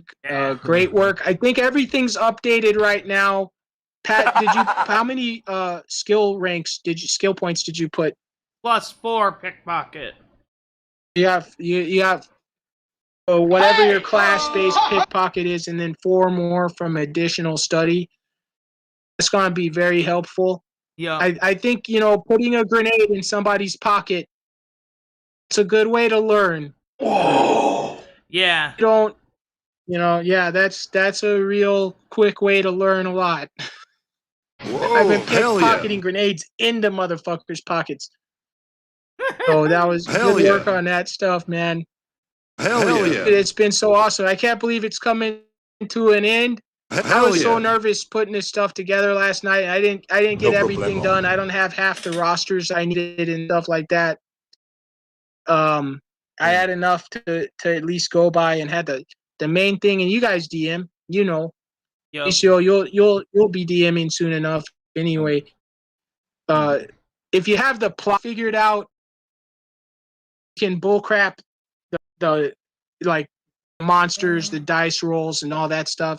If you go the other route, write down like how much damage everything does and the creature's backstory and stuff is, but if you don't know the overarching plot, that's a much harder direction to go. Yeah. A lot of the flexibility in this campaign, just so you know, you can use this trick. First chapter, which required probably the most stats, Scarlet Witch and Vision, could hand wave everybody as pretty much having kind of similar stats because it was supposedly a simulation.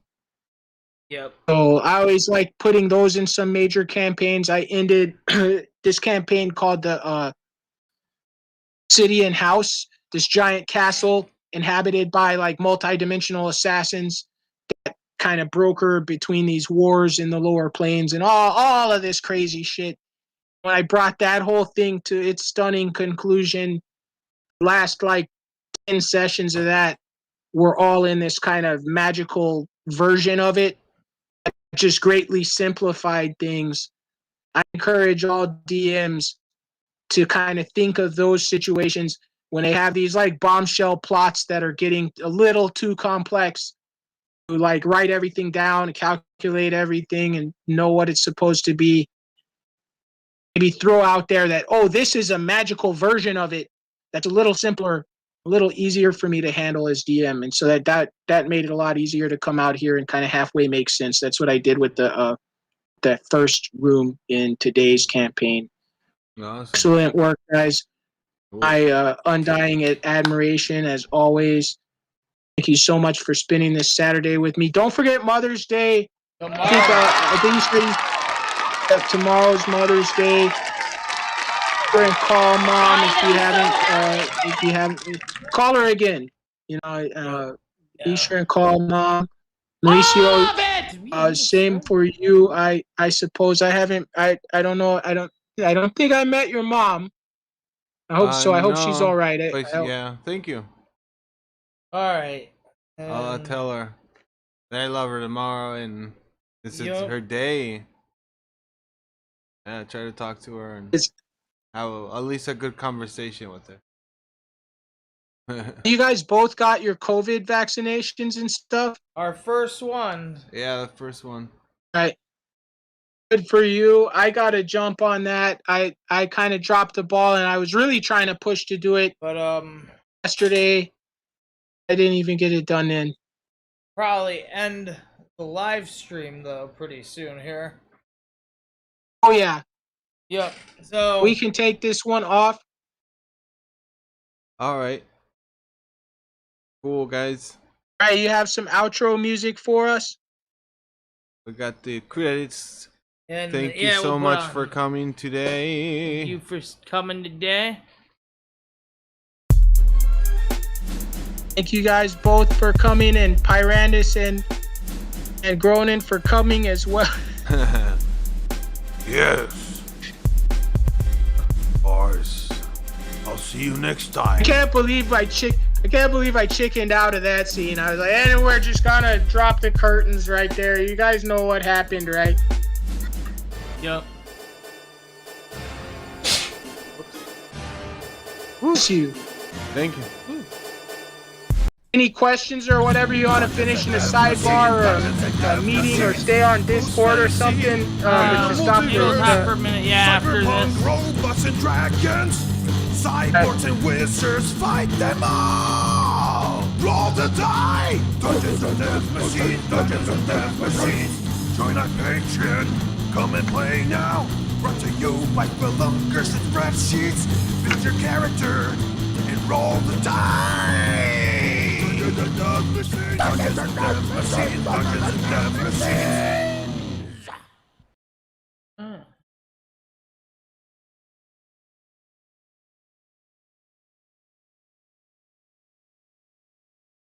Patreon.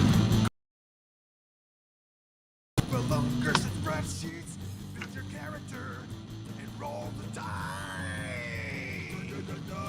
Dungeons and Deathmachines, Dungeons and Deathmachines.